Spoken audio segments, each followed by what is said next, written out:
The Vampire of the Continent. By Count Ernst zu Reventlow. Translated from the German, with a preface by George Chatterton-Hill, Ph.D. New York. The Jackson Press, 1916. Copyright by E. S. Mittler and Son. Berlin. American edition. Copyright 1916. By the Jackson Press. New York. Translator's preface. Count Ernst zu Reventlow's book, The Vampire of the Continent, of which I have much pleasure in presenting a considerably abridged English edition to American readers, cannot be too strongly recommended to all those who desire to obtain an insight into the hidden recesses of European political history, where the forces are at work which have shaped the evolution of Europe since about the middle of the 16th century. It is the first systematic attempt to go to the root of things, to lay bare the developmental forces in question that have escaped the attention of partial or insufficiently clear-sighted historians up till now. With rare penetration and skill does Count Reventlow show all such forces to find their synthesis in England's will to power. To use an expression coined by Nietzsche, in England's insatiable greed, in her limitless craving for the riches of this world. The center point of European history during the last 350 years is to be found in London. It is here that have been spun all the threads of the countless political intrigues, the result of which has been to turn the palaces and cottages of Europe alike into shambles, her sunny fields and pastures into a desert deluged with human blood.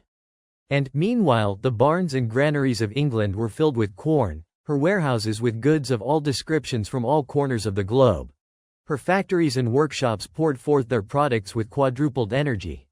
Her warships prowled along the ocean highways, stealing all they could lay hands on, whether it belonged to friend or foe or neutral. And her trading vessels transported her manufactured articles to all countries, draining the wealth of the latter in exchange, and filling the pockets of the British merchant with gold. The more greatly Europe was impoverished, the more did England's wealth increase. Therefore has England stirred up wars innumerable, in which she has herself taken practically no part, in order to ruin Europe economically, morally, and politically. Therefore has she always sought to prevent by all means the rise of any prosperous European state capable of competing with her in the markets of the world. She knew that, as long as she ruled the seas, Europe was helpless, and that the monopoly of the oversea trade belonged to her. Therefore did it become a fundamental principle of hers to destroy mercilessly the sea power of every nation, as soon as this sea power showed signs of growing to an extent such that England's maritime supremacy would be threatened. Founded on piracy, the British Empire has been built up at the expense of humanity. The English commenced by robbing the Spanish treasure ships, acts of murderous and dastardly brigandage which are held up to Englishmen today as deeds of prowess. They continued by robbing Canada and the States from the French, Gibraltar from the Spaniards, India from the French and the Portuguese, South Africa from the Dutch, Egypt and Cyprus from the Turks, Malta from the Italians, and last, but not least, Ireland from the Irish. Over the whole world we can follow the trail of the venomous serpent, which has fastened its deadly fangs into so many victims. Over the whole world we hear the cry for vengeance and for redemption. The great merit of Count Reventlow's work is that of showing us the history of Europe in its true light. Pitilessly has the historian here torn to shreds the garment of hypocrisy in which the English seek to clothe themselves.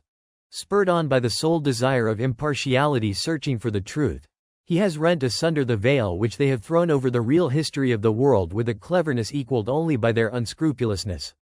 England is here exposed to the reader in all her hideous nakedness, with not even a rag to cover her sores. In the cold, unshaded light of facts she appears before our eyes, no longer as the liberator, but as the vampire saturated with the blood of its victims, as the Shylock gorged with ill-gotten wealth, as the parasite grown fat on the marrow of the bones of all the peoples of the earth. Count Reventlow's book is not only a book to be read, it should be reread many times, pondered on, slowly and carefully digested. The great lessons it teaches us should be engraved in our minds. When the world has grasped the central truth taught by all the facts of its history during the last 350 years or thereabouts, the truth, namely, that Europe has never been considered by England as anything else but an instrument adapted to increasing the latter's wealth and power, then only can the salvation of the world be hoped for. Spain, Holland, France, who, all of them, defended the interests of Europe against England, have been vanquished. But the victories of England were never obtained by England herself. Physical courage, endurance, organization are not characteristics of the vampire. England's victories were obtained by Europe against Europe. From the outset, England succeeded in trading on the ignorance and stupidity of Europe. Admirably did she understand how to wave red cloths before the eyes of the European bulls, skillfully goaded to fury by her. Equally admirably did she understand how to enthrall them with sententious phrases about liberty and justice, even as the mermaids of old enthralled unsuspecting mariners by means of their divinely sweet melodies. The English mermaid bewitched Europe with her song of liberty, and only too late has Europe discovered that it was a song of death. But has she discovered it? We fear the truth is only just beginning to dawn. France at any rate does not yet perceive that she is being bled to death for the sake of England, who employs her today against Germany, even as she employed Germany against Louis XIV and Napoleon in former centuries. France, Belgium, Russia, Italy are today England's instruments. By means of them does she hope to destroy Germany and Austria-Hungary.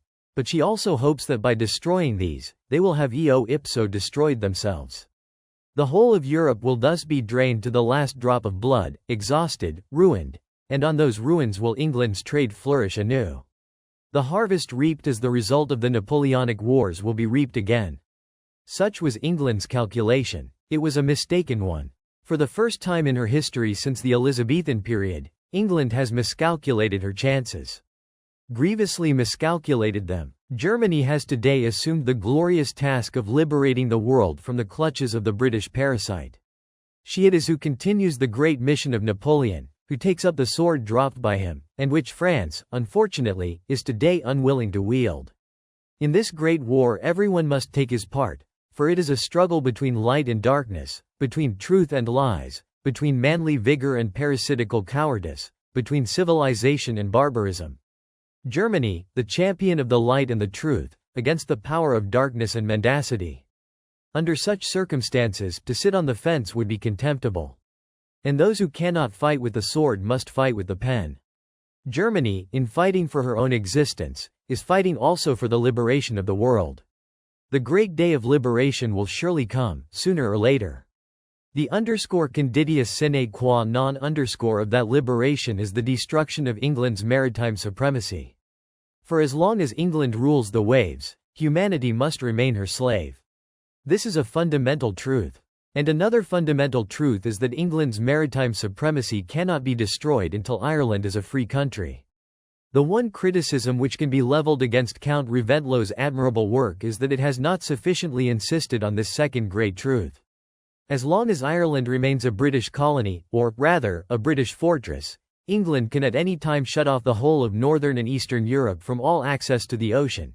Even as, by means of Gibraltar and Port Said in Aden, she can close the Mediterranean. Ireland is the key to the Atlantic. Release Ireland from her bondage, and the Atlantic is at once opened up to Europe. Therefore must Ireland be restored to Europe, if Europe is to be free.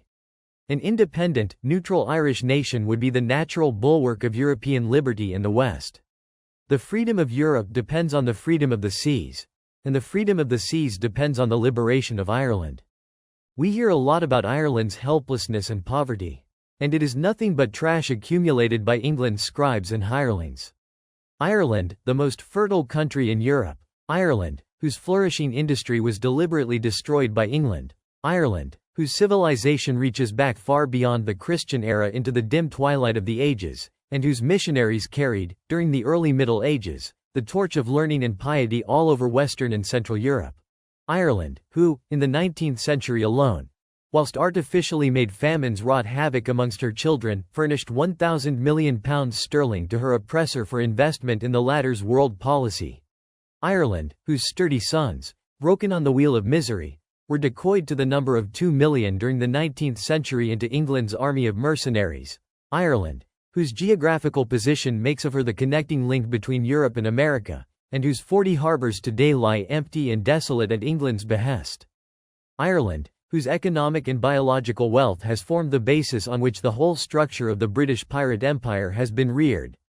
Ireland is a rich country, rich by reason of her economic resources, and rich by reason of the incomparable moral qualities of the Irish race. Europe has too long forgotten Ireland, too long has she shut her ears to Ireland's cry of distress. And today the most far-sighted of her thinkers and statesmen recognize that the secret of Europe's future destinies lies embedded in the Green Isle of Arran.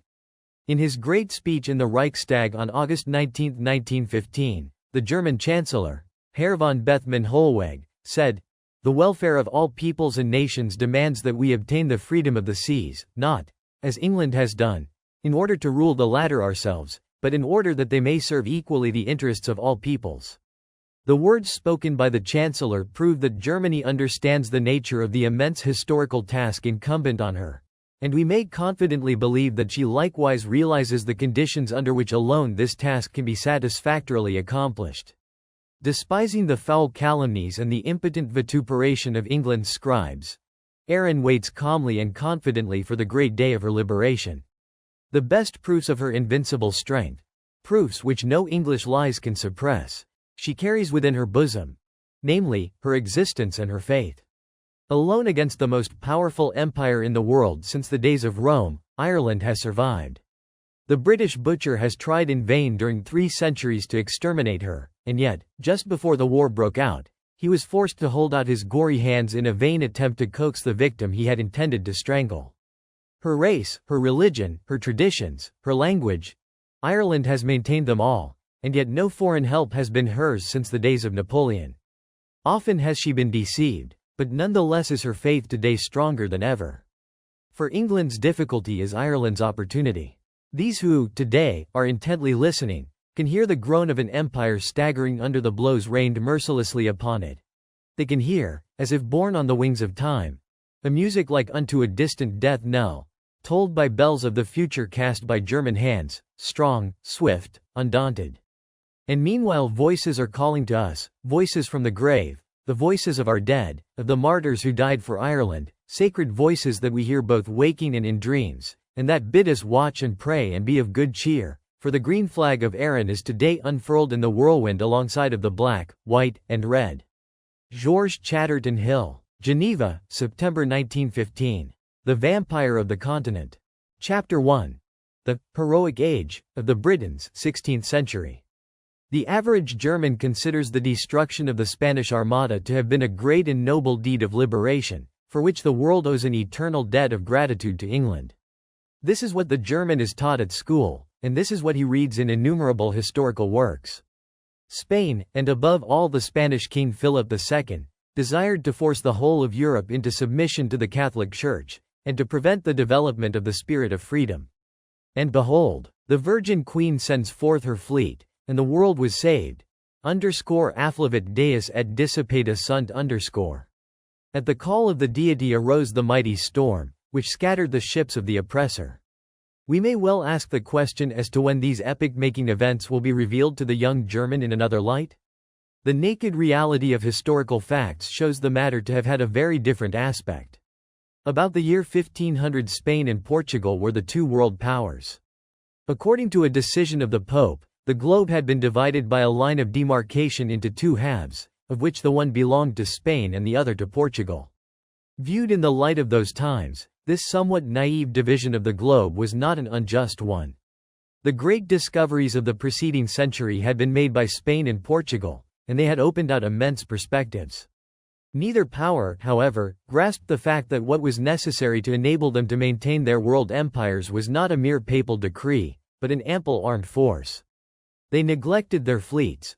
Only too late did they perceive that in the north of Europe a nation had arisen, which instinctively recognized in piracy on the high seas the instrument adapted to its need of expansion.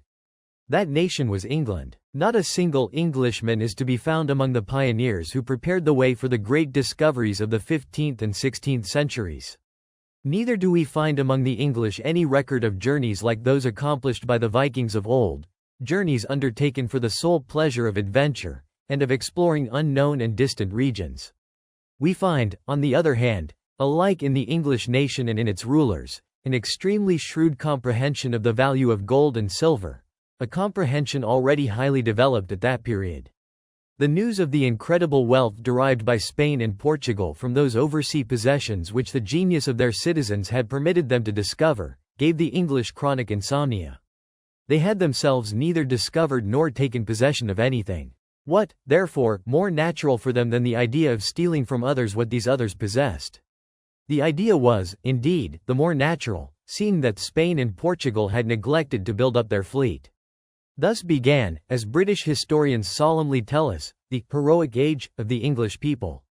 It was an age characterized by organized piracy and highway robbery, which was at first tolerated, and subsequently sanctioned, by the English sovereigns, especially by the Virgin Queen, the champion of Protestantism. English piracy sailed under the flag of Protestantism, and of the liberation from Rome. Leaders such as Hawkins, Frobisher, and Sir Francis Drake fitted out expeditionary fleets and sailed over the ocean to the Spanish and Portuguese possessions in America. But their favorite trick was to lie in waiting for the Spanish ships filled with gold and silver, which they captured and brought in triumph to England, where these pirates were welcomed by Queen and people as champions of the Protestant faith, no less than of civilization and progress. Or else they sailed to Spain herself, without ever war having been declared, and flung themselves like a pack of hungry wolves on the vessels at their moorings in Cadiz or Vigo, which they promptly robbed, burnt, and sank. They then destroyed docks and warehouses, and massacred everyone they could find. This went on for years. But woe betide any naval commander who dared to return home without a rich booty in gold, silver, or colonial produce. Even if his life was spared, he could be sure of a long term of imprisonment, and of the lasting dislike of the Queen. In return for their heroic efforts on behalf of religious freedom, the English wished to have at least plenty of ships filled with gold and silver. Spain at last resolved to put an end to English piracy, and the Armada was built. The English did not succeed in preventing the construction of the Spanish fleet by their attacks on Spanish ports, and by burning docks and vessels at anchorage therein. Albeit Drake destroyed 150 ships and an immense quantity of provisions in Cadiz in 1587. The following year Philip of Spain endeavored, by means of the Armada, to punish the English pirate nation, and to ensure once for all the safety of Spanish property. The unsuccessful result of the expedition is well known. We would only recall the fact that the Duke of Parma was waiting with an army in the Spanish Netherlands, and that a fleet was at his disposal in order to permit of his rejoining the Armada, and of landing in Great Britain. England did not adopt the only attitude suitable for her, namely that of the ambushed highway robber, but adopted instead the attitude of a defender of the Protestant faith. We still read today, in English history books, that Philip of Spain fitted out the Armada in order to force the doctrines of Catholicism down the throats of the English. The good continental Protestants were full of admiration for the sacrifices endured by England in order to prevent a disaster to the pure doctrine. All the fundamental principles of Great Britain's insular policy were manifested during the long years of war between England and Spain. War which resulted finally in the destruction of the Armada, and the complete upsetting of the plan to invade England by way of the Netherlands. British policy, from the earliest times of British expansion, has always remained the same, even if, according to Clausewitz, it has subsequently adopted different means for attaining its ends. When English sailors, under the protection of the Queen or on her suggestion, systematically pounced upon Spanish property, when they attacked, in time of peace, the Spanish coasts, or Spanish ships on the high seas, or Spanish oversea possessions, there was never any sort of question of British rights, or of legitimate British interests, or of the defense of British homes, or of the protection of the Protestant faith. The English simply coveted that which others possessed, and they were angry that others had it, and not themselves. Above all things they wanted gold. Not only the ancient English historians, but also the modern ones, admit this as something which is self-evident. Whenever an English naval commander cruised during months, or even years, on the high seas, in order to capture a fleet of Spanish galleys carrying gold and silver, when, in the midst of peace, he undertook a marauding expedition against Spanish or Portuguese ports, in order to rob, burn, and massacre to his heart's content, he was received on his return as a hero of the Protestant faith, provided he had been successful. If he came home with empty hands, he was despised. The treasure ships, i.e., galleys laden with gold and silver, play an extraordinary part, which the German reader can at first hardly understand, in the descriptions of that heroic age. But the ambitions of the English heroes of the faith were not limited to the ships alone. With the sure instinct of the bandit _de grand style _ they soared beyond them, as far as the countries from which the precious metal came. Drake's voyage around the world which is still admired in Germany as the deed of prowess of an idealistic pioneer of civilization, was nothing else than a thieves' raid. Admiral Fremantle wrote a few years ago concerning it. Drake undertook an extensive cruise, in the course of which he burnt and plundered the wealthy coast towns of the Spanish colonies, beginning with Valparaiso, the capital of Chile. He continued his journey, seizing all the treasures he could lay hands on. He returned to Plymouth in triumph, the first Englishman who had sailed round the world, and laden with £1 million worth of booty. Honored by his queen, beloved of his countrymen, he then put to sea once more, in order, as he expressed it, to singe the King of Spain's beard. This time he left England not as a private adventurer, but as an English admiral, backed up by the authority of the Queen. Drake embodied the English ideal of heroism, and still embodies it today. The form alone under which that ideal incorporates itself has altered, although even the alteration of form is less great than is generally supposed. Throughout English history, and up till the present day, we can trace the constant application of three methods. Firstly, destruction of the means which the nation whom it is intended to rob possesses for protecting its property on the seas and over sea, i.e., its fleet, harbors, docks, etc. Secondly, the seizure or destruction of the trading vessels of such a nation. When these aims have been realized, England lays hands without further difficulty on that nation's oversea possessions. It is to be observed that this policy and this method of warfare depend in the last instance for their success on the weakening of England's continental rivals. When the sea power of the latter has been broken, the colonies fall off automatically, so to speak. For the first time in English history we now see, during the Elizabethan period, the relations between England, on the one hand, and the Netherlands and Belgium, on the other, clearly delineated. The Netherlands, as we know, formerly included Holland and Belgium, and belonged entirely to Spain till 1579. After this date Holland became independent, while Belgium remained in Spanish hands. From the beginning, England viewed the Spanish Netherlands as a dangerous outpost of the Spanish World Empire. She did everything she could to assist the Netherlands in their struggle for liberty, and to detach them from Spain. The London government hoped, in this case, to have a weak state at the other side of the Channel and the North Sea. A state naturally inclined to be serviceable to England. The planned invasion of the latter by a Spanish army stationed in Holland has become, for British statesmen, a never-to-be-forgotten nightmare. From that day on the decision was taken, never to allow Belgium and Holland to come under the influence of any power save England. As soon as the sea power of Spain had been broken, England's interest was absorbed by a new problem: how to prevent the Netherlands from becoming themselves a strong sea power. If England came to the help of the Netherlands in their struggle against Spain, she did so, of course, under the pretext of defending the cause of Protestantism. The real reason, however, was to prevent any nation with sea power behind it from obtaining property and influence at the other side of the Channel. It is very conceivable that the English statesmen of those days did not first enunciate this principle as a theory, and put it subsequently into practice. On the contrary, they invariably acted in accordance with the requirements of practical necessity. Neither must the experiences be forgotten that England had made in the course of many centuries during which her ambition had been to become a continental power. She had tried hard to obtain rights of property on the French coast, and in the whole of France. If England finally abandoned her efforts in this direction, it was because she recognized that her insular position, in regard to European nations, far from being a weak one, was very strong. As a consequence of this recognition, arose her growing dislike to the dispatch of English troops to the continent. Her fighting forces must be kept in the country, so as not to sacrifice them except on very favorable occasions. The destruction of the Spanish Armada entailed the recognition of another great truth, namely, that an invasion of England was not to be feared, as long as the English fleet retained the mastery of the sea. A corollary of this truth was, that every continental fleet must be considered to be a potential enemy of England's prosperity and safety, and, further, that the danger must be considered to increase in proportion as the harbors serving as a basis for such a fleet are near to the English coasts. In this way did English statesmen come to the decision to employ on the continent, as far as possible, foreign soldiers to fight England's battles. For the native troops, as we have said, must be kept in the country. The only possibility of applying such a decision in practical life lay in inducing the continental powers to let their armies fight for England's interests.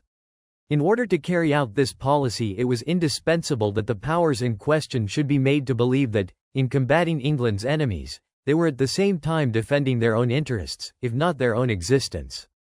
Henceforth were the main lines to be followed by English policy in its dealings with the continent, definitely laid down. The means adopted for pursuing that policy were made to depend entirely on two factors: the circumstances of the moment, and the adversary to be dealt with. From the very outset it was tacitly admitted that nothing could be so disadvantageous for the realization of English aims than harmony among the continental states, i.e., peace in Europe. Peace must inevitably bring about increased prosperity, and the consequence will be the growth of the sea power of continental nations, alike in the waters in the neighborhood of England and on the ocean. Sea power is the typical expression of the inner strength and unity of a nation, of a strength which must expand abroad because it cannot find adequate employment within the limits of the mother country. But it was precisely this growing prosperity of the European continent of which England had no need. Very early did the English kings come to understand the value of industry for a country. As the English mind was not productive in this domain, skilled workers were, in the later Middle Ages, systematically recruited abroad. The manufacture of cloth, weaving, mining, ironwork, machinery, dyeing, all these industrial arts were brought to England by German, Dutch and French artisans. In this way was the incapacity of the English people compensated for. The narrowness of mind, quarrelsomeness, and intolerance of the Germans proved very useful in this respect. All the dissatisfied or persecuted German artisans went over to England. The stream of emigrants grew constantly larger as a result of the wars of religion. The English industry was slowly developed behind the impregnable wall of a prohibitively high tariff. As long as trade and industry and art were able to flourish in Germany, England was wholly unable to compete with them, for the German products were immeasurably superior to the English ones. But when the empire decayed in strength as a consequence of political and religious dissensions, industrial and commercial regression likewise set in, and England did everything she could to hasten the downfall. Whilst England was undertaking, during the 16th century, the freebooters' war against Spain of which we have already spoken, whilst she was thereby increasing her sea power to such an extent as to become, at times, the mistress of the ocean, during this time the power of the German Hansa was broken, and the last emblem of the latter's former greatness, the Hanseatic Steel Court in London, disappeared in the last years of the 16th century.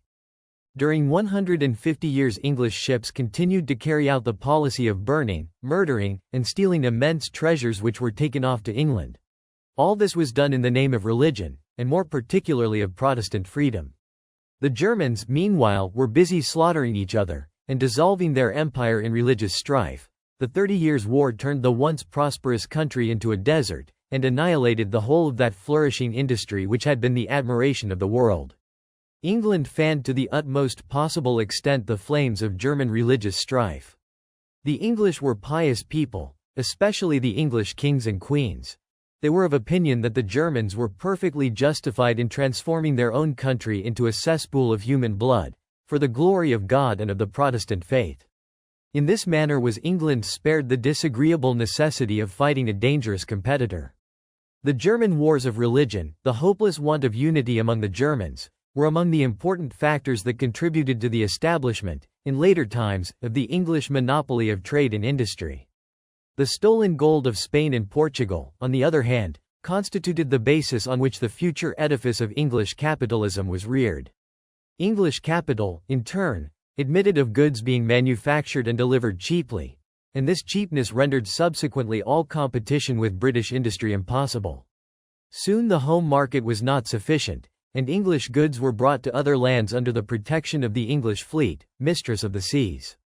At the end of the 16th century the East India Company was founded.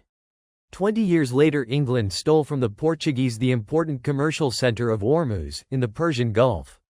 An English historian remarks dryly that, "This action marks the beginning of our supremacy in those waters." The same historian writes, "An attempt was made to obtain possession of the Spanish colonies in Germany and Holland by means of a sudden raid. The enterprise failed owing to the unskillful leadership of the Earl of Mansfield. After this failure, the English court applied all its resources to the fitting out of a fleet, in order that Cadiz might be sacked, and the Spanish treasure ships captured. Great was the grief and anger in England when the unsuccessful raiders came back empty-handed from their excursion to Holland. In the course of her heroic age, England laid the foundations of her future supremacy. She did so by means of brigandage and theft, of violence and treachery, after she had perceived the strength of her insular position and had learned how to utilize that strength. Her rulers had recognized the value of a national industry, and had understood the means best calculated to favor its growth. The English of those days were by no means supermen. They were not more intelligent than other nations. On the contrary, during the era of discoveries they discovered nothing, and during the era of inventions they invented nothing. But they understood the art of plowing their fields by means of stolen oxen. And that which very clearly distinguished them from every other European people was the greed of lucre as the fundamental mainspring of action. Chapter 2. The Pious Pirates. 17th century. Whereas the whole of the once prosperous German industry disappeared in the course of the 30 Years' War, leaving a convenient vacancy for English production to fill. This was by no means the case with the Netherlands. After the separation of the latter from Spain, their industry and commerce reached an unprecedented height of development. Colonies were acquired in East India, in the Indian Ocean, in North America, and in South Africa. During the German Wars of Religion, the Netherlands offered a place of refuge to many of the best elements of the German population, and also convenient and profitable investments for their money. Emigrants and investments contributed very largely to the growing prosperity of the little country. If the German Empire had evolved normally, Holland would have become its window, opening onto the North Sea and the Channel. Nature would certainly seem to have destined the Netherlands, including Belgium, to play this part. But the German Empire had been turned into a desert, and its commercial importance had ceased to exist. The fact that Holland was able to become, in the 17th century, the greatest sea power in Europe, is all the more remarkable in view of the circumstances. And inevitably the question arises: what would have happened if only the Netherlands could have been amalgamated with the German Empire, as nature intended them to be? The Netherlands were everywhere in England's way, whether as maritime power or commercial power, in European or in British waters, on the high seas or in the colonies. This could not be tolerated. Least of all could the Dutch be forgiven for having acquired rights of property there where the English had so far only claims, in North America and India, and especially on the high road between India and China. England saw at once that she must have recourse to those weapons which had already proved so successful in the case of Spain and Portugal. The roots of Dutch sea power must be cut off, so that the fruit might then fall without further effort into the hands waiting to gather it. Unfortunately, the majority of the Dutch were not Catholics, so that the war of destruction against their commerce could not conveniently be carried on under the pretense of defending the Protestant faith. England understood this, and chose another pretext accordingly. Puritanism was now dominant in England. The pious regicide Cromwell had uttered the significant words, "Pray and keep your powder dry." It is certain that the carrying out of this last recommendation entailed considerably more work than did the praying. The Germans have been in the habit of searching in English Puritanism for ideals which it never contained. The mainspring of Puritanism was the fanatical belief that the English people constitutes a divinely chosen race, which is destined to reign over all other nations and to monopolize the world's commerce. The religious enthusiasm, of which it boasted did, in the long run, but serve the ends of egotism. As a matter of fact, Puritanism never got beyond the ego, and it was fundamentally irreligious. It believed itself to be entrusted with the mission of founding the kingdom of God on earth. But this kingdom of God was nothing if not a world empire dominated by England, and its realization further implied that the chosen people of God should have the entire trade of humanity exclusively in their hands. Here we have the real spirit of Puritanism, and it is neither an exaggeration nor a misrepresentation to describe it as we have done. The pharisaical creed of a greedy and thieving race which, living in the security of an island fortress, cast, like unto a pack of vultures, its lustful glances over seas and continents. This hypocritical creed could not possibly recognize the Protestantism of other nations to be anything like as pure as that of its own adherents. A Christian people which should be stupid and criminal enough not to grovel in the dust before the chosen nation, which should even push such criminal folly to the extent of competing with that chosen nation on the sea. Such a people deserves nothing else but annihilation. The God of the English commands it. It was not a mere accident that precisely those pious men should have waxed ever more indignant at the spectacle of Holland's prosperity, who were always ready to commit every crime calculated to ensure the glory of God and of England. Their indignation was justified. During the first half of the 17th century, at the very moment when a certain reaction was visible in England after the heroic age, Holland had risen to the first rank alike as a trading power, a maritime power, and a colonial power. By means of indomitable energy the Dutch had succeeded, if not in monopolizing the oversea trade, at least in acquiring the lion's share of it. Their trading ships sailed along every coast, and did a very considerable carrying trade to and from English ports. Dutch industry flourished, and proved a serious competitor for English manufacturers on the continental markets. The chosen people on the other side of the Channel could not possibly tolerate such a state of affairs. The Puritan Cooper proclaimed that _delenda est Carthago _ Carthage must be destroyed, Protestant Holland must be crushed, for she is in our way. This was Cromwell's view. In 1651 he caused the celebrated Navigation Act to be passed. Henceforth it was forbidden to carry foreign freights to English ports on other than English ships, or else ships belonging to the nation exporting the freights in question. It was a death blow dealt at Holland's carrying trade. England likewise required all foreign ships to salute in future the English flag whenever they should meet it. The chosen people thus demanded that all other seafaring nations should recognize its claim to rule the seas.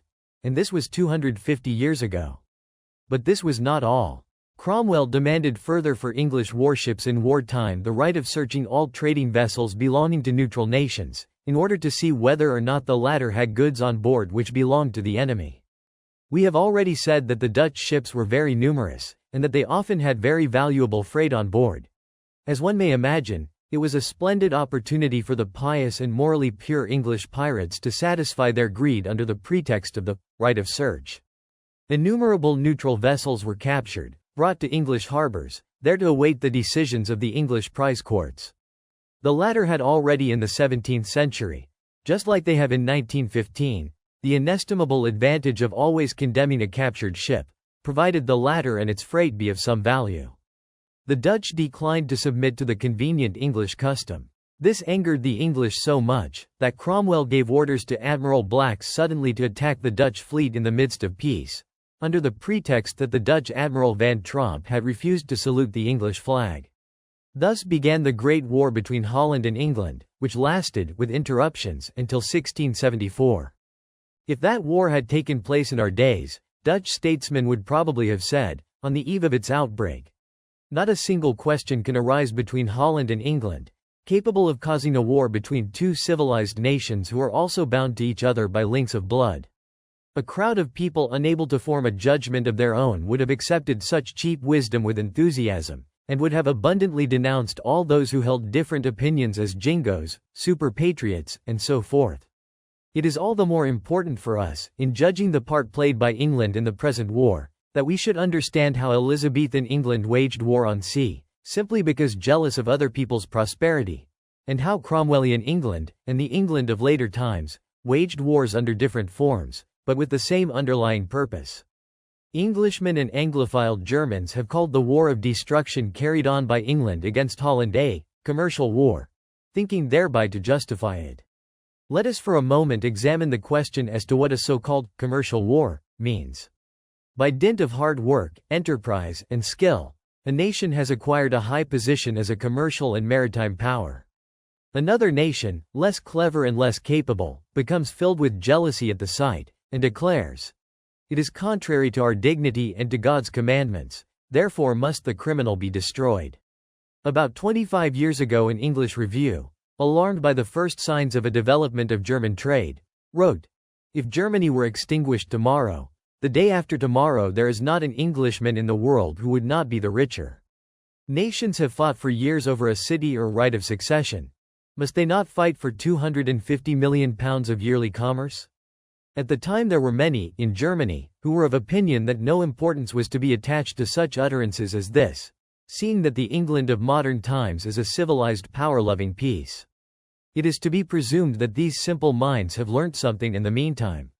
It would be a pity not to mention, while we are about it, a significant passage which we found in the work of a British naval officer some half-dozen years ago.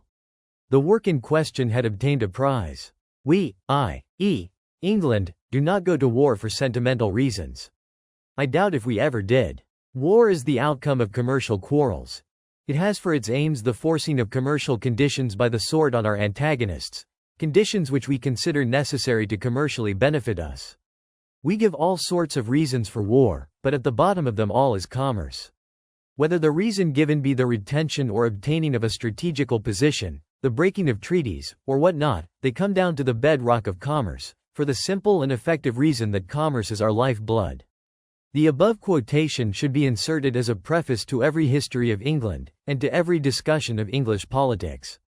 The passages reproduced here are in truth classical by reason of their brevity and clearness, and they were not written by some obscure scribbler, but by a British naval officer to whom a prize was awarded for his work by a committee composed of politicians, economists, and naval men. England assisted Holland in the latter's struggle against Spain, under the pretext of serving the cause of Protestant freedom. During the War of Destruction subsequently waged by her against Protestant Holland, England relied for help on Catholic France. While England had, in the 16th century, given herself out as the champion of political freedom, and had in this capacity come to the help of the Netherlands, she allied herself, in the 17th century, just as enthusiastically with the absolutist French monarchy, in order to destroy Republican Holland. During the war with Holland, the typical insular policy of England assumed definite shape. This policy consists in regarding the European continent exclusively as a means to an end, and in taking sides for or against a power, or group of powers, according as English interests shall dictate it. It may be objected that English interests do not necessarily remain identical in each succeeding century, and that the point of view from which they must be judged will consequently differ. But to this, we may reply, English interests have always remained the same throughout the centuries, and their basis has invariably been a commercial one. And experience, which every century in succession has confirmed, shows that English commerce develops, and that England grows ever richer, in the measure that the continent is impoverished. The impoverishment of the continent, in turn, grew in the measure that the nations inhabiting it were divided among themselves. With regard to the war between England and Holland, it must be observed that the latter had never aspired towards territorial expansion, and had never been one of the great European powers. England could not even allege, as a pretext for the war, that Holland had disturbed the peace of the continent, and must therefore be destroyed in the interests of that peace. Nonetheless did England proclaim, _Carthaginem esse delendum_. We must not overlook the immense historical importance of the fact that the two first wars of robbery and destruction waged by England were directed against Spain and Holland. Against the former, on account of her position at the junction of the Atlantic and the Mediterranean. Against the latter, on account of her position on the shores of the North Sea and the Channel. Both these parts of the European continent have ever since had the greatest strategical and commercial importance for England. The first step towards the establishment of British supremacy in the Mediterranean was taken by Admiral Blake in the middle of the 17th century. Alleged acts of piracy committed on the coasts of Tunis, Algeria, and Tripoli furnished the necessary motive. Blake came to an agreement with the Bey of Tunis, to the effect that no English ship should in future be held up. The ships of other nations were left out of consideration as being without any importance. This event is in itself insignificant, yet it marks the opening of a new epoch in history. From that time onwards has England's supremacy in the Mediterranean, although neither recognized nor absolute, nonetheless been a problem of worldwide interest. The same Admiral Blake then went with his fleet into the Atlantic, where he joined Admiral Montagu's squadron, and waited for the Spanish treasure ships from South America and the West Indies. They soon captured rich booty, with which Montagu returned home. But Blake waited for the rest of the Spanish treasure ships till the spring of 1657. After more than 2 years, as English historians boastfully tell us, his patience was rewarded, and he attacked the treasure ships in the harbor of Tenerife. The Spaniards, who were criminal enough to defend their property, were massacred, their ships and port destroyed. We have recounted this little episode, because it shows us so clearly how the pious and Puritan English, with their eyes lifted up to heaven, prepared the way for the kingdom of God on earth. In the middle of her war against Holland, the opportunity presented itself for England to temporarily make peace with her adversary, whereupon she promptly concluded an alliance with Holland and Sweden against Louis XIV of France. We likewise only mention this little episode in order to furnish a fresh proof of the ease with which England has always changed her alliances and her enemies according as the occasion required it. In order to facilitate such changes, it is customary to periodically shift the men in power. 4 years after the feat accomplished by Blake, an English squadron under Admiral Holmes attacked a large Dutch trading fleet coming from the Levant, at the moment when it was entering the Channel. English arrogance has, be it observed, long since added to the word Channel the prefix English.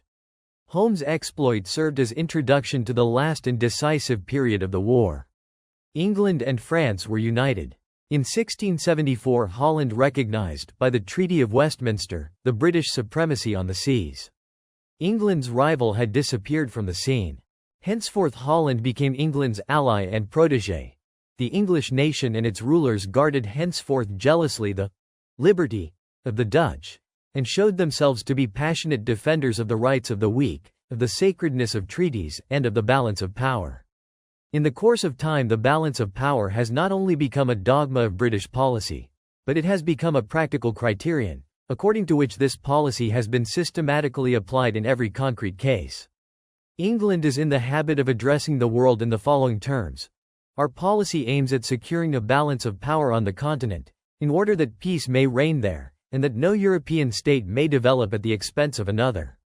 In the course of many centuries of struggle for justice and liberty, Great Britain has acquired the privilege of styling herself the legitimate protectress of these ideals, common to the whole of humanity. Such is the English contention. In reality, the English policy of the balance of power means simply the stirring up of as many European powers as possible against the nation which Great Britain, at any given time, considers as her most dangerous competitor. This nation is, of course, always the one which, thanks to its strength and prosperity, threatens to destroy the commercial monopoly of the chosen people.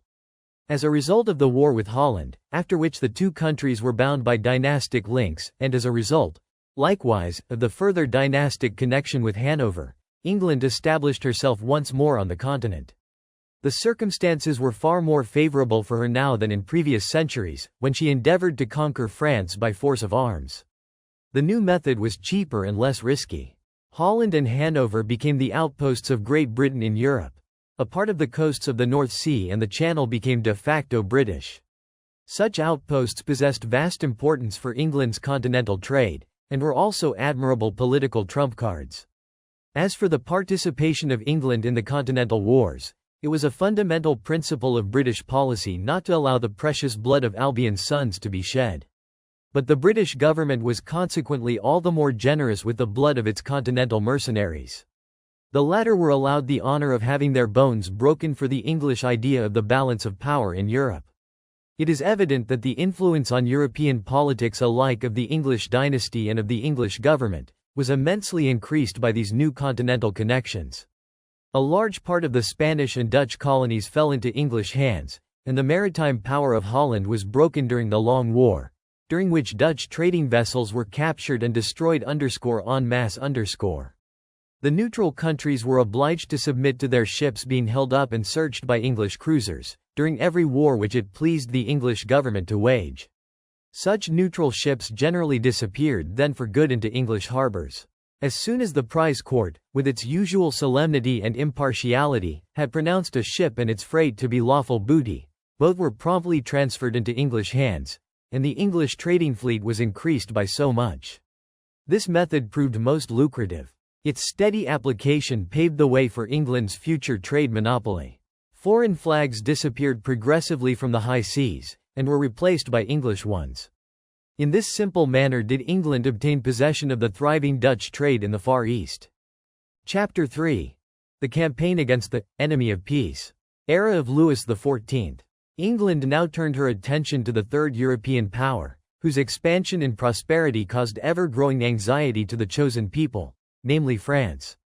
Under her kings the latter country had developed into a homogeneous, centralized state. By means of a clever and unscrupulous foreign policy, in conjunction with the energy of an essentially progressive population, France had been able to profit immensely by the weakness and lack of unity of the German Empire. The German wars of religion, and especially the 30 Years' War, afforded France the most magnificent opportunities for expansion. By far the strongest European power, France was also a maritime and colonial power of the first rank. The great statesman Colbert succeeded, by his wise and far-sighted administration, in raising trade and industry to an unprecedented height of prosperity. A bold and skillful colonial policy was pursued in India, North and South America. In Canada and in the southern states of the Union, the travels of intrepid French explorers had opened up for their country immense regions, the possession of which made France the foremost nation in America, even as she was the foremost in the East Indies. Recognized as the leading European power, France was in a fair way to becoming the leading world power. Her strength, and consequently the validity of her claims, resided in the fact of her possessing this preeminent continental situation, as also in the facts of her political homogeneity and of the wonderful productivity of her inhabitants. During the second half of the 17th century, the people of England became aware of the existence of a dangerous rival, and an English historian tells us that the learned men at his side of the Channel at once enunciated the theory of Louis XIV being the enemy of European peace and consequently of England. For the moment, however, political circumstances in England did not permit of the latter carrying out her designs. She needed the enemy of peace to help her first of all in her war of robbery and destruction against Holland. Louis XIV, allied with England, waged war against the Dutch on land and sea. His chief desire was to destroy the Dutch trade, but when peace had been concluded between Holland and England, and Louis XIV found himself alone at war with the Dutch, the whole of the carrying trade, which the French had succeeded in wresting from the former, passed necessarily into the hands of neutral England. The war brought no advantage to French trade, and Louis recognized too late that he had labored solely for England. Not only had this labor been in vain, as far as France was concerned, but the maritime trade of the latter country was, as a consequence of the war, taken over to a large extent by Albion's merchants. Nature had destined France to be a maritime and commercial power of the highest rank. She has 3 magnificent coasts. Her geographical position seemed to make her the heir of Spain, and not only the heir, but also the conqueror, in which case she must have extended her dominions as far as the Pillars of Hercules. It was inevitable that France should, in the north, turn her eyes towards the Spanish Netherlands, i.e., Belgium, and, further still, towards Holland. In this way, the 2 countries at the expense of which England had risen to power, appeared destined to become simple dependencies of France. The War of the Spanish Succession arose about the question of the future relations between Paris and Madrid. Louis XIV claimed the Spanish throne for his grandson, after the death of its actual occupant. Had this claim been successful, France would not only have seen her continental power immensely increased by the possession of the entire seacoast from Dunkirk to Gibraltar, and from Gibraltar to Toulon, but all the Spanish colonies would have been henceforth incorporated in the already large French colonial empire. Last, but not least, France would have taken over the whole of the trade with these new colonies. The last mentioned point was precisely the most important of all. At that time, every colonial power claimed for itself the right of a monopoly of trade with its colonies. Spain and Portugal still possessed, despite all that had been stolen from them by England, large and wealthy colonies. Had these been annexed to the French colonial empire, an essentially French character would have been given to the whole of the oversea colonial world. The English art of inducing continental nations to fight Albion's battles manifested itself in its perfection during the Anglo-French wars at the end of the 17th and the beginning of the 18th century. The Netherlands, Prussia, and especially Austria, were stirred up against France, and nothing was left undone in order to involve the latter in ever-fresh wars. England's statesmen knew perfectly well, already at that epoch, that such wars weaken all the continental powers, that they increase their national debt, paralyze their trade and industry, and render them impotent on the seas. A few years ago an English imperialist, Sir Harold Wyatt, wrote that naval wars are always a time of harvest for England. The latter had already learnt this lesson from her Dutch war. Admiral Fremantle and other English historians speak with pride of the era when the English fleet began to undertake the duties of policemen of the seas, and to impose the _Pax Britannica_ on all by force. The right of policing the seas has since been considered a divine right of the chosen people. This right consists in stealing as many trading vessels, whether neutral or not, as possible, under some pious and lying pretext. Especially did the English need Austria, the old adversary of France, Austria, who had been ousted by France from her position as foremost European power. In the 17th century, Austria had a particularly heavy burden to bear: the wars with the Turks. These wars were very welcome to England, as long as they seemed to endanger Austria's existence. In the same way as England manifested a deeply sympathetic interest in the welfare of Christianity and human progress, so did she consider the advance of the Turks through the Balkan Peninsula and the plains of Hungary with the unruffled calm of the businessman, who knows in advance the profit he will reap. The late Alexander von Pies, one of those who knew best the motives underlying English mercantile policy, wrote, "The Duke of Argyll tells us that in 1683, when the Turks attempted to take Vienna by storm, the sympathy of the Whigs was with the Turks. The trading classes, whose political representatives the Whigs were, wished and hoped to see Vienna captured by the Mussulmans. The reasons for such a pious hope were evident. A victory of the Turks would have produced incalculable effects in the whole of southeastern Europe. The triumph of the Crescent would have spelt the destruction, or at any rate the prolonged paralysis, of industry and commerce in all the Austrian lands. In itself this implied an immense advantage for the English business world, for the latter would then have been, in all those regions occupied by the Turks, without any competition, and it could consequently have fixed the prices to suit its convenience. The German wars of religion, and the persecution of the French Protestants, had taught the English that, under circumstances such as would necessarily have prevailed in the countries conquered by the Turks, the capitalists tend to emigrate and to seek refuge in England, whereby the capital invested in the latter naturally increases. The Austrians were disobliging enough to offer a successful resistance. English diplomacy then set itself to induce the Emperor Leopold to stem himself the tide of his troops' victory, and to send his triumphant armies away to the west of Europe. An English journal of that period expressed itself, according to Pies, as follows: Emperor Leopold, having placed the general interest of Europe, England, above his own, has withdrawn a large part of his troops from Hungary and the lower Danube, and transferred them to the Rhine. As a result, Belgrade and Niš have been retaken by the Turks. When we consider these matters with calm impartiality, we are always tempted to ask ourselves, which was the most remarkable, the cleverness of England or the stupidity of the others? We believe the last of these two factors to have been the most important, and Austrians will probably share this opinion today.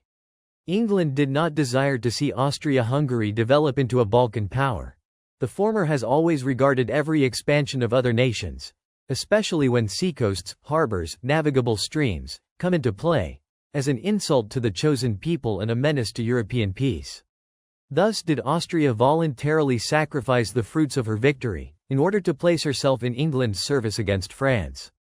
Germany furnished, according to an ancient and hallowed custom, the battlefields. The only power which reaped any profits was, of course, England. Had it not been for the Franco-Austrian quarrels, William of Orange would never have ascended the English throne. Very rightly has Pies said, England's freedom was saved by long wars on the Rhine, by the devastation of the Palatinate, by the sacrificing of the fruits of Austrian victories in the southeast. For our own part we always bear in mind the imprudent words of Disraeli. England's influence has never been stronger than when her motives have not been suspected. Whenever her interests, or, as we should prefer to say, her greed, demanded that a continental state should be destroyed or weakened, the London cabinet always knew how to create complications for that state, and it then came to the support of the latter's enemies by one means or another. The countries to whose help she came were, of course, very grateful, and England's virtues were celebrated with enthusiasm. She was reputed a free country, which espoused, solely for moral reasons, the cause of religious liberty against tyranny and intolerance. Only much later did the continental nations begin to see that the whole thing was purely and simply a matter of business, and extremely lucrative business, for Albion.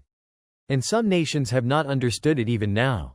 The War of the Spanish Succession likewise brought in a rich harvest for England. When the Peace of Utrecht was concluded in 1713, England was the only maritime power in the world. The late well-known American historian, Admiral Mahon, describes England's position at that period as follows. England meanwhile was building up a navy, strengthening, extending and protecting her commerce, seizing maritime positions, in a word, founding and rearing her sea power upon the ruins of that of her rivals, friend and foe alike. That this should have been the case, as it incontestably was, will perhaps not surprise our readers. Mahan's judgment is all the more interesting, as its author is an enthusiastic admirer of Great Britain and all her deeds. In fact, according to him, an unassailable British world empire is something so supremely magnificent, that all means are justified in order to create it. It was in the first years of the War of the Spanish Succession that England stole Gibraltar, an event of far-reaching importance. This event did not mean a return to the continental policy of the Plantagenets, but merely proved that England had risen to the rank of the first maritime power. It embodied in a concrete manner England's claim to rule the seas. Henceforth her aim was to secure as many naval stations as possible, and this aim could not be realized otherwise than at the expense of the continental nations. The latter, as far as they possessed coasts, were in future to be perpetually menaced by the guns of the English fleet. France had coveted Spain, but it was England who stole Gibraltar, which commands the entry into the Mediterranean. This act of robbery was the second of the decisive steps taken with a view to ensuring England's supremacy in the last-named sea. Another important event which took place during that period was a treaty of commerce, which England concluded with Portugal, the so-called Methuen Treaty. England had wisely allied herself with weak Portugal, for the latter was a large, albeit defenseless, colonial power. The Methuen Treaty was characteristic of English methods. On the one hand, England conceded to Portugal a reduction of the English duties on Portuguese wines, etc. On the other hand, she obtained for English goods the right of free entry into Portugal. An English historian has remarked concerning this treaty, "Our alliance with Portugal and the Methuen Treaty between them gave England the monopoly of Portuguese trade." The final result was that Portugal's industry was annihilated by English competition. Portugal was compelled to purchase everything for itself and its colonies from English producers. The exported products were shipped on English vessels, and thus did it come about that the entire carrying trade to and from the Portuguese colonies fell into English hands. It is a historical fact that the Methuen Treaty completed the irreparable ruin of Portugal. Concluded in 1703, it has obliged Portugal to remain England's obedient vassal down to the present day. England's statesmen have therefore every reason to speak in the most caressing and loving way of their dear friend and ally Portugal. It is not less interesting to consider the Asiento Treaty between Spain and England, which was incorporated in the Treaty of Utrecht. The Asiento Agreement enabled England to import every year a certain number of Negroes into the Spanish colonies. It gave her the further right of sending every year a trading ship to Portobello. In this way did England open for herself a market in the Spanish possessions, thanks to which the products of English industry could be dispatched thither in ever-increasing quantities. The Asiento Treaty shattered the Spanish colonial trade monopoly as effectively as the Methuen Treaty shattered that of the Portuguese. The great plan of Louis XIV had been to unite France, Spain, and Portugal in one vast continental and colonial empire. The two treaties above mentioned show us clearly how this plan had collapsed, and how immense was England's profit, especially by comparison with England's sacrifices. The English losses in the naval war had been very small, and those on land had been smaller still, for the so-called English armies on the continent, commanded by Marlborough, were not English at all, but German. England had sacrificed nothing but money, just as every business firm must advance the costs of foundation of a new enterprise. But such a firm knows beforehand that it will recoup those costs, so did England. She recouped them along with colossal interest, although her risks had been insignificant, seeing that the enemy could not possibly do her any great harm. The belligerents on the continent, however, fought so desperately and so long for England's business interests, that over and above the profits already indicated, England was able to evict France from her settlements in India, Canada, and the United States. It was the same old story. The continental nations obtained for England, at the cost of their own blood and riches, the control of the seas and the predominant position as colonial power. The English statesmen understood this perfectly well. We are told that William Pitt the Elder once said that he would conquer America on the battlefields of Germany. Chapter 4. We have conquered Canada in Germany. Frederick the Great in England. William Pitt was one of the greatest statesmen that England ever produced. He was a man whom people never tire of praising for his noble-heartedness. Around the middle of the 18th century he expressed himself as follows: "France is chiefly to be dreaded by us in the light of a maritime and commercial power. All that we gain on this system is fourfold to us by the loss which ensues to France. Surrender of Saint-Pierre and Miquelon would enable her to recover her marine." This was, therefore, the point of view of that noble-hearted statesman, in whose opinion not nearly enough loss and humiliation had been inflicted on France. What England considered to be most particularly advantageous was the loss suffered by her rival. This was after the War of the Austrian Succession, during which England had employed Austria against France, according to her usual methods. Whilst France was busy with the war on land, England captured enormous booty on sea. Mayen tells us that the commerce of all three nations, France, Holland, and England, had suffered enormously, but, he continues, the balance of prizes in favor of Great Britain was estimated at £2 million. France was forced to give up her conquests for want of a navy, and England saved her position by her sea power, though she had failed to use it to the best advantage. Mahan's last statement is correct, but this was more than compensated for by the fact that England possessed obliging continental allies, who took upon themselves to weaken France. As usual, it was England's chief partner, i.e., Austria, who did the worst business. She lost Silesia, and a large part of northern Italy, which she surrendered to the King of Sardinia, and she was compelled, as the result of these losses, to enter into her alliance with France. While these sudden and unforeseen changes were taking place in the political system of Europe, English ships were chasing the French ones, and finally forced, by their unceasing attacks and vexations, the King of France to declare war. This brings us to the part played by England in the 7 Years' War. In the opinion of the English statesmen, the moment had come to complete the theft of the French colonial empire. Too much had also remained of the French trading fleet. 6 months before the declaration of war, an English fleet sailed into the Bay of Biscay, and did not leave it before capturing 300 French trading ships, worth $6 million. Subsequently, England blockaded the French coasts, and captured all the ships, belligerent or neutral, bound for French ports. Not only did the English recognize that the time of the harvest had come, but, with the unerring instinct of the bandit, they determined to reap the maximum. Frederick the Great waged with true heroism a long and desperate war on the continent, in which he earned for himself immortal fame. Only with great difficulty did he manage to safeguard the frontiers of his country, whereas England filled, thanks to him, the pockets of her shopkeepers. Without the victories of the Prussian grenadier there would be today no English world trade. Such is the verdict of Schmaler. Frederick the Great was obliged to ally himself with England, and to accept English subsidies. He was fighting for the existence of Prussia. England, as usual, for her own purse. She knew that the subsidies were in the nature of an investment yielding immense profits. The result of the war was that England received Canada and Florida, besides the whole of the United States east of the Mississippi. Spain received from France the territory west of that river. In India, France renounced the right of exerting political influence. England's aim had been realized. Her booty on sea and over sea was colossal. Whereas the continental nations were exhausted by the loss of blood and money, and the distribution of territory in Europe remained almost the same as it had been previously. It is interesting to notice what Frederick the Great thought about his ally, England, during the 7 Years' War.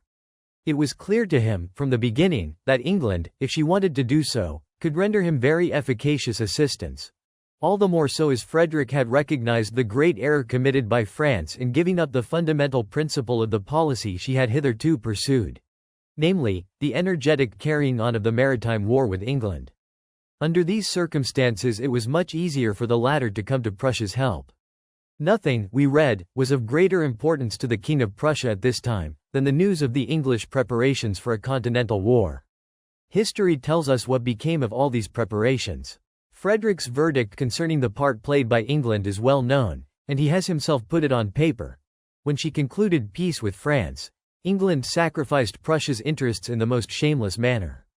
She then committed an even more disgraceful breach of faith. She offered Austria the reconquest of Silesia, and in return for this humiliation inflicted on Prussia the court of Vienna was to be allowed to resume its former friendly relations with England. As if all this treachery were not yet enough, English diplomacy was busy in St. Petersburg trying to stir up a feud between the King of Prussia and Tsar Peter III. So much malignity and so much open hostility destroyed all the links once uniting Prussia and England. The alliance, which common interests had concluded, was replaced by bitter enmity and intense hatred. From the very beginning of the war, Frederick had rightly desired that England should send a fleet into the Baltic and bombard the port of Kronstadt. He attached the greatest value to such a maneuver. But England ruled the ocean and all the other seas. She cared, consequently, nothing for the Baltic or the Sound. She attached little importance to the measures taken by the three northern powers, whose ships barred the entrance to the Baltic. The English admirals had taken Cape Breton, at the entrance to the Gulf of St. Lawrence, and had occupied the island of Guria, on the African coast. India offered them every opportunity for conquests, and they would have had none on the coasts of Denmark, Sweden, and Russia. The great successes of the English in no wise diminished the weight of the burden borne by the King of Prussia, any more than they safeguarded his throne. He asked them in vain for a fleet to protect his Baltic ports, which were menaced alike by Russia and Sweden. The overweeningly arrogant English nation, which has hitherto been uniformly favored by luck, and which considers exclusively its own business interests, despised its allies as if they were mercenaries. England was perfectly indifferent to everything outside trade. Neither Parliament nor people paid the smallest attention either to the war in Germany or to Prussian interests. Everything that was not English was looked down on. The English were, in fact, such unreliable allies that they even stood in the way of the king during the negotiations, when common decency would have required them to support him.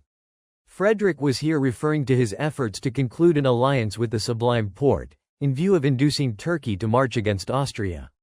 England obstructed these negotiations by all the means at her disposal, because she feared that an increase of Prussian influence in the Near East would entail an increase of Prussian trade.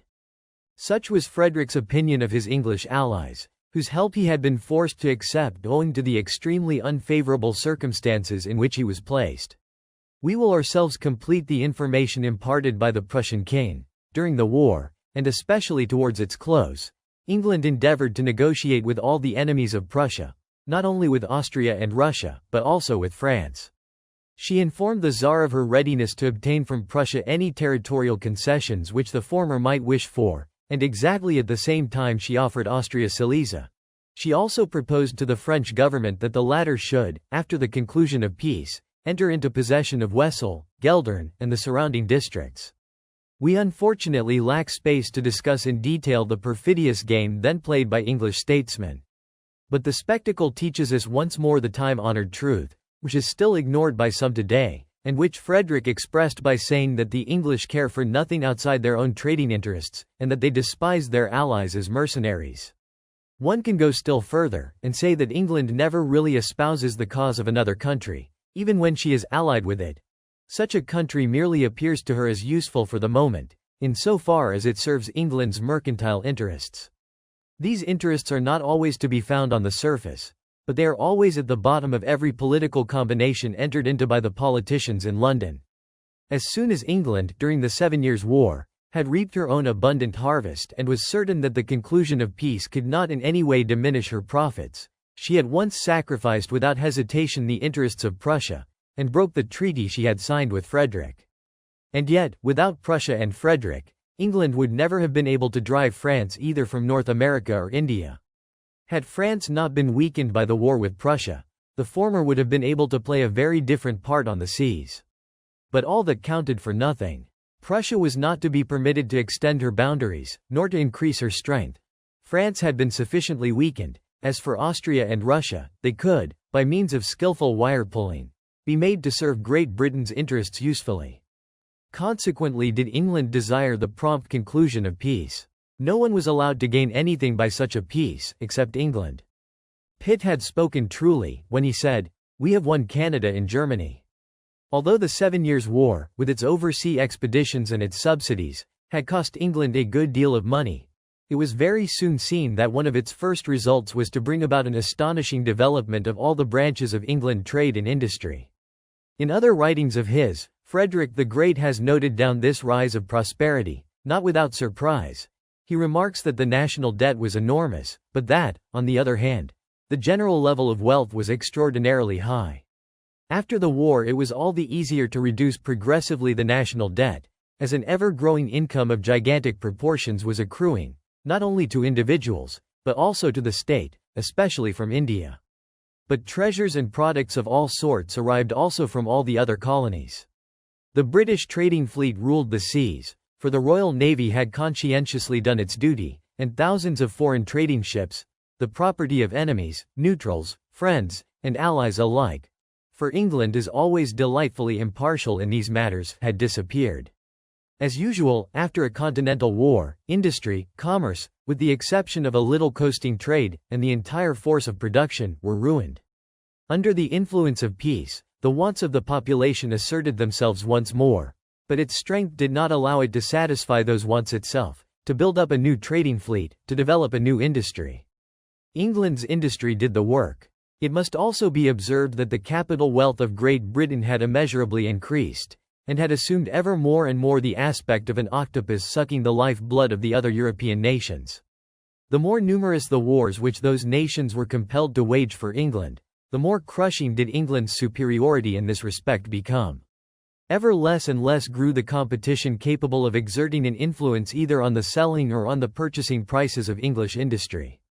Gold and raw materials flowed free of cost, and in an uninterrupted stream, into England. They either came from England overseas possessions, or from Spanish and Portuguese colonies, the exploitation of which England had reserved by treaty to herself. Thus was business doubly profitable. We must also remember that the great majority of freights were shipped on board England vessels, and that in this way also money flowed into English purses. During the Continental Wars, England acquired an immense colonial empire. That is to say, she robbed a quantity of territories belonging to other people, after having reduced the European nations to impotence on sea by stirring them up one against another. The same policy enabled England to acquire practically the whole of the shipping trade, and to establish herself as mistress of the seas. France had lost many vitally important things, both in the shape of territory and in that of prestige. But the French only came to recognize the extent of their losses later on, and they soon forgot the lesson. An interesting page in the history of the 7 Years' War is that which deals with the attitude of England towards Spain. France had signed a convention with Spain, with a view to obtaining Spanish assistance. This assistance was to be rendered a year after the signing of the agreement. It was thus in the nature of a long-term bill. England seized the opportunity to attack Spain, and to pounce with her usual vulture-like rapacity on the Spanish colonies and on Spanish vessels. She likewise continued her piratical forays against the French coasts. It was especially the silver cargoes which excited the greed of the pious English heroes of the sea. English historians still regret that Pitt's advice to attack Spain was not followed earlier. If it had been, many more glorious successes could have been obtained. Campbell wrote in his Lives of British Admirals the following exquisite passage: "Spain is just the country which England can always fight with the best chances of acquiring fame and success. Her immense empire is weak in its center point. The sources from which help can be obtained are far away, and the power which commands the sea will be able to obtain without difficulty the wealth and the commerce of Spain. We are here told candidly that an attack on the weak Spanish Empire offered every prospect of success, and of the acquisition of fame. For this reason was Spain attacked at every possible opportunity, and her still wealthy and immense empire perpetually plundered. The center point of that empire was weak. Spain's weakness resided in the fact that her sea power had been destroyed. She believed erroneously that local garrisons placed in the colonies would be able, by means of coast defenses, to maintain the cohesion of a great imperium. But between Spain and her colonies the British fleet had wedged itself in. In a similar manner was France separated from her overseas possessions. It was by means of robbery and piracy that England had developed into a world power at the expense of Europe. Chapter 5. The Protector of Neutral Countries, the Liberator of Europe. Second half of the 18th century. France set herself, with remarkable energy, to rebuild her fleet, which had been annihilated in 1759. But the decision came too late, and the errors of past years could not be repaired. Matters stood somewhat more favorably in the case of Spain. But England had long since forgotten to fear the Spaniards at sea, and rightly so, for the latter have never shown themselves equal to the English on the waters. In the third quarter of the 18th century, began the American War of Independence. Both in France and Spain the hope of crushing the pirate empire dawned again. This hope was destined to end in disappointment. Once more was the continent vanquished by the island. True, England was often in difficulties, on account of the immense extension of the seat of war. But, as far as her struggle with France and Spain was concerned, it was in reality decided as soon as it began. A very important factor of English success and English strength in all these wars was the skill with which England's statesmen and admirals invariably treated the continent as a whole.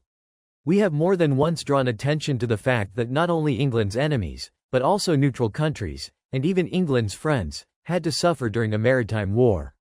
Under the pretext of damaging the enemy, all trade was forbidden alike with hostile and with neutral ports, and the English captured impartially every ship that sailed the seas under foreign flag.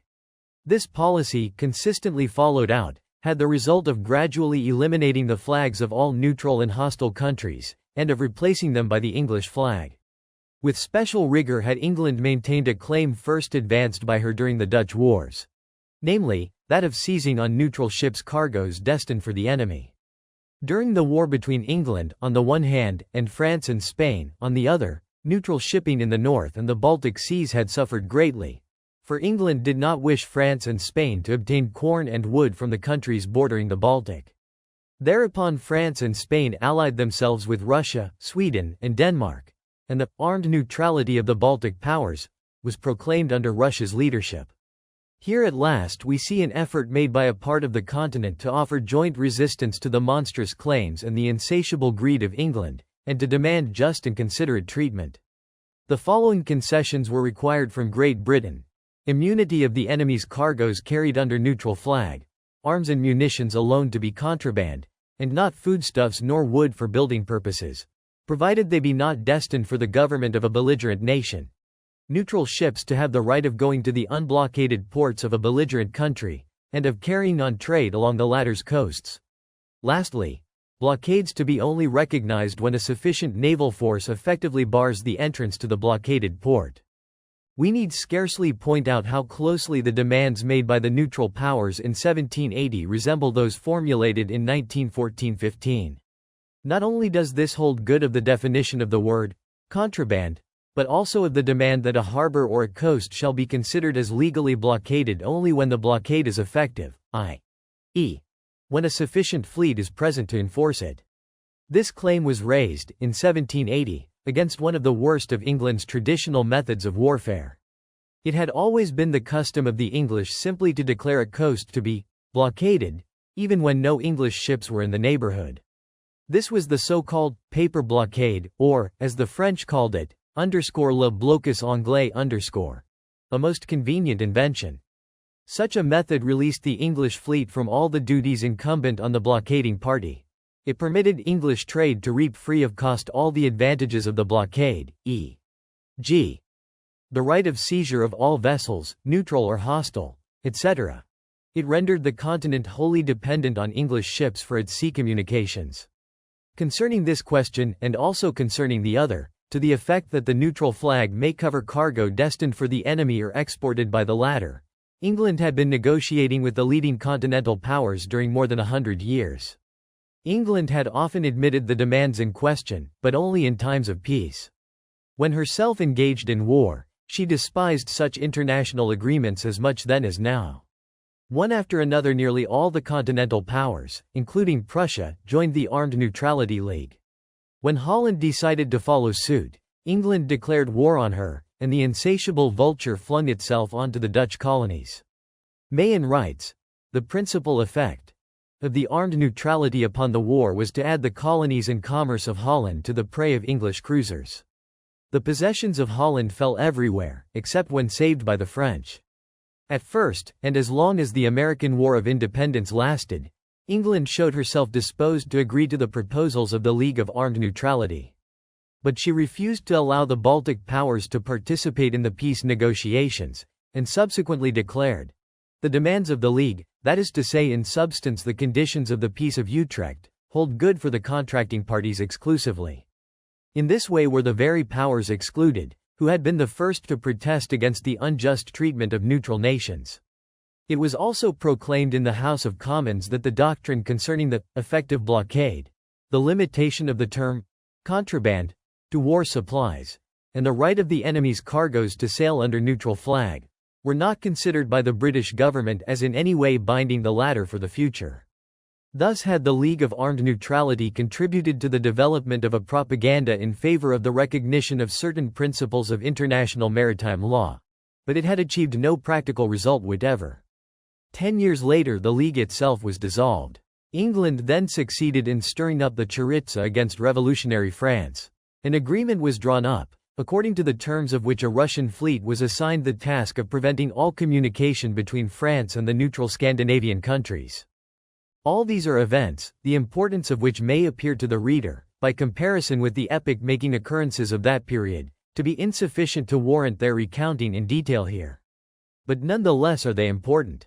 It was certainly of more than passing importance that the attempt made by all the neutral continental powers to ally themselves against the English pirate, and to obtain in this way recognition of the right of neutrals, that this attempt should have been vain. Today the neutral countries are astonished and indignant at the matter-of-course manner in which Great Britain tramples all international law and custom underfoot. They cannot understand that the only excuse alleged by her should be, "It is unfortunately necessary that the neutrals be compelled to suffer, seeing that Germany, the chief enemy of Great Britain, must be crushed." About 130 years separate us from the period of the armed neutrality of 1780. Many international conferences have been held during these 13 decades. Many agreements have been made concerning the laws of maritime warfare, and especially concerning the right of neutral shipping in time of war. An immense quantity of books have been written on the subject, and in no other connection have we heard so much about the growing solidarity of civilized people being promoted by the increased means of communication. The 19th century and the beginning of the 20th were periods in which international phrases were held in high honor. The European states, and not only the weaker ones, believed that a lot of printed paper was sufficient to suppress the Englishman's thieving instincts.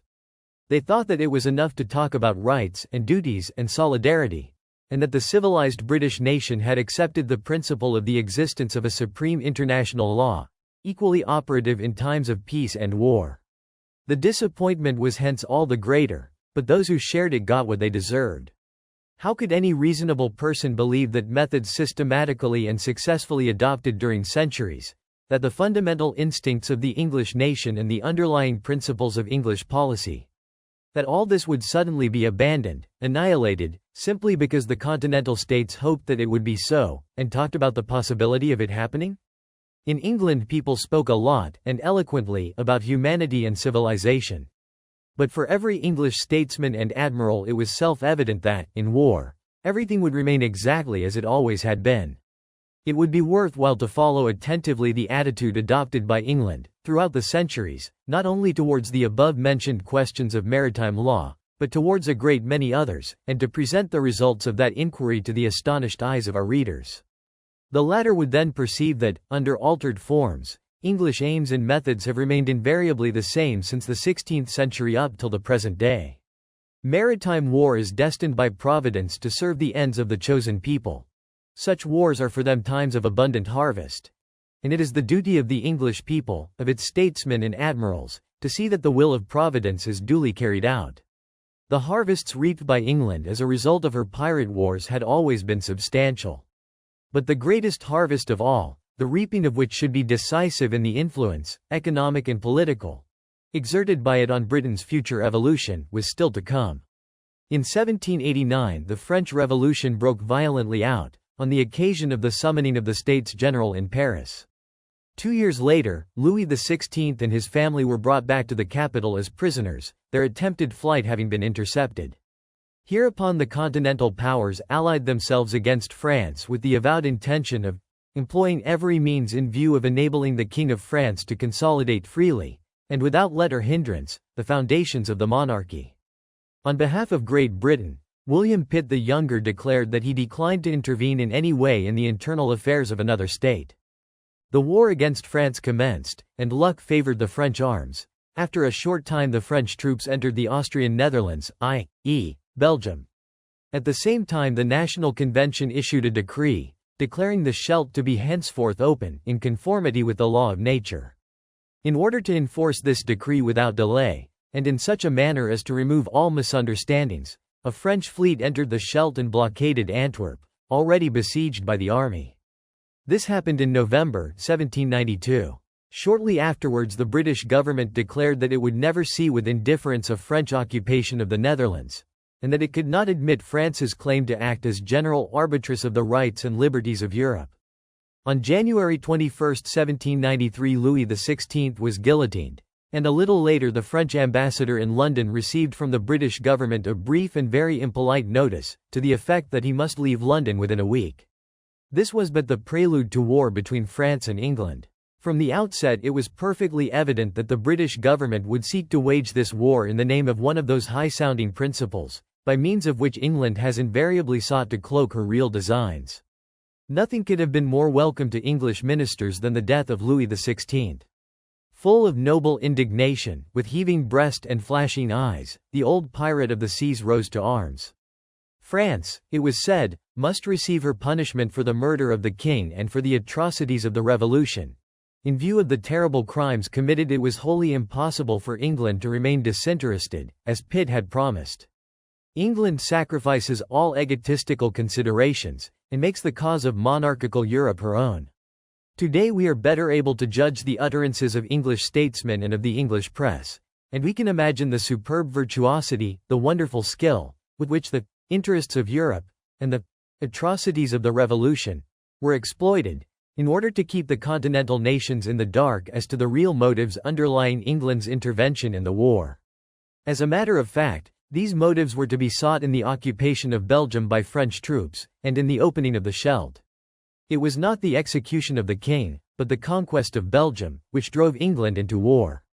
The English historian Seeley goes still deeper into the question, when he says, "The fight for the acquisition of new markets for English goods at the expense of the growing French industry, was at once keener and more popular than the fight against the Revolution." Alexander von Pies and Paul Dane, the authors of that excellent book England's Vorherrschaft aus der Zeit der Kontinentalsperre comment as follows on Seeley's words. Commercial jealousy was reinforced by political fear. France might be strengthened by the Revolution, even as England had been by her own revolutions in 1649 and 1689.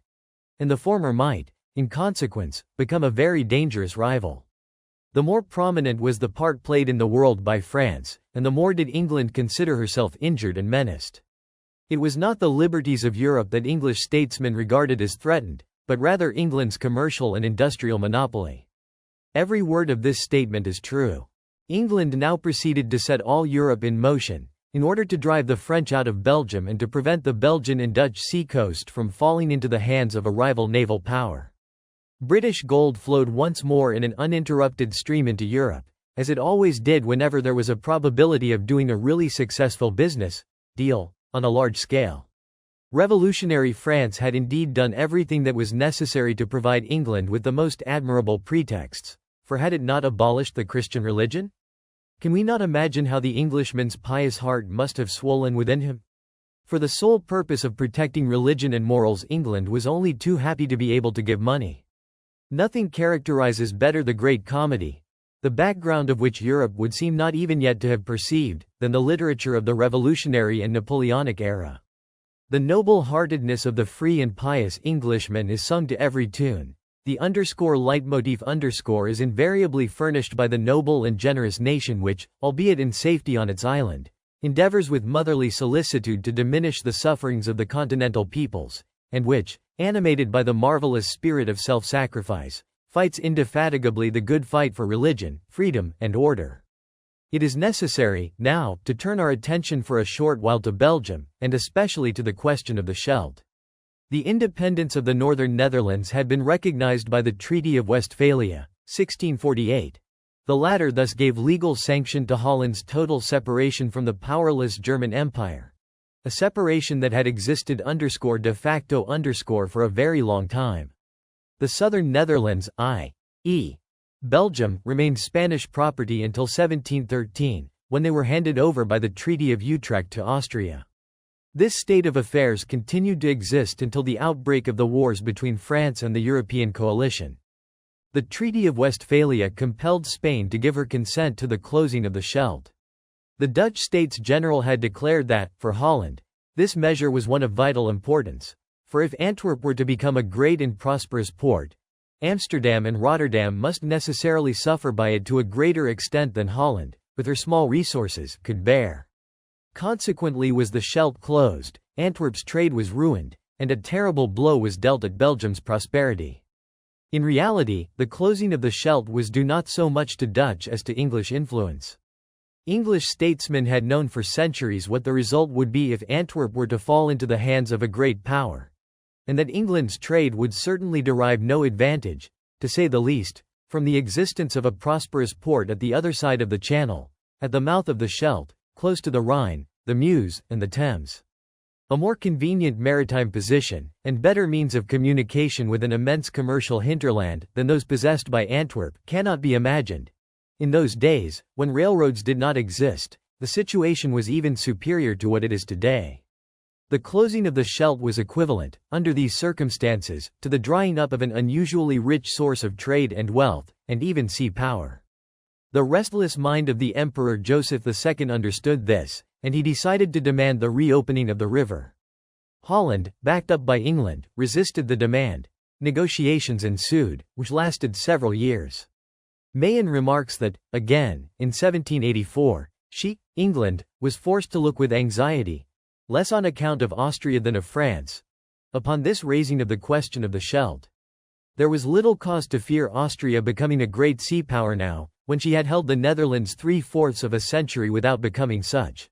But there was good reason to dread that the movements in progress might result in increasing her rival's sea power and influence, perhaps even her territory, in the Low Countries. Mayen neglects to tell us how England's jealousy of Austria manifested itself at that time, just as it had done on previous occasions. At the beginning of the 18th century, Austria had founded an East Indian trading company in Ostend. As Alexander von Pies tells us, the enterprise flourished, and thereby excited naturally the envy and suspicion of the English. England created difficulties for the emperor on the Rhine, and at the same time dispatched envoys to the Great Mogul in India, who represented the emperor as the principal enemy of Mohammedanism. For this purpose, certain highly colored descriptions of the battles of Peterwardein and Belgrade were given. Finally, in 1727 the company was dissolved, as a consequence of English threats. We would remark that certainly no other European power could have been maltreated and exploited by England, as Austria was. But then the German Empire of that time was not a great power. Emperor Joseph II soon gave up insisting on the opening of the Scheldt, for other things occupied his restless mind. France paid him an indemnity, and her statesmen drew the conclusion that it was henceforth permissible for them to develop relations of intimacy with Belgium, and to sign a military and naval convention with the latter. This policy of France was directed against England. It showed that the French statesmen understood the real motives by which Great Britain was actuated. It is possible that they were also of the opinion that, in the event of the Belgian question becoming acute, it would be of the greatest importance for France if Belgium were not on England's side. This was in 1785, and during the following years English diplomacy did everything it could to win over Holland. Such was, then, the position of matters when, in 1793, the attack of the European powers on France resulted in the conquest of Belgium by French troops, and in the opening of the Scheldt. At first sight it would seem as if there were a certain similarity between the attitude of England at that date, and her ultimatum to Germany in 1914. There is certainly some resemblance between the two attitudes, but there is also a fundamental difference, namely, that Belgium, in 1793, was Austrian territory, and Austria was at war with France. France sent her troops into Belgium in order to conquer the latter, and she sent her fleet to open up a port of incomparable commercial value. The French government intended, from the beginning, to keep Belgium. In fact, the possession of the whole of the Netherlands had been for centuries one of the chief objects of the kings of France, and such an object could not possibly be attained except by conquest. Austria had, in conjunction with the other continental powers, attacked France, and the latter was in her right in invading Austrian territory. The French government subsequently declared that its troops would evacuate Belgium, but it is doubtful whether it would have permitted the Scheldt to be closed again. The occupation of Belgium, however, together with the opening up of the river, afforded England a sufficient reason to declare war on France. Only a short time before this, the British government had manifested the firm intention of not intervening in the Continental War. Its desire had merely been to inflict, in accordance with its traditions, as much harm as possible on the shipping trade of belligerents and neutrals, and if the occasion had presented itself, it would have gladly seized a colony or a naval station belonging to one of the nations at war. English statesmen had judged a policy of watchful waiting to be the best, especially as the British fleet was at that time not quite equal to its task. But in those days of wooden ships, and in view of England's colossal resources, the defects of the navy could very soon be repaired. In 1914, the German Empire was attacked by Russia and France. The German government requested Belgium, an independent but neutralized country, to allow the German armies to march through Belgian territory. It gave, further, every necessary guarantee to the effect that no territorial acquisitions were intended. It pointed out that military necessities alone dictated its request, and it promised compensation for all damage done. It likewise undertook to pay cash for all the provisions needed by its troops. Great Britain at once agitated the spectre of Belgian neutrality, and declared that the entry of German troops into Belgium must entail a declaration of war by the London Cabinet. A short time afterwards documents were found in Brussels, which showed that England, France, and Belgium had entered into a military agreement in 1906 with a view to preparing a joint attack on Germany. Since that date, consequently, a neutral Belgium had de facto no longer existed. Belgium, and this is the chief thing to be noted, had become a British basis of operations in one of the strategically most important regions of Europe. The British government had already in advance ascribed to Belgium, in the carefully planned out future war against Germany, a part similar to that played by Portugal during the Napoleonic Wars. Some years ago Lord Curzon wrote that the necessities of Indian defence urgently demanded the occupation, by British troops, of all the countries bordering the Indian frontier, as well as the conquest of Arabia and the transformation of the Persian Gulf into an English lake. For all such countries, and also the Persian Gulf, were in reality nothing but the natural fortifications of India. In the same way does England, as a matter of principle, regard all those European countries whose coasts are washed by the North Sea, the Channel, and the Atlantic, as fortifications of the British Isles, and as forming also England's commercial hinterland. In 1793, when the last great struggle between France and England began, Spain and the Netherlands were both considered, in London, to be British fortifications, Hanover being in British hands. It was also possible to consider Germany in the same light, whilst, in the north, Russia formed the background to the Scandinavian states.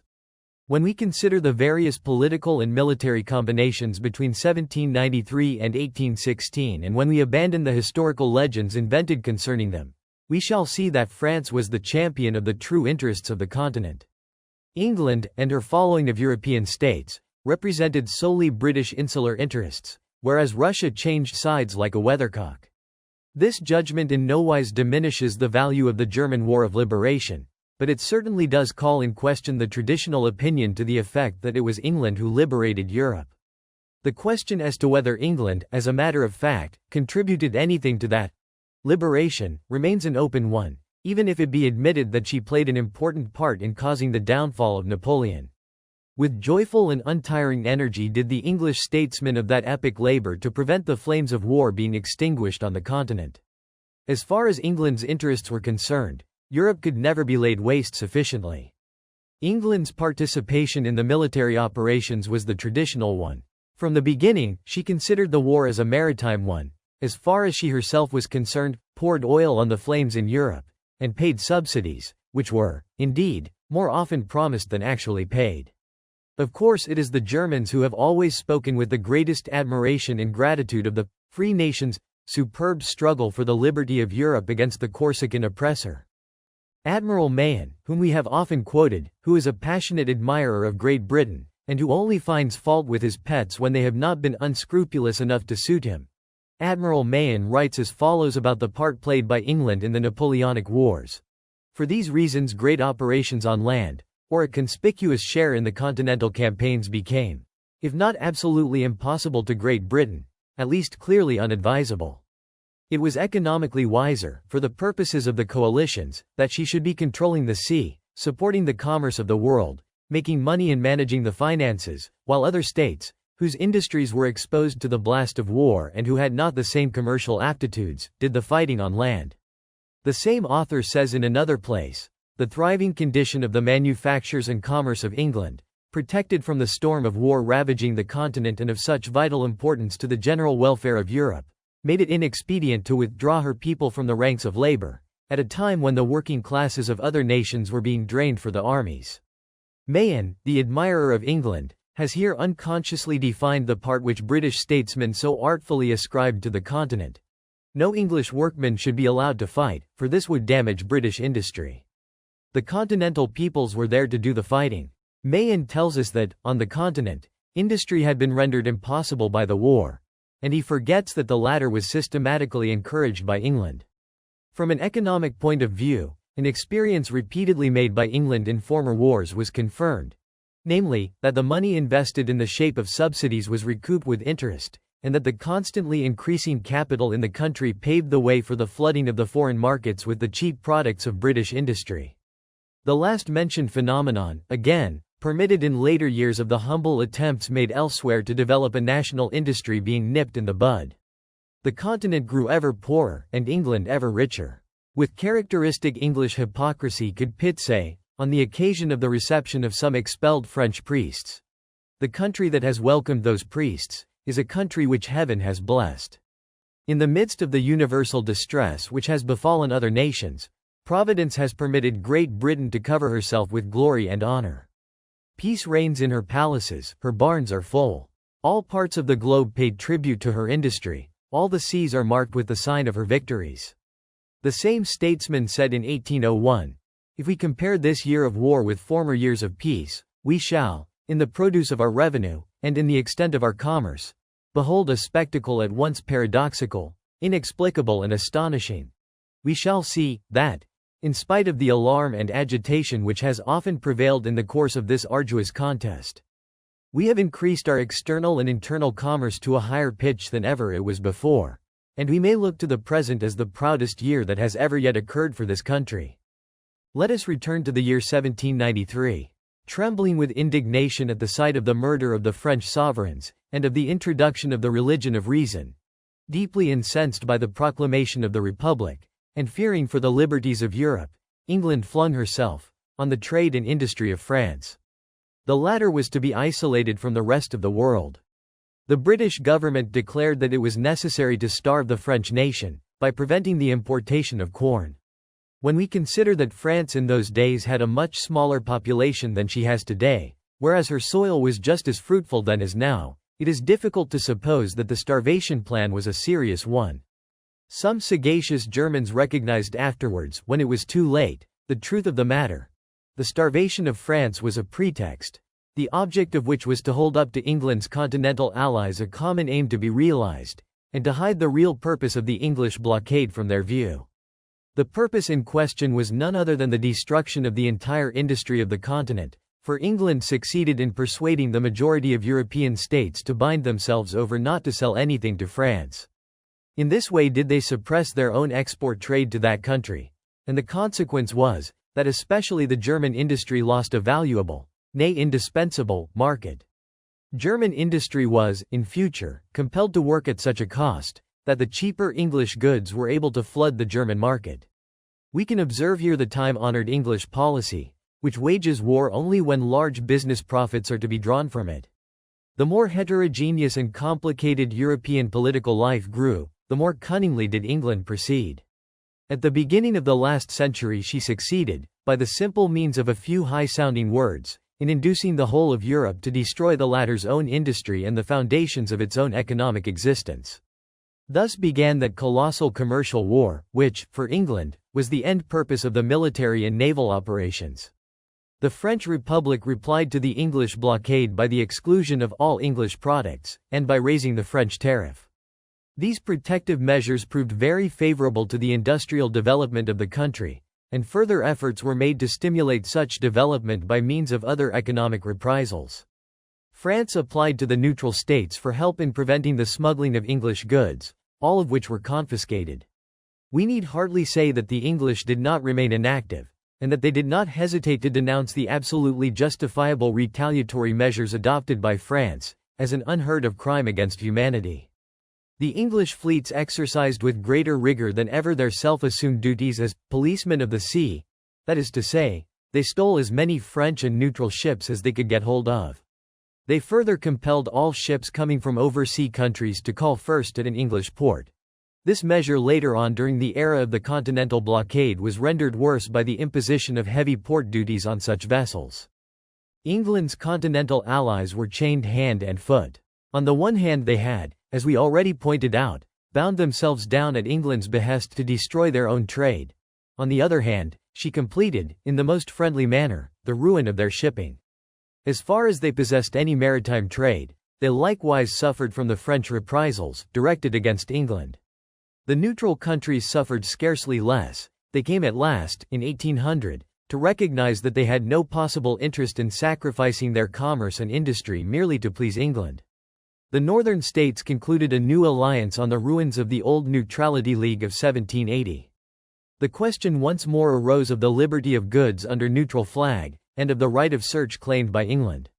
The neutral countries were of opinion that the right of search, in the case of trading vessels accompanied by warships, should be negatived on principle. Several brutal attacks on Swedish and Prussian trading ships, and another on a Swedish warship, formed the last straw that broke the camel's back. Under Russia's leadership a new armed neutrality league was constituted in 1800. Its requests were both just and moderate: liberty of transport of all goods, outside contraband, under neutral flag. Contraband to include henceforth munitions of war only. Prohibition of the so-called right of search, in the case of trading vessels accompanied by warships. Liberty of travel for neutral ships, which are to be allowed to sail freely to the ports of belligerent nations provided no effective blockade exists. These just claims roused the English to intense fury. The government declared them to be not only hostile, but preposterous, disgraceful, insulting to English supremacy. England would under no circumstances sacrifice her rights to the Jacobin principles now fashionable, and which had been derived from France. The Neutrality League of 1800 insisted on its demands. Prussia, Denmark, and Sweden rallied around Russia, as leader of the neutral nations. Energetic efforts were made to keep the Baltic and North Seas open for neutral shipping, and to close the Baltic to British shipping, as long as England should not agree to the just demands of the neutral powers. We must bear in mind that the trade with Northern and Eastern Europe was of immense importance for England at that time. The countries bordering the Baltic constituted a rich market for British industrial products, and it was from them that England obtained very large quantities of corn and timber. Already at that time was Great Britain dependent to a large extent on the importation of foodstuffs for the feeding of her population. The neutral powers began their preparations for closing the entrance to the German rivers flowing into the North Sea and the Baltic. Hereupon England required Denmark to abandon the Neutrality League, and the claims put forward by the latter. Denmark was further required to open her ports without delay. The Danish government refused to accept these demands. The result was the bombardment of Copenhagen by English warships, and an attack on the Danish fleet. Almost immediately before these events took place, the Emperor Paul, the leading spirit of the whole neutrality movement, was assassinated in St. Petersburg. The history of this celebrated murder has admittedly never been cleared up, but when we consider it in the light of contemporary political happenings, we may take it for granted that the assassins of the Tsar, and also the immediate instigators of the crime, were in the pay of the British government. The crime in question must be laid to the charge of the pious and free English people, of the same nation which, in its virtuous indignation at the murder of Louis XVI, plunged Europe into a series of wars lasting 22 years. The assassination of the Tsar and the bombardment of Copenhagen took place at such admirably calculated intervals, that the former could be made known in Copenhagen at the very moment when the British guns were opening their fire on the city. Denmark gave in, the armed neutrality of 1800 was at an end, and Russia concluded a separate agreement with Great Britain. The latter maintained all her claims with regard to neutral shipping intact. Once more had the continent been outwitted by England, and precisely that part of the continent, which had its various component elements kept together, would have constituted a by no means insignificant factor in politics. The League had come to grief owing to the double-faced attitude adopted by Russia, an attitude which the Empire of the Tsars kept up during the whole of the Napoleonic Wars. We cannot now discuss the numerous other aspects of the political situation at that time. But when we consider this situation impartially, we must come to the conclusion that an active cooperation of the nations forming the Armed Neutrality League with one another, together with a rapprochement between those nations and France, would have produced the happiest results for Europe. And not only that, the breakup of the Armed Neutrality League of 1800 marks another step in the development of England's sea power to the detriment of Europe. Once more the determination of the mistress of the sea to consider and to treat Europe exclusively as a land offering facilities for commercial enterprise manifested itself. English statesmen spared neither trouble nor money in stirring up new wars on the continent, and in endeavoring to induce the European nations to adopt such economic measures as might weaken them commercially and industrially. As a reward for their services, England coolly and unscrupulously destroyed the maritime trade of her friends, whether the latter were allies or simply neutral. England's struggle against the armed neutrality was in every way an offensive one. This is not only true of the bombardment of Copenhagen, or of the naval expedition to the Baltic Sea, but it holds good of the whole policy which led up to the acts in question. It is characteristic of the immense increase of England's strength, that she should have felt herself capable of pursuing such a policy. For it was one thing to send a fleet against Holland, or even against Spain, and quite another to dispatch a fleet through the North Sea into the Baltic, which was closed in by mighty naval powers. The energy of desperation with which England, by means of her fleets and the murderers suborned by her, fought the northern powers with beak and claw, proves how highly she rated the danger threatening her from that quarter. Chapter 6. The Great Harvest. The Napoleonic Wars. German historians generally place the military aspects of the Napoleonic Wars so prominently in the foreground, that the economic aspects of these wars are entirely overlooked. The continental blockade established by Napoleon is considered as the only event of economic importance. The truth is, however, that the military events were, to a much larger extent than is generally supposed, determined by economic causes. Pease and Dane have reproduced an utterance of Lord Granville's, which the latter made in 1800 to the effect that Napoleon would derive from peace considerable advantages to the commerce, trade, and manufactures of the Republic, whilst England would be left merely in its present situation. The noble lord should have added that the future prospects for England's commerce and industry would have been considerably less rosy, had peace been maintained. Even continental war, as we have seen again and again, filled English barns and purses alike. But as soon as peace returned, Europe recovered some of its strength, and endeavored to satisfy its own wants by means of its own efforts. France was immoral and criminal enough to flourish thanks to the protection afforded by her tariff. Napoleon did not fulfill England's hope that France would conclude with her neighbor at the other side of the Channel a treaty of commerce profitable solely to the latter.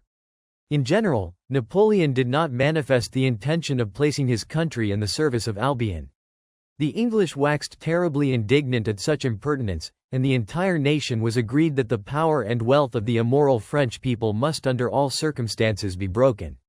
The most sacred rights of the chosen people were menaced, and this implied, of course, that the liberties of Europe were jeopardized. Noble England wished to save Europe from Napoleon. Needless to say, she wanted no recompense, nay, she would even give of her own money for the purpose, in order to induce as many European nations as possible to participate in her glorious fight for liberty. The states which remained neutral sinned against Europe, and England was obviously fulfilling the behests of Providence in destroying their shipping and their industry. The time was past when there was any reason to fear armed neutrality. The English fleets ruled the seas and blockaded the French and Spanish coasts. In fact, they blockaded, directly or indirectly, the entire western coast of Europe. In the Mediterranean, Malta had fallen into English hands. Some years previously, Bonaparte's Egyptian campaign had failed. Its failure was inevitable, because the French fleet was insufficient. Consequently, the Egyptian army was isolated, after Nelson had destroyed the French squadron at Aboukir. The lack of success of the expedition to Egypt signified a defeat of Europe at the hands of England. By way of the pyramids, and with India as his goal, Bonaparte had intended dealing a heavy blow at Albion's power. He would have succeeded, if it had not been necessary for him to cross the Mediterranean. The matter would today be much easier for a power placed directly or indirectly in a position to march from Turkish territory into Egypt. The analogy is a remarkable and a timely one. In order to realize the plan, it would only be necessary for the Turks to march against Egypt through the desert. Or else an European power, finding the road through the Balkan Peninsula open, would itself send troops to the Egyptian frontier via Turkey. If these conditions should one day be realized, England would have no arms wherewith to defend herself against the continent. She would have no means wherewith to defend Egypt and India, or her world power in general. She could fill the seas with her ships, she could bombard coasting towns and sink the enemy's vessels, but it would be of no avail. Sea power is in the long run impotent when it is limited to the surface of the waters. Napoleon's unsuccessful Egyptian undertaking was not, at bottom, an attack on England, but a measure destined to safeguard France's position in the Mediterranean. Nature has given France far more rights in those waters than England. We must also remember that Great Britain, by a series of wars of aggression, during which the European nations had been forced to do her business for her, had driven France and French trade from India. Napoleon had failed in Egypt, but his determination to protect the position and interests of France, at home and abroad, by all the means in his power, against Great Britain, this determination was stronger than ever. Never has a continental monarch or statesman recognized so clearly and completely the essence and the methods of English policy as Napoleon. He knew that, for England, trade is the beginning and end of everything. He saw through all the masks and disguises which she had always put on, from the very first day when she had begun to consider Europe exclusively as a territory to be exploited in England's interests. He knew well the strength of his mortal enemy, and he knew also that the French fleet could not, either as regards quantity or quality, compare with the British. England, on the other hand, was aware that Napoleon was capable of becoming a terribly dangerous foe on the seas, if only she were to give him time. This is one of the chief reasons why she left him no leisure, why she stirred up one war after another against him, why she looked upon every day of peace as constituting an increased danger for herself. Napoleon was likewise acquainted with this fact, hence his efforts to establish peace in Europe. He had recognized in England the firebrand of the Western world, and he knew that she had systematically carried on arson as a trade for the last 200 years.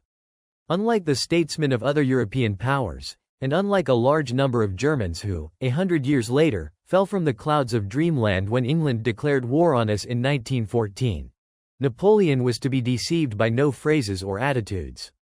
When England recommenced war in 1803, Napoleon resolved to attack the hereditary enemy on his own soil, in other words, to cross the Channel with an army of invasion. The plan, as is well known, was frustrated by the Battle of Trafalgar, when Nelson destroyed the Allied fleets of France and Spain. Henceforth was France's chance of obtaining even a temporary command of the Channel gone. What remained of the French navy lay bottled up in the harbors of the Atlantic coast. We must not take Napoleon's boast, to the effect that 6 hours' command of the sea would have made him master of the world, too seriously. But on the other hand, the possibility is not to be denied, that a landing might nonetheless have been rendered feasible by a happy combination of circumstances. The problem of landing troops in large numbers on English soil was at that time much less complicated than it is today. The sailing ships which formed the navy of friend and foe alike, were at the mercy of wind and weather. 24 hours without any wind might possess decisive importance for the success of a landing expedition. The speed of ships in those days was very small, and the range of their guns was insignificant by comparison with that of modern artillery. Frigate could only fight against frigate at a very short distance, whereas a naval battle can today be fought while the vessels are a long way from each other. Mines and torpedoes, submarines and airships were then unknown.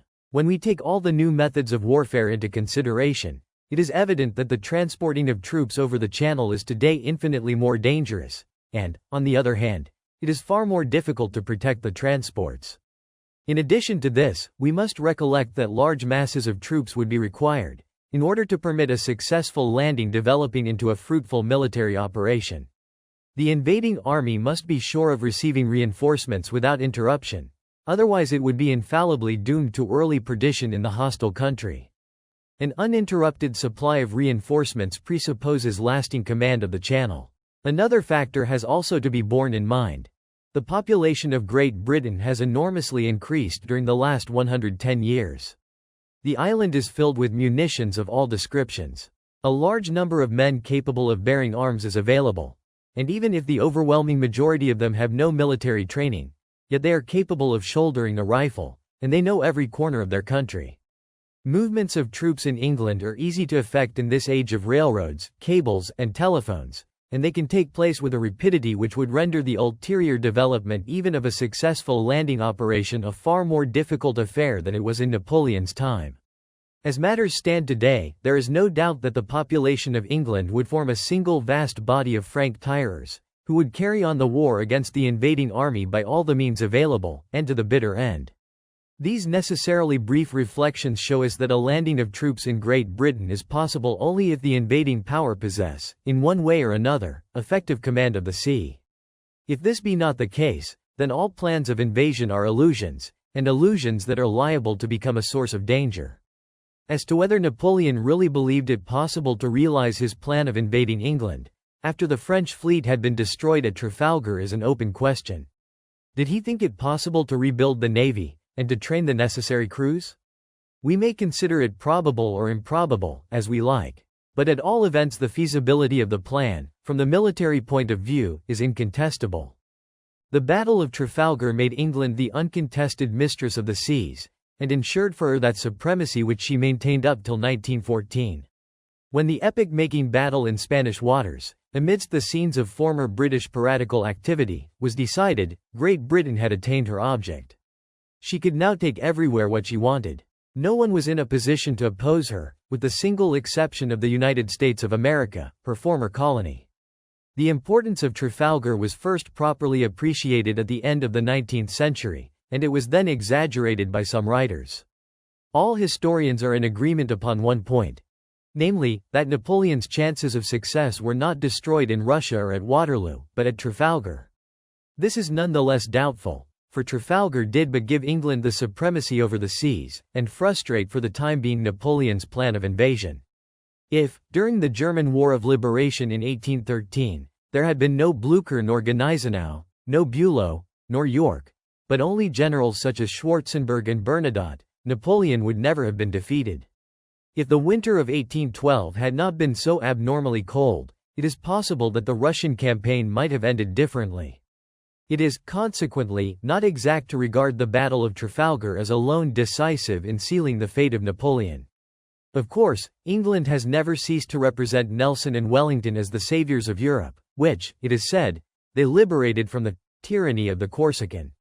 The continent was saved once more by England, who had spent blood and money for the ideal of liberty, for the expulsion of the tyrant, and for the maintenance of the principles of legitimacy.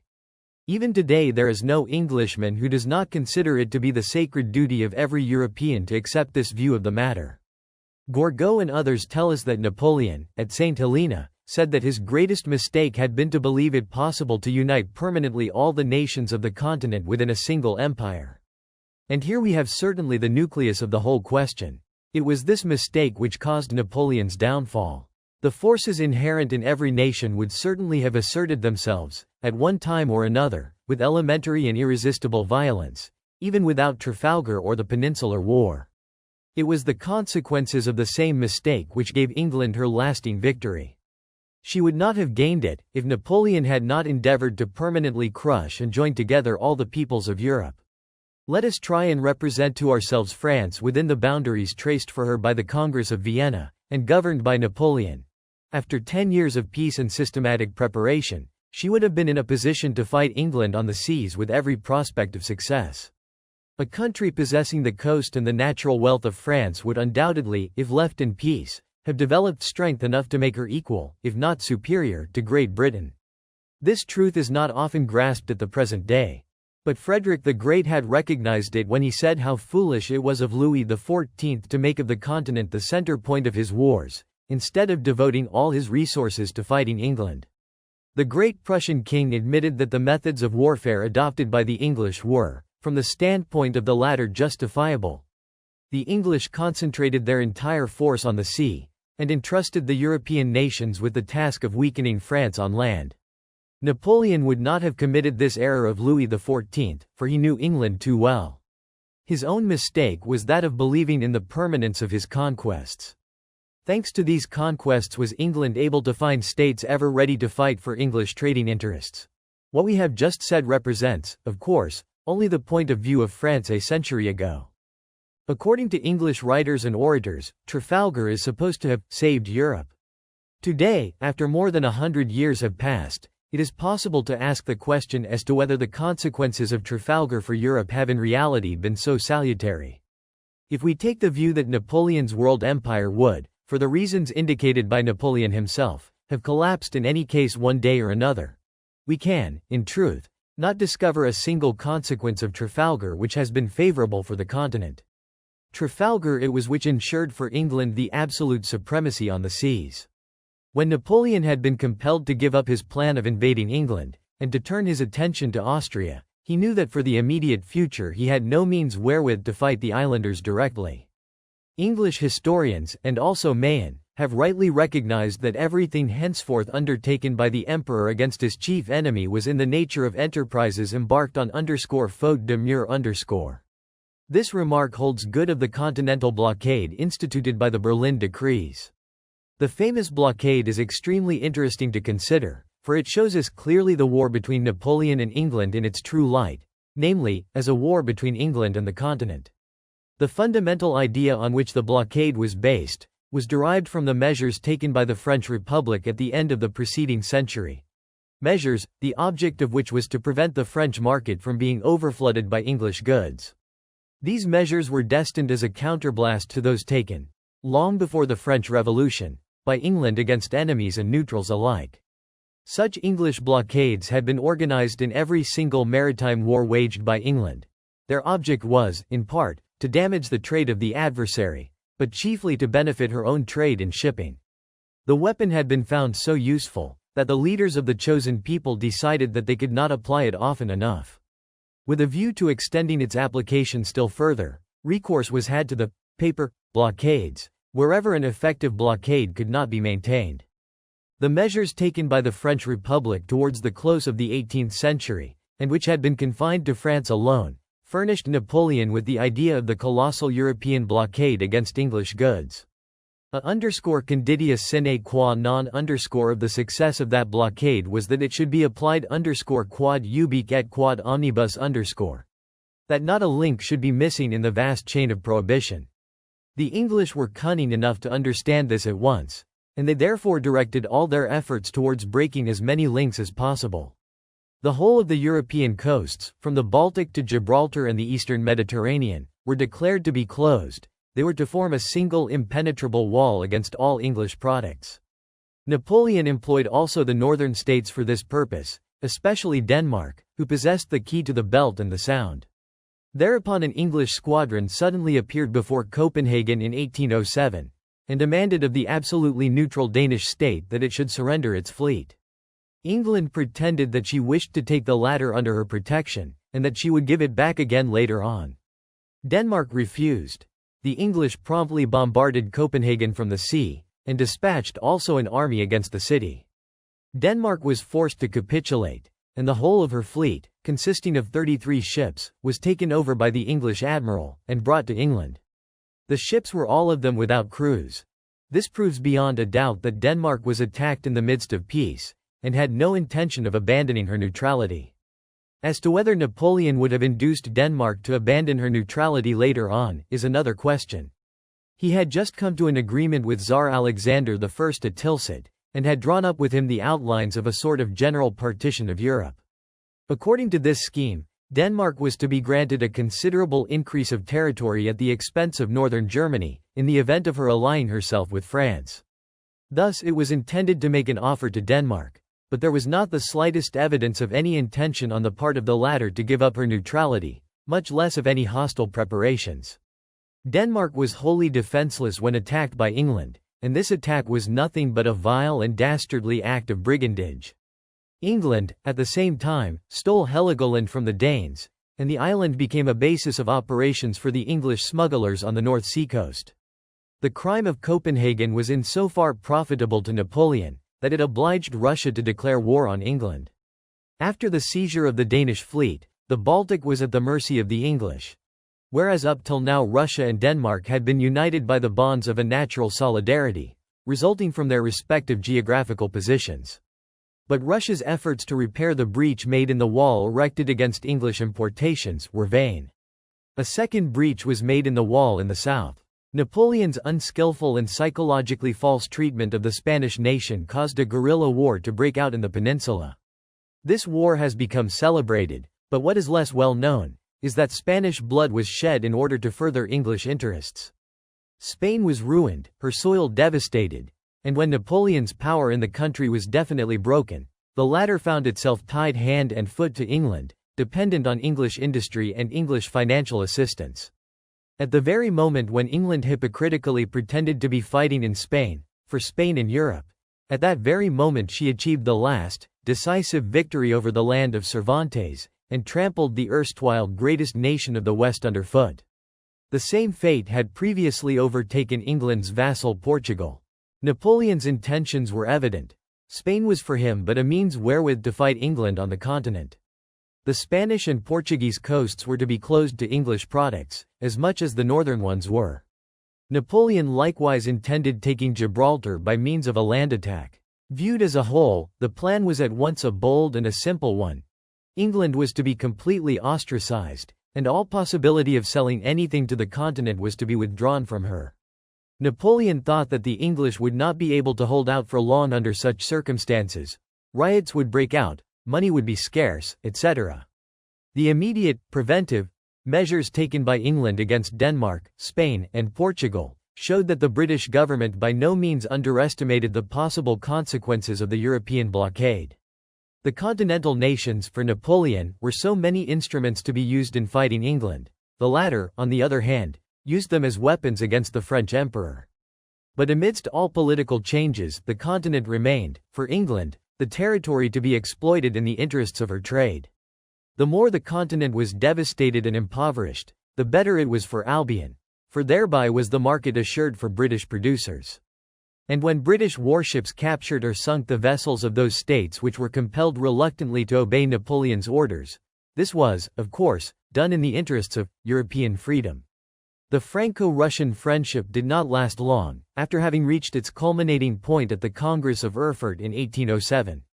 The two emperors had progressed further with their scheme for the partition of Europe, but they had not, apparently, come to an agreement regarding Constantinople. Then came Talleyrand's betrayal of both Russia and England. When the separation of Russia and France finally took place, the continental blockade was at an end.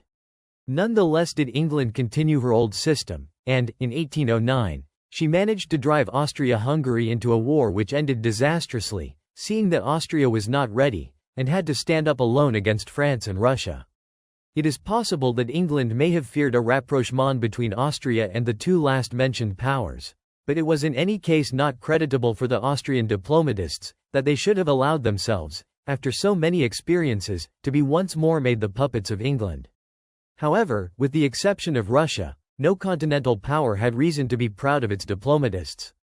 In view of the war raging at the present day, it is not without interest to examine briefly the organization of the struggle between Napoleon and England, from the technical and military standpoint.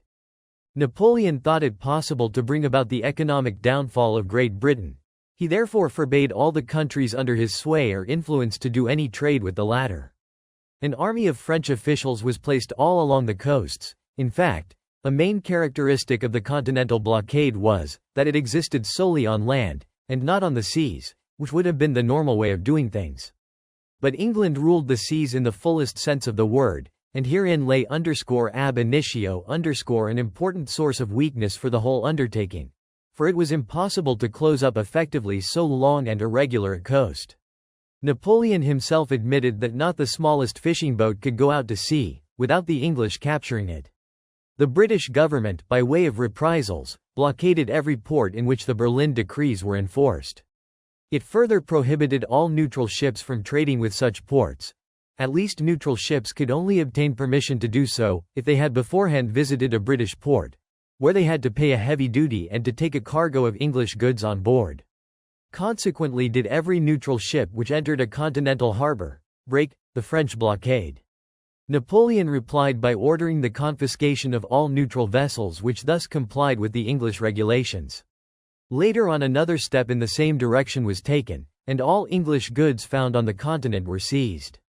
We need not dwell upon the consequences of all these measures for the sea trade.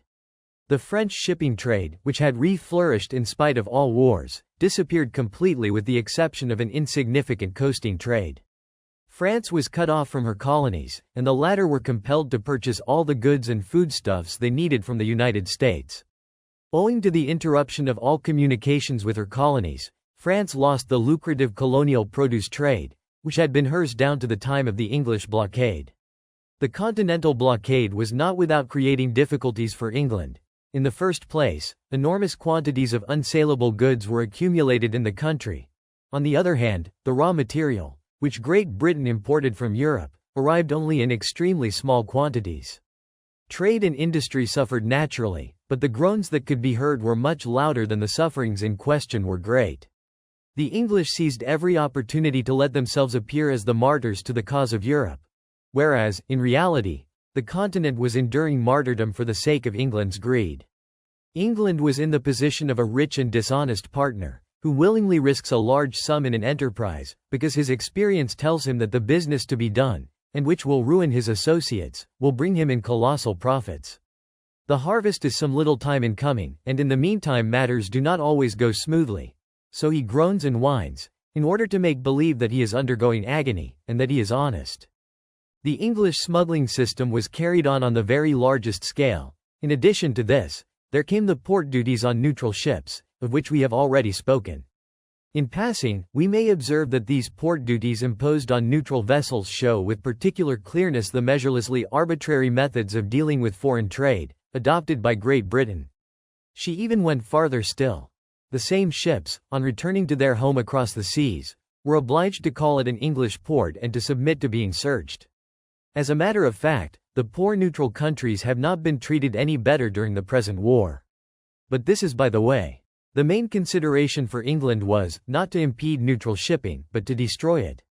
The effect of the English blockade on the German states can best be understood if we give a few examples. Owing to the blockade of the Hanoverian coast and of the mouth of the Elbe, the Silesian linen industry was almost entirely destroyed. The linen could no longer be exported by way of Hamburg, and the exporting of it through other ports proved so expensive that foreign countries, especially England, America, and Spain, were obliged to seek a cheaper source of production. Prussia, who was entirely impotent, and whose statesmen were simple enough to suppose that the destruction of one of the leading industries of the country was not desired by England, Prussia protested in London against the closing of the Elbe.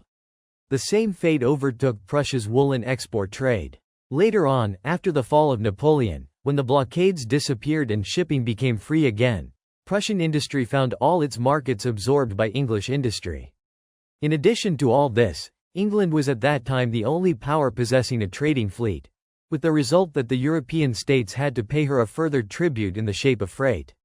The through transit from South to North Germany ceased altogether. In the whole of Germany the standard of living diminished, the state revenues sank in a truly disquieting manner, and everything was at a low level.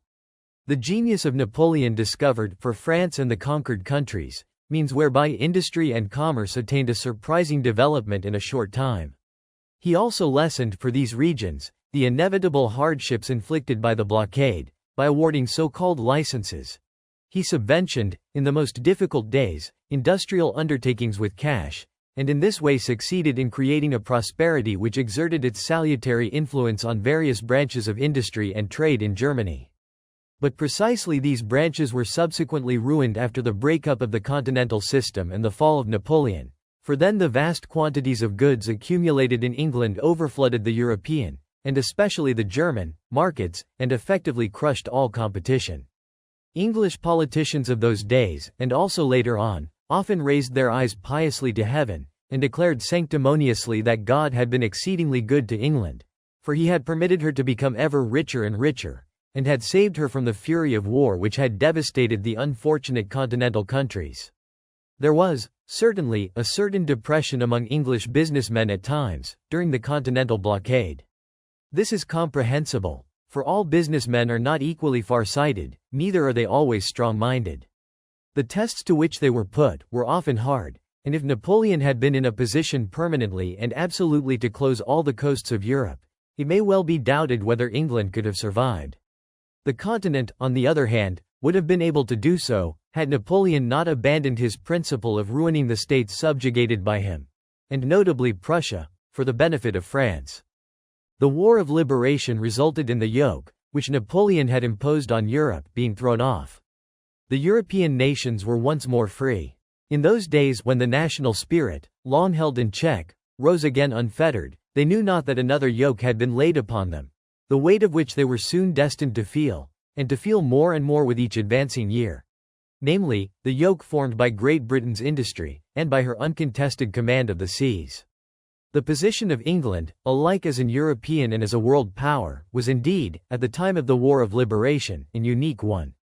The continent, to a large extent a mere series of battlefields, had been completely ruined by loss of life, by economic impoverishment, by political anarchy.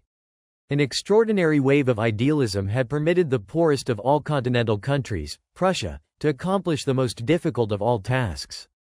Prussia fought for liberty, and sacrificed everything for it.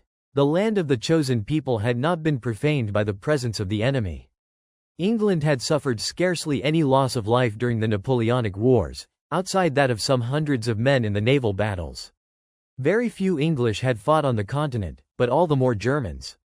In Spain, England had made the Spaniards fight, besides the Germans. From a military point of view, in fact, England had done nothing at all. An expedition which she had dispatched to Antwerp failed miserably in its attempt to take the city. But even in this case, the British government could truly say that everything necessary had been done to save the precious blood of Englishmen. Napoleon had not, from the outset, menaced the existence of England as an independent power and as a seafaring nation. His attempts to effect a landing in the island, and subsequently to exhaust the resources of the English by means of the continental blockade, were purely defensive measures. England it was who began the attack on France, for reasons which, as is always the case with such English attacks, were based on trading interests. It was in order to consolidate and develop her empire of the seas that England continually fanned the flames of war in Europe during 20 years. And at the end of that time she came proudly forward as the liberator of Europe. The simple-minded Germans believed it, and there are some who still believe it today. Innumerable historical works prove this, and endeavor to make out that we owe an incalculable debt of thanks to England for having safeguarded the liberty of the nations. There is, in fact, a legend circulated in Germany, to the effect that the English of those days were entirely different to their descendants today. Other people, again, are of opinion that the golden age of liberty-loving Britain came to an end with the wars of the Revolution. But they are firmly convinced that such an age existed prior to that date. The one view is as erroneous as the other. The methods and aims of the English nation have remained exactly the same, from the day when England, as an island, was definitely differentiated from the continent, when, in consequence, the egotistical interests of the former entered into conflict with the interests of Europe. Chapter 7. England digests her booty. The continent gradually becomes unruly. 1815 to 1890. England did not wish to leave the continent any time to organize resistance to her commercial policy. Once Napoleon had been rendered harmless. In fact, from the very moment when the Battle of Waterloo developed into a great Prussian victory, we find her alongside of France. England restored to France the latter's king, who had resided on English soil. She concluded the long-foreseen agreement with Talleyrand, and thus, in conjunction with Russia, did she rearrange the map of Europe. It was customary in Prussia in those days, and it is still customary today, to criticize the incapacity of the Prussian representatives at the Congress of Vienna, and to repeat the words of Blücher. The pen has gone and lost everything which the sword had won. In itself, the criticism is perfectly justified, but the responsibility for what took place at the Congress of Vienna cannot be ascribed solely to the Prussian diplomatists. The fact of the matter was that the great powers wished neither a strong Prussia nor a strong Germany to arise. The letter written, before the War of Liberation, by Baron Stein to the Earl of Munster, the British statesman, appears to us today almost touching in its simplicity. My desire is to see Germany great and strong, so that she may regain her nationality and her independence, and maintain them in her position between France and Russia. But that was just what no single European power desired, least of all England. For the latter knew that a strong, united Germany would constitute an important factor in the world's industry, and would no longer be at the mercy of English manufacturers and merchants. It must be noted, further, that the spectacle of another nation growing in strength and prosperity has always been extremely distasteful to the Englishmen. At first the English diplomatists let the sovereigns of Europe amuse themselves with discussions concerning legitimacy, for in this way could the nations be deceived as to their real interests. Legitimacy proved itself to be something excellently adapted to the interests of France, and of France only. Thanks to the wonderfully skillful use made of this new rallying cry by Talleyrand, the land of Napoleon was able, despite its defeat, to take up a relatively strong position. England, whilst pretending to be wholly disinterested, kept Malta and Gibraltar, but she gave back a few colonies to France. All the more energetically did England insist upon the territories which border the North Sea and the Channel being distributed in the manner most agreeable to her. Prussia was compelled to hand over her ancient province East Frisia to Hanover, the latter being, we must remember, a sort of English fief on the continent. Prussia was thus without a single port on the North Sea. England further succeeded in persuading the Congress of Vienna, through the agency of the Duke of Wellington, to unite Holland and Belgium, under the pretext that Belgium, left to herself, would be crushed by France. The British Prince Regent hoped in this way to bring both countries entirely under England's influence. The fact that the Belgian provinces had formerly belonged to the German Empire was, of course, wholly ignored, and much less still did it occur to anyone to revise the Treaty of Westphalia. Under England's influence, which remained, however, as unobtrusive as possible, the Congress succeeded in shutting Prussia off completely from the North Sea, albeit without Prussia Napoleon would never have been crushed. Prussia was placed, as a result of the decisions of the Congress, in so unfavorable a geographical position, that she was nearly rent asunder into two separate parts. The task of defending her frontiers in west and east was thus rendered as difficult as could be. Denmark kept Schleswig-Holstein, and basked once more in the sun of England's favor, for she henceforth held Prussia in check, seeing that she commanded the entry to the straits. Each of the states forming the German Staatenbund was granted the widest possible autonomy, in the well-founded belief that this was the most efficacious way of preventing the formation of a united Germany. For all these misfortunes, the Prussian diplomatists were less responsible than the European powers under England's leadership, all of which were interested in preventing the development of a strong Prussia and of a united Germany. The shutting off of Prussia from the North Sea was a far-sighted and highly important maneuver on the part of England. The unification of Holland and Belgium under England's guardianship held out the prospect of still more important consequences. We have followed up the development of England's policy towards both those countries ever since the Dutch War of Independence against Spain, and we have noted England's uninterrupted efforts to prevent them from getting on intimate terms with any of the seafaring continental powers. The reason being that the Dutch and Belgian coasts are washed by the North Sea and the Channel. In the Treaty of Vienna, England tried to go another big step forward, and to convert the independent United Netherlands into an outer fortification of the British Isles. It would be more correct to say that Belgium, and especially Antwerp, was to become a basis of operations on the continental side of the Channel for a British invading force. Had this plan proved itself, in the course of time, susceptible of realization, Great Britain would have had, not only as an insular but also as a continental power, an incomparably strong position. Guardian of the United Netherlands, she would have been far less vulnerable than she was in the days of yore, when she conquered northern France. For in the case of the Netherlands there would have been no question of conquest. The Netherlands would have become England's vassal, whilst retaining their independence. However friendly she might be with France, England took her precautions in the south of Europe. The Sardinian question was settled in accordance with English wishes, and the Republic of Genoa was united with the kingdom. In this way did England succeed in erecting a barrier against France on the one hand, and against Austria on the other. A barrier was likewise erected at the same time between France and Austria. Sardinia was obliged to rely always on British help, and the port of Genoa constituted the link between the kingdom and Great Britain. In addition to all this, England's power in the Mediterranean was well assured by the possession of Malta. Great Britain's world position was greater, stronger, and more influential than ever after the Napoleonic Wars. Her warships ruled the seas, and no other nation could even think of challenging British maritime supremacy. The British fleet was regarded as not only invincible, but as irresistible. Europe had been persuaded that her liberation was due to that fleet. For the first time for many centuries, England had no enemy on the continent, for the simple reason that she needed none. The weakened and exhausted continent lay at the mercy of John Bull, and the latter did not hesitate to exploit it. Especially was this the case with the German states, which were separated from each other by a wall of prohibitive tariffs, but whose markets were unreservedly open to foreign countries. France was clever and experienced enough to continue protecting her industry even after the fall of Napoleon.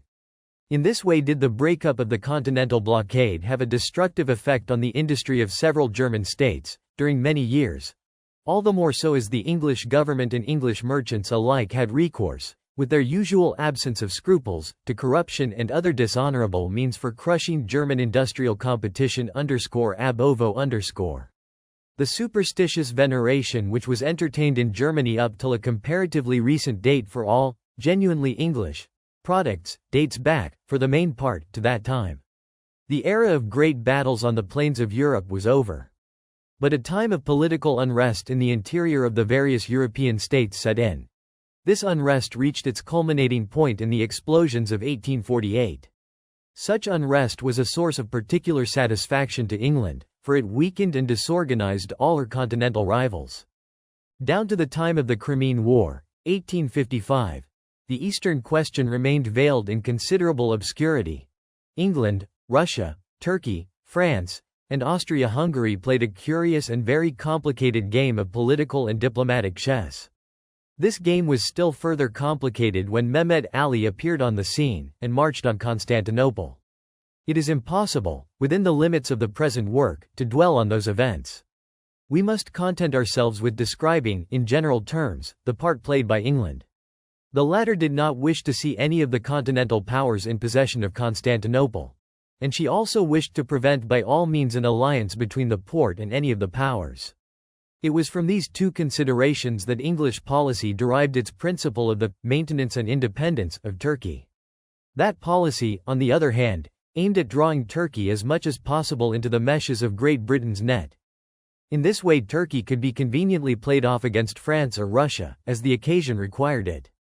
Being herself an insular power, England needed the services of a continental power in all Eastern matters. According as time or circumstances dictated, Austria-Hungary or France was selected for this honor. But Russia was not disdained either if the occasion required it. During the period of Mehmed Ali's insurrection, English policy had three distinct aims in view. Firstly, to prevent Mehmed Ali from capturing Constantinople. Secondly, to prevent the development, desired by France, of intimate relations between him and the French government. Thirdly, to prevent him concluding an alliance with the Sultan, and thus strengthening the Porte. Great Britain's anxiety concerning France was not unfounded, for the French had turned their eyes towards Egypt. In all these lengthy quarrels, the decisive word was spoken by the all-powerful British Navy. The Old English principle, according to which every opportunity should be seized upon in order to destroy all foreign fleets, whether the latter were peaceful or hostile at the moment of destruction did not matter. This principle proved extremely valuable. Its utility, from the English point of view, had been manifested in 1807, at the moment of the theft of the Danish fleet. Thus did it come about that, at the instigation of Great Britain, the Turkish fleet was destroyed, by mistake, at Navarino.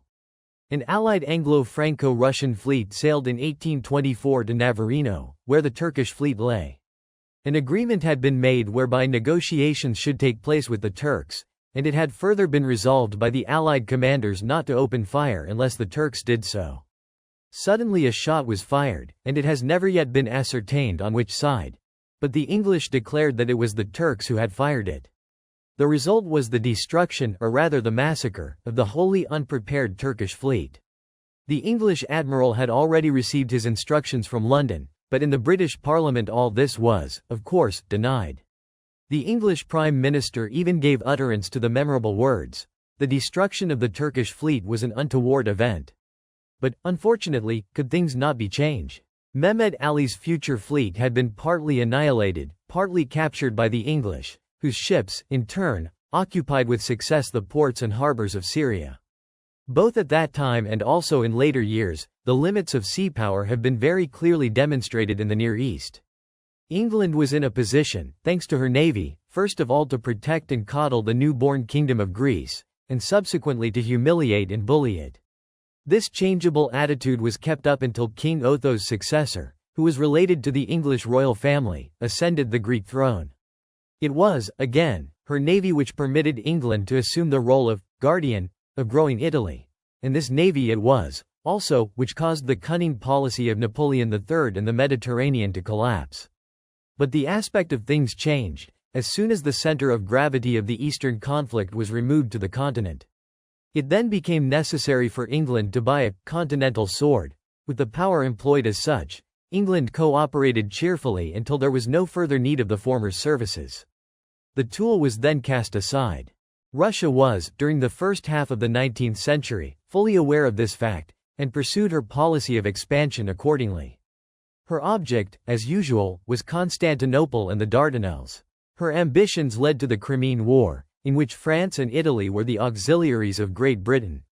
The Crimean War was badly managed, and the English performances at sea were likewise lamentable, especially those of the Baltic Squadron, to which was entrusted the task of attacking the Russian coasts and of destroying the Russian fleet. But the consequences of the Treaty of Paris proved that England alone had profited by the war. The antagonism between France and Russia, antagonism which had been increased by the conflict, was destined to cost France dear not long afterwards. On the other hand, England had obtained, in conjunction with France, the neutralization of the Black Sea and the closure of the Dardanelles and Bosphorus. Nothing shows better who was the real winner in this war, than the fact that the French were particularly anxious to conclude peace rapidly. Whereas England, by raising perpetually new questions during the negotiations in Paris, and by seeking up till the last moment to create complications, endeavored to prevent peace being concluded. Prussia had taken no part in the Crimean War, despite the strongest English pressure, despite threats and insults. Her abstention was one of the first great political acts of Bismarck.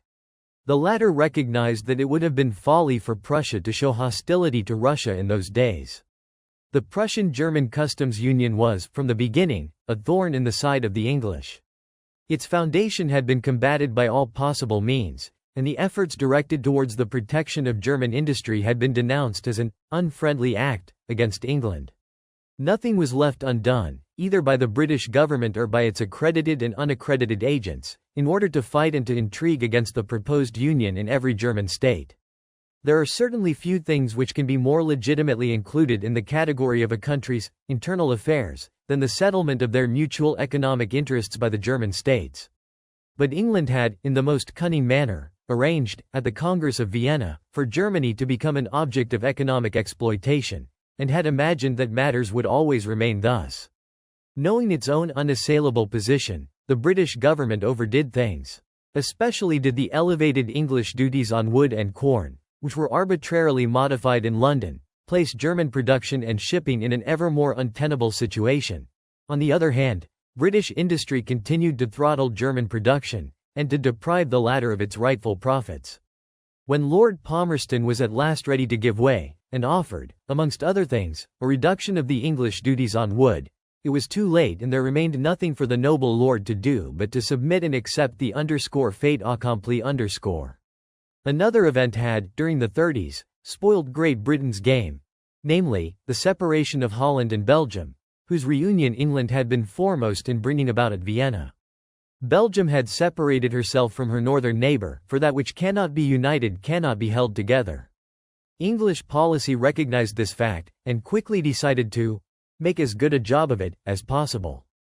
The European neutralization of Belgium was the consequence. As the historian Louis Blanc wrote, England kept the diplomatic scepter in her hand, and exploited the Belgian Revolution to her own advantage.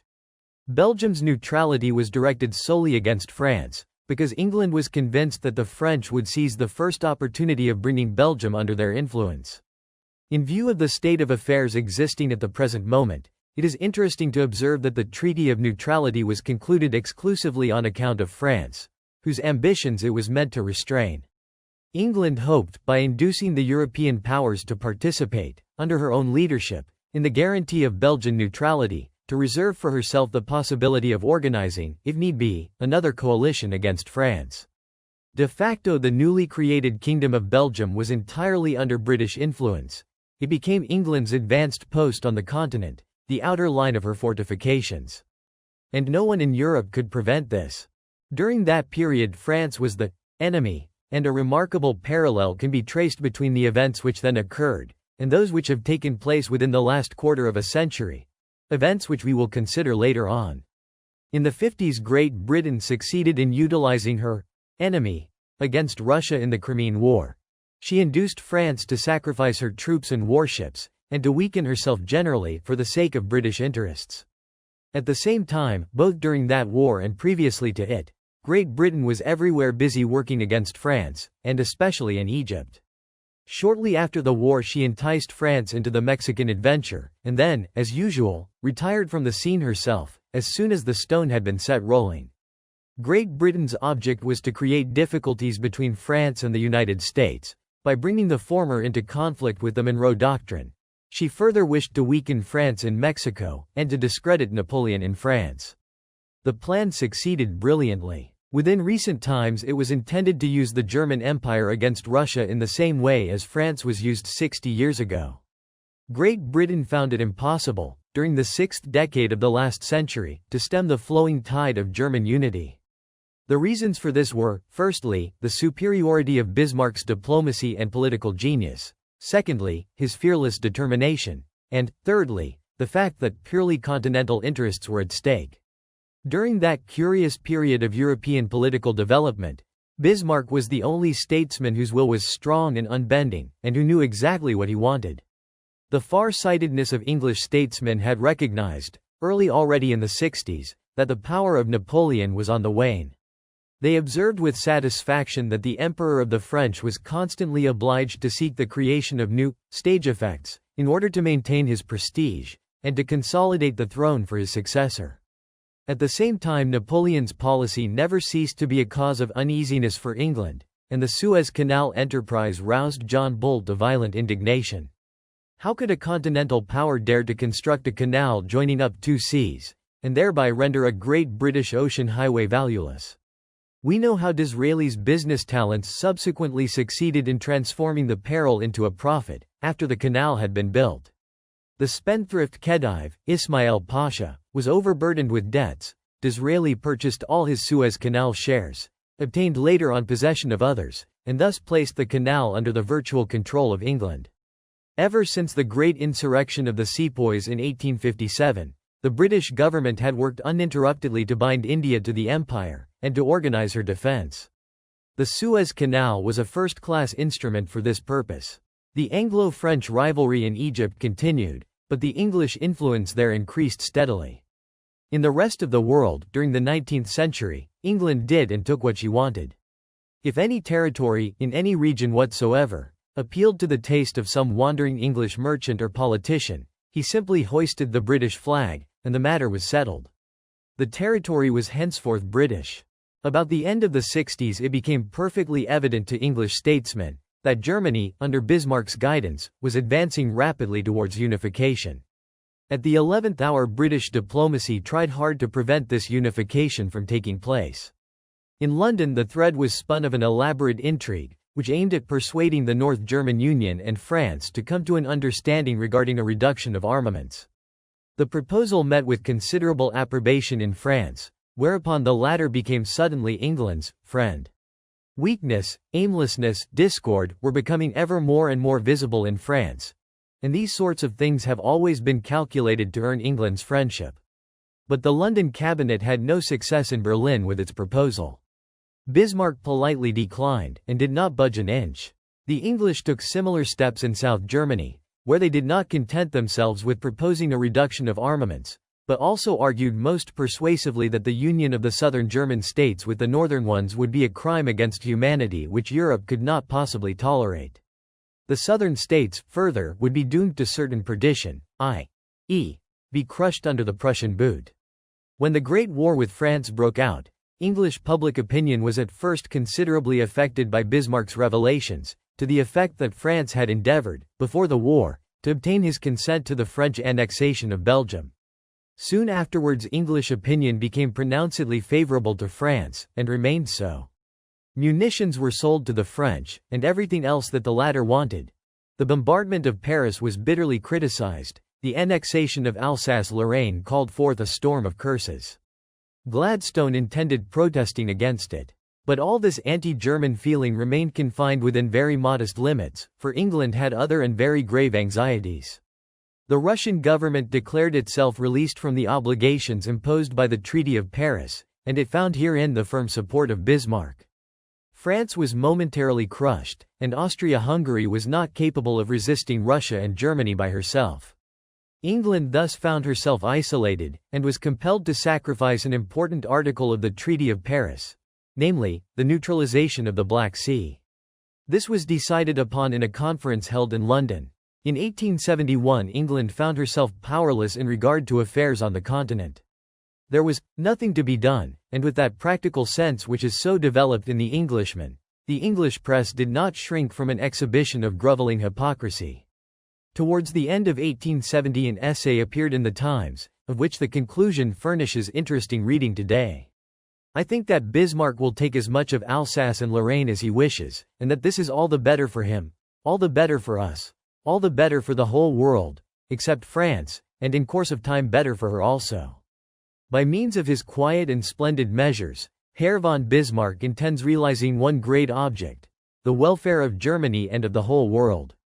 May the broad-minded, peaceful, intelligent, and earnest German nation then attain to unity. May Germany become the queen of the continent, instead of the light-hearted, ambitious, quarrelsome, and far too irritable France.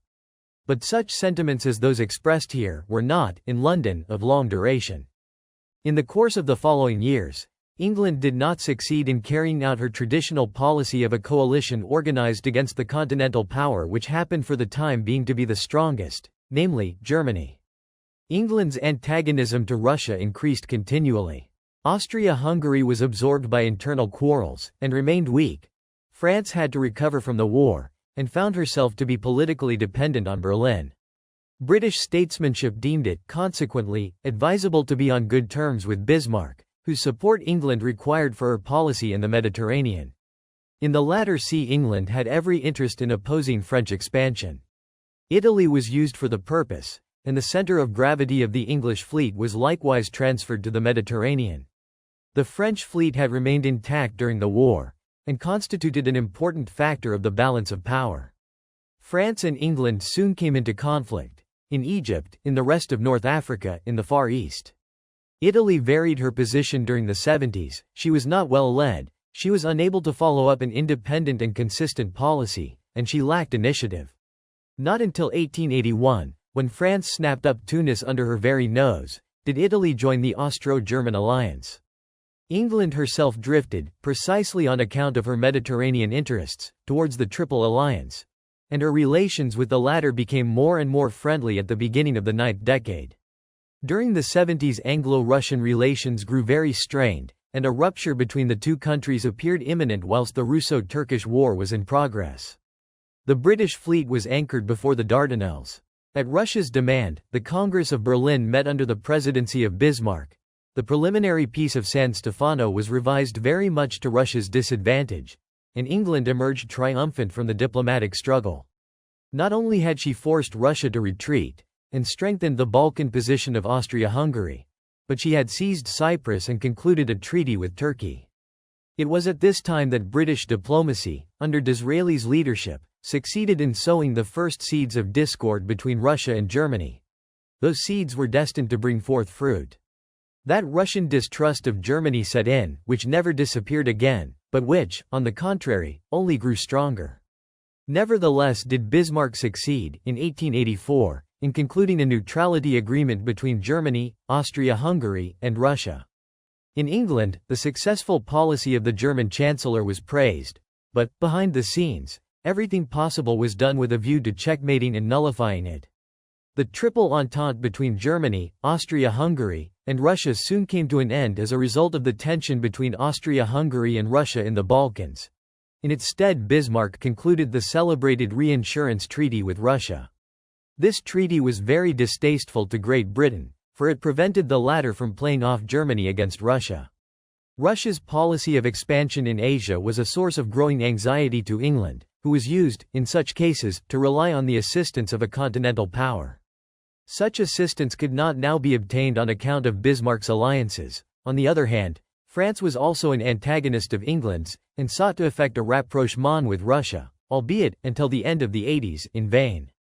England did not feel at all well in her splendid isolation. For the first time was she obliged to recognize the fact that, without a continental servant, her influence in Europe was but small, as soon as a strong will manifested itself here. To add to this, the Germans initiated a colonial policy which sorely vexed Her Britannic Majesty's ministers. That policy, it is true, was a very modest one, but it made the English uneasy, just as the new German steamship lines did.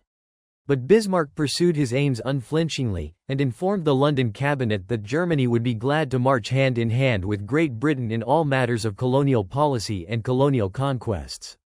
If England did not desire this, then Germany would come to an understanding with France. The greatest pain and annoyance that Bismarck ever caused our English friends was in 1879, when he proceeded to establish a protective tariff for German industry.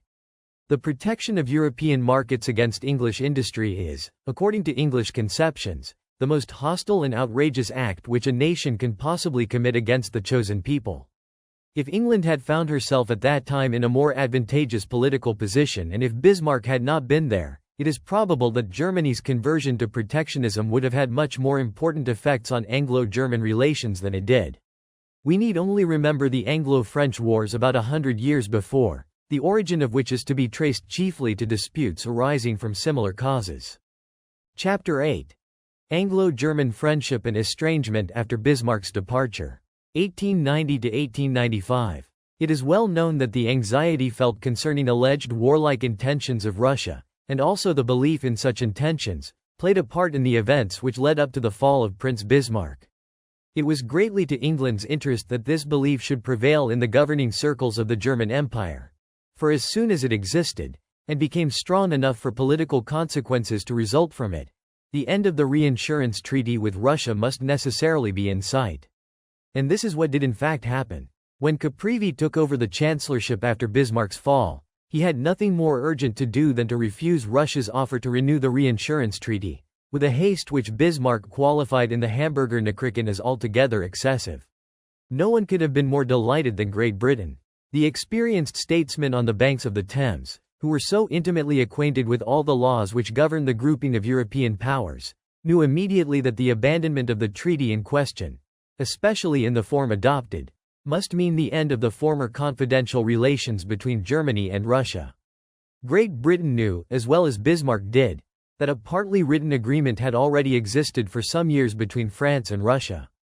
Who could tell whether the entente between Russia and Germany, on the one hand, and France and Russia, on the other, might not lead to a Franco-German-Russian alliance? For Great Britain, no spectre more uncanny than that of a cooperation, to say nothing of a real union, between the leading continental powers could possibly be conjured up. As long as Bismarck was there, English statesmen had found no opportunity of driving a wedge in between Russia and Germany. But in 1890 they succeeded with ease in doing so. The natural consequence of all this was to hasten and to consolidate the intimacy between France and Russia. Henceforth neither the court nor the government in St. Petersburg offered the same determined resistance to the Pan-Slav agitation as they had formerly done. Bismarck had been able to say in days gone by that all Pan-Slav intrigues had but the weight of a feather by comparison with the authority with the Tsar. All that was now at an end. By means of the reinsurance treaty Russia had insured herself against the attacks and the pressure of her worst enemy, which was Great Britain. Ever since the 70s, an Anglo-Russian war had been one of the probabilities of European politics, for the points at which the two nations came into hostile contact were constantly increasing in size and number, alike in the Balkans and in Asia. It was therefore of the greatest importance for Russia that she should have, in case of war, a friendly neutral Germany on her western frontier. The Entente with Germany gave Russia the further assurance that, owing to the Austro-German alliance, Austria-Hungary would not allow herself to be induced by Great Britain to take part in a war against the Empire of the Tsars. It will be seen therefore that, in the complicated situation created by the reinsurance treaty, Great Britain was at a distinct disadvantage. As long as the treaty existed, Great Britain had not a single continental power at her disposal, and this appeared all the more dangerous to her on account of the growing colonial expansion of France, and in view of Russian expansion in the Near East and in Central Asia. England sought, under these circumstances, to effect a close rapprochement with Germany. The Morning Post, the organ of the English Prime Minister, Lord Salisbury, wrote at the beginning of the reign of the Emperor William II. Neither England nor Germany are thinking of a war. But it must appear every day more evident to both countries that, if war should indeed be forced upon them, they will have to stand or fall together. No paper alliance is necessary for this. It was the time when the friendship of Germany was eagerly desired, and when the reinsurance policy was at its last gasp. Great Britain's friendship seemed at first tolerable enough, but the situation grew dangerous in the very moment when, after the non-renewal of the reinsurance treaty, the Franco-Russian alliance commenced to manifest pronounced anti-German proclivities. Caprivi was deeply convinced of the necessity of an intimate friendship between Germany and England. He wished, consciously and intentionally, to place the German Empire under British guardianship, in all matters of maritime, commercial, and colonial policy. After the wooing of Germany by England had succeeded in its object of separating the former from Russia, England's tone towards her newly acquired friend suddenly changed. The aim had been realized, the possibility of a great continental coalition had been suppressed, and no further wooing was necessary, seeing that Germany now appeared in a certain degree isolated.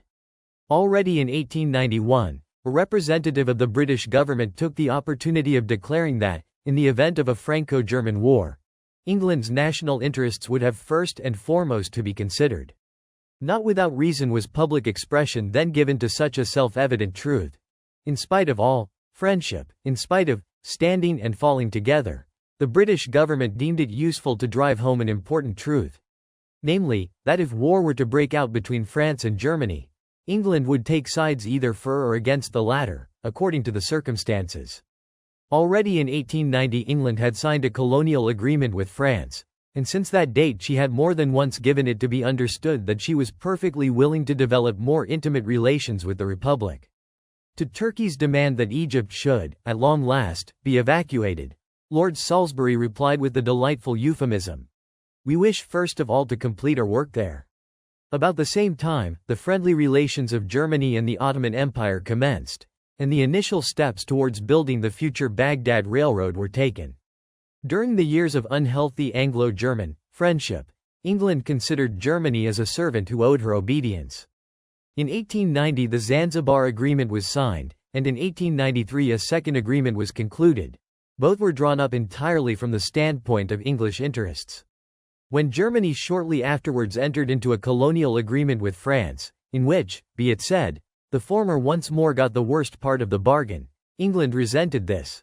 Her resentment increased when Germany and France both protested, a year later, against a convention concluded by England with the Congo state in violation of international treaties. About the same time the Prince of Wales undertook a journey to Russia. The British government seized the opportunity of settling temporarily its quarrel with St. Petersburg concerning Central Asia, and the English press was able to talk ironically about Germany's isolation. In 1894 the German government sent 2 warships to Delagoa Bay, as a demonstration against English intrigues which threatened the independence of the Boer republics. At that time the Boer newspaper Volksstimme wrote, "Up till now the Germans have let us settle our disputes with England by ourselves. But at last it would seem that Berlin has recognized the erroneousness of this policy. In the name of the Boer people we tender our thanks to the German nation." This was, in truth, an historical moment, for ever since then English statesmen turned their attention to 2 problems. Firstly, the prevention of the development of closer relations between Germany and the South African republics. Secondly, the destruction of the independence of the latter. We must once more remind our readers of the fact that England knew perfectly well that Germany was no longer backed up by Russia, and that Germany was, consequently, isolated in all questions of world politics. The Triple Alliance played no part in these. Just as little as Germany herself did the Triple Alliance possess a naval force which England needed to pay even the slightest attention to. Therefore did the British government draw the noose ever tighter round the neck of the South African republics, which it was determined to destroy by hook or by crook. Cecil Rhodes began his activity, created new territories for England all around the Boer states, and thus isolated the latter. In England, the enmity against Germany had increased so rapidly, that already in the summer of 1895, when the German Emperor visited the Queen of England, the English government press received him with marked hostility. The London Standard published a much-noticed series of articles which, under the pretext of welcoming the Emperor, criticized him with bitter irony. Ever since the combined efforts of England and Austria-Hungary had checked Russia's expansion in the Balkans, the government of St. Petersburg had pursued systematically and energetically its forward policy in the Far East. England felt her own interests in this region to be more and more menaced, and already a quarter of a century ago her experienced statesmen had recognized Japan as the power capable of rendering invaluable service in the struggle against Russia. At the beginning of the 90s, England and Japan concluded a treaty of commerce and friendship.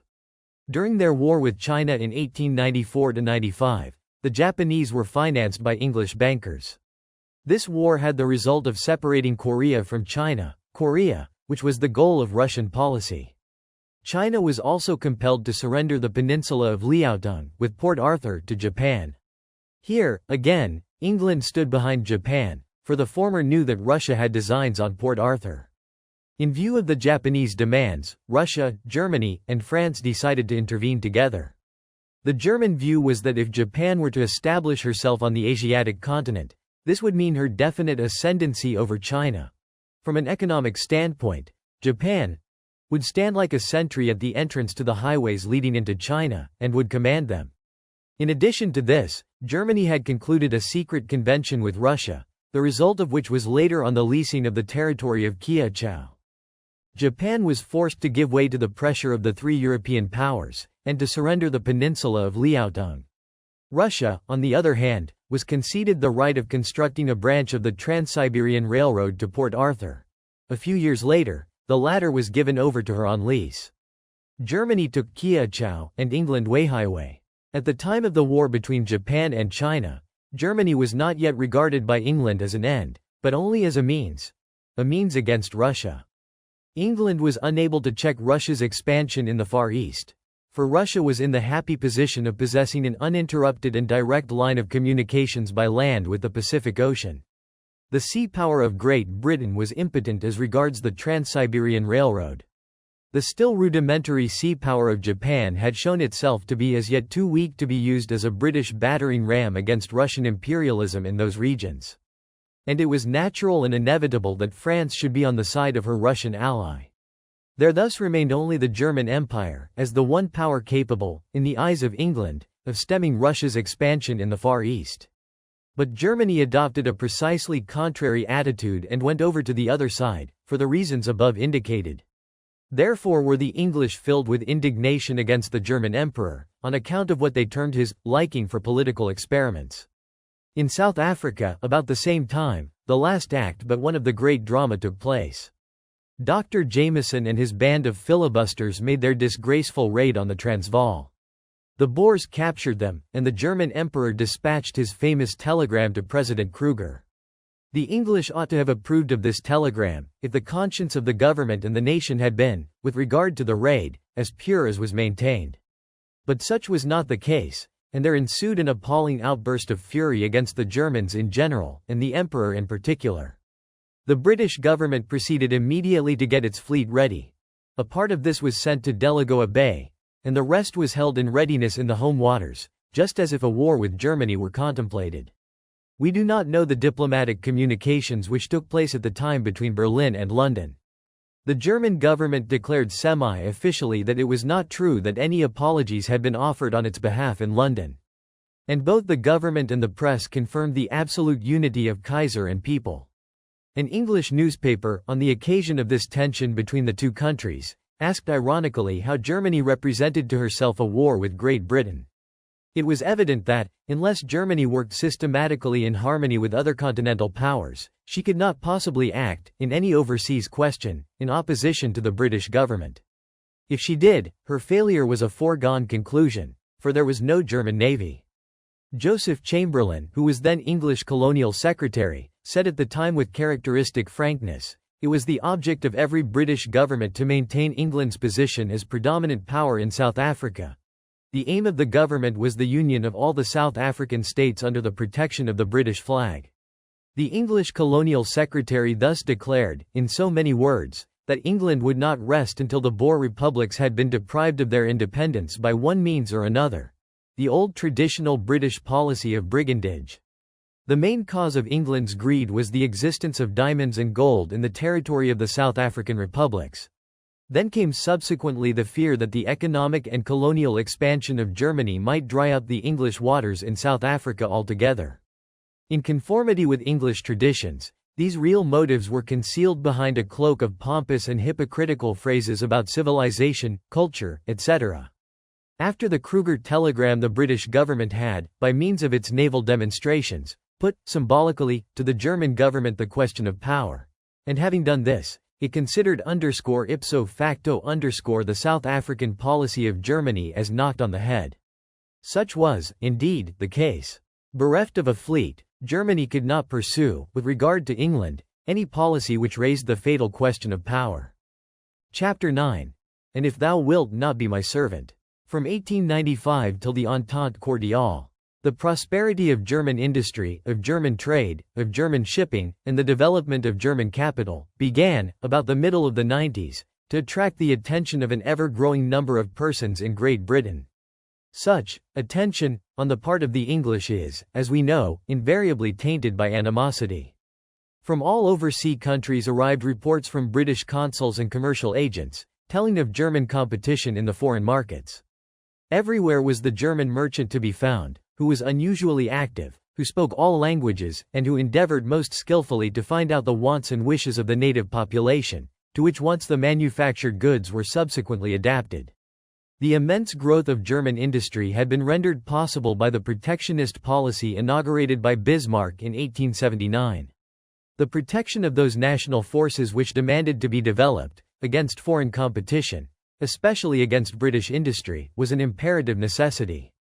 Bismarck had not let himself be caught in the English net so carefully spread for continental birds, i.e., by the doctrine of the blessing of free trade for German industry. As soon as it was protected, German industry revealed a strength hitherto unsuspected. It could now thrive. And the more it could thrive, the more could it expand, and thus was it ever more and more in a position to satisfy all requirements as to quality. After a very short time, the English jeers about German industrial products, which were scoffed at as being cheap and nasty, produced no effect. Then came England's great and irremediable mistake. In order to protect English buyers against worthless German products, the British government decided that all manufactured goods imported into Great Britain, Ireland, and the colonies, should in future be marked, "Made in Germany." Thus did England, the champion of the magnificent ideal of free trade, decide. As is well known, the plan failed, and the German products, thanks to their good quality and their cheapness, obtained instead an unlooked-for success. For the English buyer got into the habit of asking for German, instead of English, goods.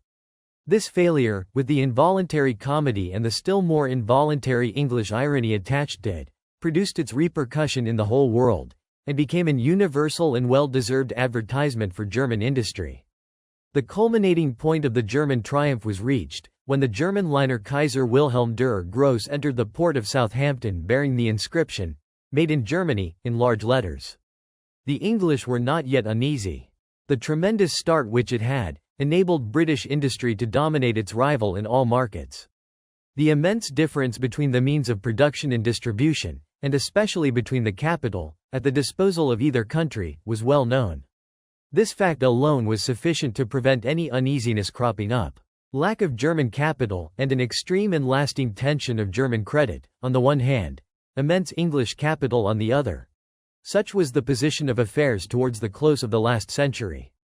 But England is in the habit of carefully observing even the first rudimentary beginnings of everything calculated to damage the monopoly, which Providence has granted her in the markets of this world. In 1896, the former Prime Minister, Lord Rosebery, declared in a public meeting that he attributed the disturbance of the friendly relations between England and Germany not only to the Transvaal question, but above all to the fact that Germany was beginning to catch up England in the economic race. He himself was quite surprised by the technical and commercial progress achieved by the Germans. German competition in these spheres was a danger of the future. Germany possessed the most complete system of technical education, and was therefore the most dangerous rival of England. In fact, she even menaced British trade in India and Egypt. The same politician said later, "We are threatened by a terrible adversary, who wears us out as surely as the sea wears out the unprotected parts of a coast." I refer to Germany. Lord Rosebery was quite right. What he termed a disturbance of the friendly relations between Germany and England, namely, the outburst of mob fury in the latter country after the German Emperor's telegram to President Kruger, was due only in part to the South African complications. In fact, these certainly furnished the lesser motive, for Great Britain, being all-powerful at sea, had nothing to fear in the future from Germany and South Africa. The South African question was settled. But German commercial competition, and the development of German industry, were quite different matters. They could be suppressed neither by a_quad non_ of the British government, nor by a clatter of swords.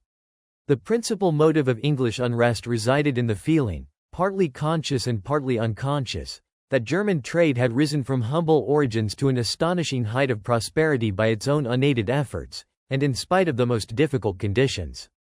In the course of our pilgrimage through the centuries which tell of the development of British piracy, we have seen that it is by no means the superior capacity or the originality of the English people which have permitted them to obtain possession of the markets of the world. An exceptionally favorable geographical position, the ability to inflict in the most cunning and unscrupulous manner damage on other nations, which were either exploited if possible by their best forces being drawn by England into her own service, or which, if this was impossible, were paralyzed in such a way that they destroyed themselves. Such have been the factors of the development of British wealth and power. The incurable madness of the continental powers, which perpetually tore each other to pieces and exhausted their resources for the greater glory of the British grocer, did the rest. But never did the superior productivity, the superior intelligence, and the honest work of the English have a share in the building up of England's monopoly. Germany before the 30 Years' War stood, in respect of such qualities, on a far higher level than England, as did also Italy at the time of the Renaissance, Holland in the 17th century, and France in the days of Colbert and of Napoleon I, and now, after the long interval that had elapsed since the War of Liberation, during which the monopoly of industry and trade had appeared to the English as if it were given them by Providence. After all these years, there suddenly arose the new German Empire. The latter was, it is true, as yet without many resources, but it proved itself a hard-working and talented competitor. Was it not inevitable that the noble British blood should boil? How could the German nation, which up till then had been poor and despised, dare to compete with British industry, not only in the German but even in the English market, nay, even in the world market? Statistics showed that, during the period 1873 to 1896, the number of German vessels had increased sixfold, and their tonnage more than tenfold. The German passenger service was unrivaled in the world. The North Sea fishing trade was formerly exclusively in English hands, and the German fishing fleet in those waters had now been increased 12-fold since 1873. The overseas shipping trade of Germany had increased by more than 100%, whereas that of England had only increased by 35%. A clear proof that German trade was proceeding with giant strides to liberate itself from the English intermediary. Precisely this last-mentioned phenomenon caused unusual pain and annoyance to the world's carrier, for it was equivalent to a severe blow in the face. The German consulates in overseas countries increased in number every year. Every year also did the total trade of Germany grow, and of this trade much more than half was done with overseas countries. The amount of money invested in the latter, and the number of shipping lines and of shipbuilding yards, likewise augmented every year. Everywhere the English saw growing strength, and the spirit of enterprise, and perseverance, and skill. Everywhere an indomitable resolution to produce only the best of everything. In 1896 the German flag was, for the first time, to be seen in Hamburg in superior numbers to the English. It was, on the one hand, a legitimate triumph for the Germans, and a sure sign that matters were progressing steadily. On the other hand, it brought home to them once more all the misery of the years gone by. Not until 26 years after the foundation of the new German Empire had the numerical superiority of British ships in the greatest German harbour been done away with. Up till then, trade with German ports had been carried on principally under the British flag, and via British ports. Such was the fruit yielded by the Great Harvest, reaped by England at the time of the war with Napoleon, when England, albeit at peace with the state of Hamburg, blockaded the mouth of the Elbe, and seized Hamburgian ships wherever she could find them. Hamburg now took peaceful revenge, and thereby prodigiously excited the wrath of the benefactor of mankind at the other side of the North Sea. In order that this period of Anglo-German relations be rightly understood, it is impossible to insist too often on one cardinal fact. Namely, the absence of a German navy right up till the commencement of the 20th century. A few warships, it is true, existed, but these were small, and the majority of them were badly built. England rightly had no respect for such a fleet. As for Germany's world policy, and the tendencies revealed by the latter, the British government judged it solely in the light of a factor of possible alliances and groupings of powers. In other words, British statesmen were first and foremost concerned about the question: with which powers will Germany seek to effect a rapprochement, in order to obtain support for the aims pursued by her world policy? This was very natural, seeing that every cooperation of Germany with another power appeared to the government of His Britannic Majesty as a menace and a danger. This government believed also to have found here the key to a further conundrum, namely, how may German trade competition be guided into paths where its danger to England shall be reduced to a minimum? The best solution to both questions appeared to the London cabinet to lie in a rapprochement between England and Germany. It was known in London that Germany would create no difficulties in South Africa, and this sufficed for the moment. When Russia took Port Arthur and Germany acquired Kiachau, whilst England followed suit with Weihaiwei, the British government considered it to be of great importance that Berlin should be informed of the former's firm intention not to call in question any of Germany's rights or interests in Shantung. The British government was aware that Port Arthur had been for some years the goal of Russian policy in the Far East, and that the leasing of Kiachau to Germany could not possibly constitute a danger to English interests for a very long time to come. Or did other intentions prevail already in those days? We do not know. In any case, must Port Arthur in Russian hands have appeared to British statesmen as distinctly dangerous, for it was the symbol of Russian expansion in the Far East, and of an imperialist policy which could only be pursued at the expense of the Chinese Empire. The acquisition of Weihaiwei was in the nature of a counter-move directed against Russia, and not against Germany. Mr. Arthur Balfour, the future Prime Minister, in the course of a speech made at the time, gave expression to the anxiety felt by the government concerning the perilous surprises which the development of events might entail for the future of China. The Russian danger in the Far East had become immense, for Russia's expansion threatened the freedom of the Chinese market, which Great Britain had long since attributed to herself, and which she had sought to prepare by all the means in her power.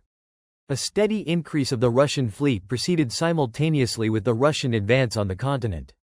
Every new warship was dispatched to the Far East. Port Arthur became a naval port and a fortress, whereas Dalny, in the neighborhood, was made into a trading port. Thus it was the Russian danger which induced the British government to seek a rapprochement with Germany. We may resume England's policy at that time in a sentence. If possible, let us make use of Germany against Russia. The former, and Austria-Hungary with her, can by means of pressure, and, if necessary, by war, in Europe, loosen Russia's hold on the Chinese Empire, and indirectly check the Russian advance in the Far East. This calculation was, in itself, a perfectly sound one. There is no doubt that an European war, which would have relieved England of her anxieties in the Far East, would at that time have been very welcome to the British government. Prince Bülow kept his hands free, and the British wooing did not have the success which the late Joseph Chamberlain wished for. But the London cabinet continued to hope that it would eventually attain its end. In the last years of the old century, events succeeded each other rapidly.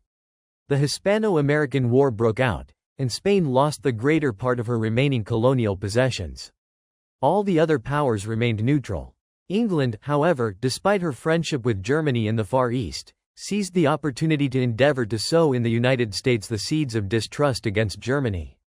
British diplomacy observed with irritation and anxiety the victorious campaign of the Americans, but did not venture to give public expression to its feelings. It contented itself with an effort to prevent the armed intervention of the United States in Cuba, by means of a joint action of the neutral powers. Germany refused her cooperation, and British diplomacy at once proceeded to put matters in such a light that it should appear as if Germany, and not England, had proposed taking this step. The British cable companies did everything they could, and that was a great deal, to prevent all possibility of a German-American rapprochement ever being realized. The same year 1898 witnessed an event which was destined to become a most important turning point in British modern history, namely, the so-called Fashoda affair. As is well known, this incident was created by a French expedition under the leadership of Colonel, then Captain, Marchand, which, setting out from the French Congo, had reached Fashoda, in the territory of the Upper Nile. The English considered any French advance towards the last-named region as constituting a grave danger for their own position in Egypt. Lord Kitchener, who had just won the Battle of Omdurman, protested against the hoisting of the French flag at Fashoda. Captain Marchand declined to give way, and notified his government of the incident. A great tension of Franco-British relations immediately followed, and England's language became very menacing. The Under-Secretary of State for Foreign Affairs in London, Mr. now Lord Curzon, had declared, a year before, at the time when Captain Marchand had just begun his expedition, that if the latter should enter a territory in which our rights have already long been recognized, this would not only be an unexpected act, but the French government must well know that it would be an unfriendly one, and considered as such in England. Such language was already clear enough, but much stronger language was resorted to when the event actually took place. The naval reserves were called in, the fleet was held ready, and the English ministers, as is customary in all such cases, made speeches of a most menacing character. Their argument was the following: England claims to rule over all territories having formerly belonged to Egypt. She does so, on behalf of Egypt, which country has, at the cost of the heaviest sacrifices, been saved from anarchy and ruin. The claim, as will be seen, was a very elastic one. It amounted to this: wherever, within the limits of the African continent, England chose to declare that a territory had once belonged to Egypt, such a territory was transferred by divine right to the chosen people. France was not prepared to defy Great Britain. In the spring of 1899 the latter concluded an agreement with the French government, by means of which she obtained all she wanted, namely, the recognition of her uncontested right to rule in all territories which the Egypt of yore had ever claimed, or ever could claim.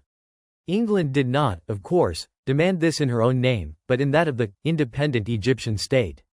Had France not given way, it would seem that England intended taking Tunis, with the naval port, then in construction, of Bizerta.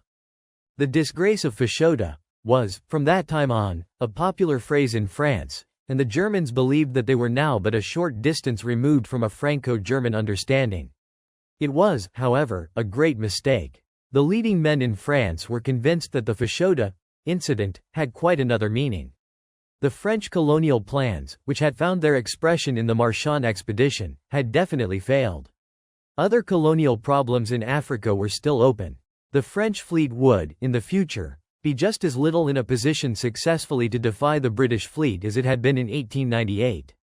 No effective help on sea could be expected from Russia, for the center of gravity of Russia's policy and maritime power lay in the Far East. It is true that France could maintain a respectable fleet in the Mediterranean, and thus keep up a certain equilibrium there.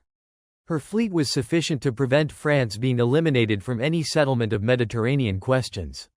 But the French statesmen were of opinion that France was henceforth too weak to continue the old historical struggle with England on the seas and beyond them.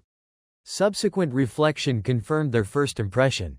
Since July 1898, M. Delcasse was Minister for Foreign Affairs, and M. Paul Cambon was French ambassador in London, where he is still today. M. Cambon, a leading political personality and a diplomatist of the first order, saw that the moment had come for paving the way to an understanding with England.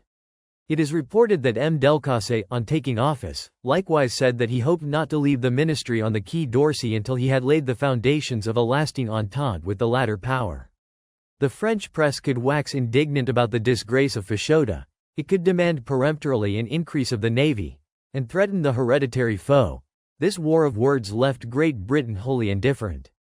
The statesmen in London knew full well that a great turning point in history had been reached, and they were content to wait quietly until the fruit should ripen.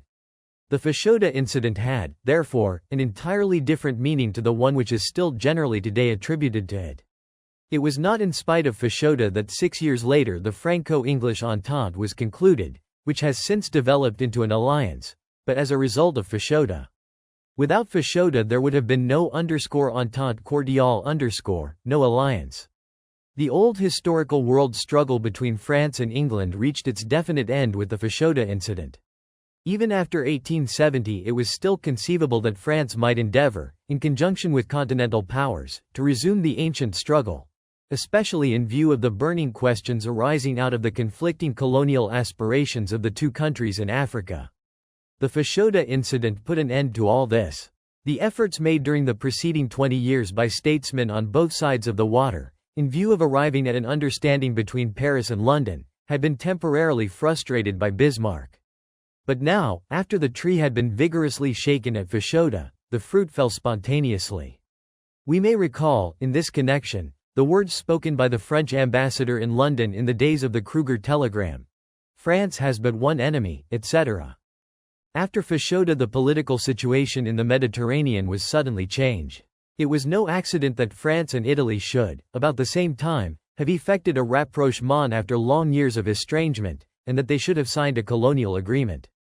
Crispi had inaugurated Italy's ambitious colonial policy, and had induced the Italian nation to make immense efforts in order to become a great Mediterranean power.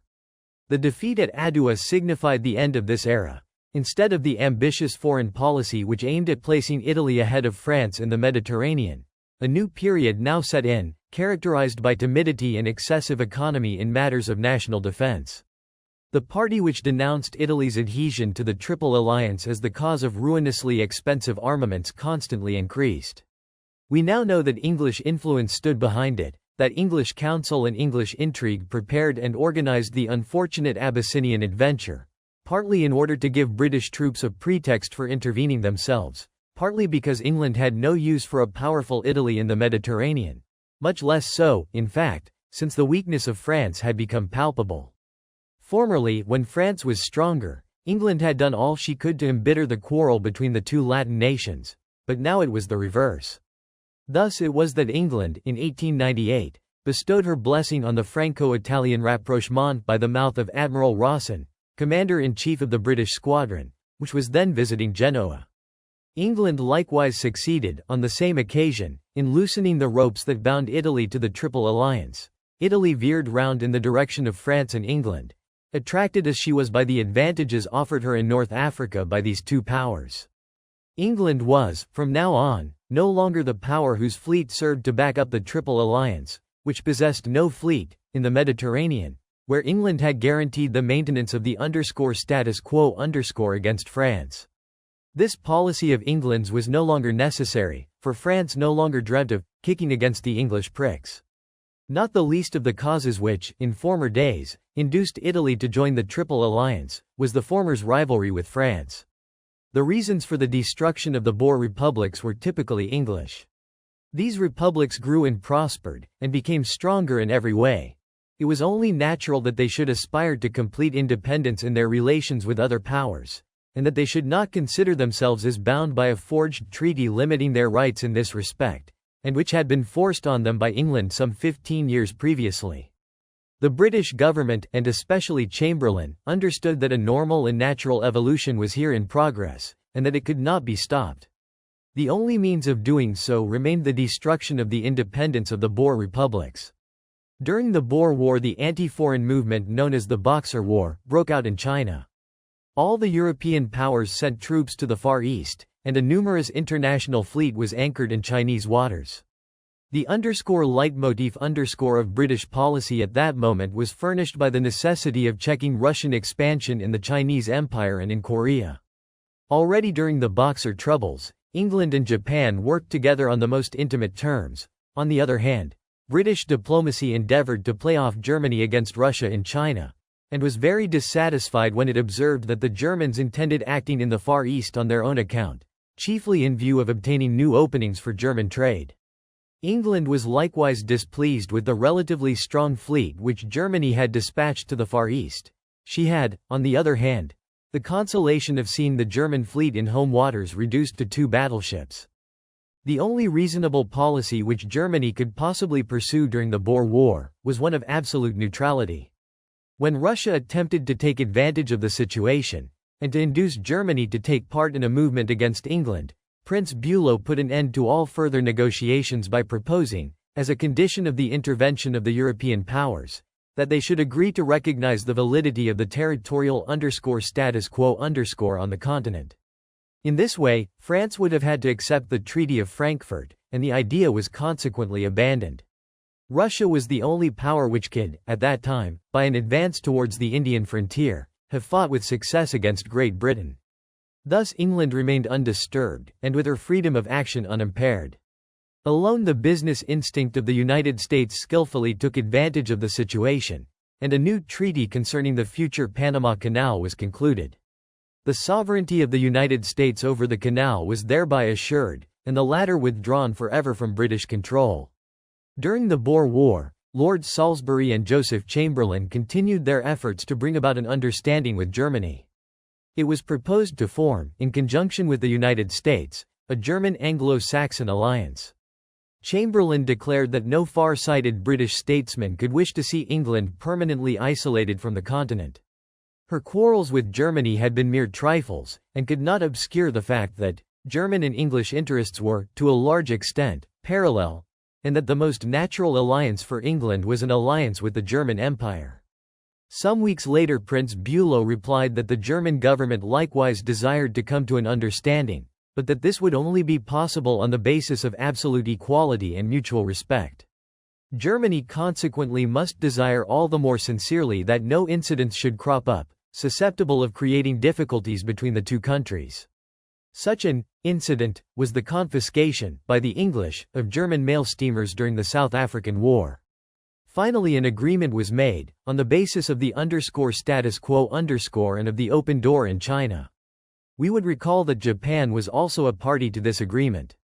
The London cabinet thought that it had thereby caught the German Empire in the meshes of the English net, seeing that Germany had bound herself over to protest in company with Great Britain and Japan against the Russian advance in the Far East, for that advance menaced the status quo and the open door alike. There followed the negotiations with Russia regarding the evacuation of Manchuria by the Russian troops. The latter had occupied Manchuria during the Boxer War. Russia promised the evacuation, but did not fulfill her promise. But Prince Bülow declared in the Reichstag that the Anglo-German-Japanese agreement did not concern Manchuria. The fate of the latter province was wholly immaterial to Germany. The attitude of Germany in the Manchurian question was the cause of the definite abandonment, by Great Britain, of her attempts at wooing. It is probable that the idea of a rapprochement with France originated in London simultaneously with the end of the Anglo-German flirt. The ground, as we have seen, was already prepared. France was only waiting, she had submitted herself to the inevitable, and her clever diplomatists were skillfully and noiselessly working with a view to removing the last obstacles. The Anglo-Japanese alliance was but the logical consequence of the situation which had been created in the Far East by the war between China and Japan, by the intervention of the European continental powers in 1895, and by the expansion of Russia. There can be no doubt that the British statesmen had long been at work. They had for a long time intended drawing Japan, as the strongest adversary of Russia, over to their side.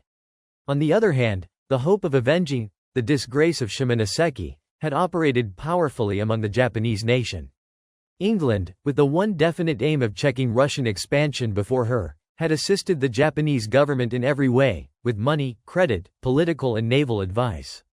With the help of the Chinese war indemnity and of British loans, Japan, between 1895 and 1904, built up a small but excellent fleet, and organized her army according to the German pattern, whereby she was actively seconded by German officers, who were engaged as instructors. These officers laid, during years of peace, the basis of the Japanese victories, which were due first and foremost to German military science. The German army maneuvers also played their part, for they were frequently visited by studious and energetic Japanese officers. Thus did German diplomacy, on the one hand, and the German army, on the other, take diametrically opposite sides, namely, for Russia and against her. Truly a deplorable spectacle. The way in which the Russo-Japanese War was prepared, begun, and carried out, furnishes another typical example of British methods.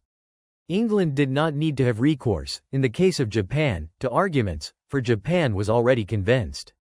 England only needed to pour oil on the fire, to add to her allies' strength where this was necessary, to take the political and diplomatic reins into her own hands, and then, when war had broken out, to point with unmistakable clearness to her all-powerful fleet which ruled the seas.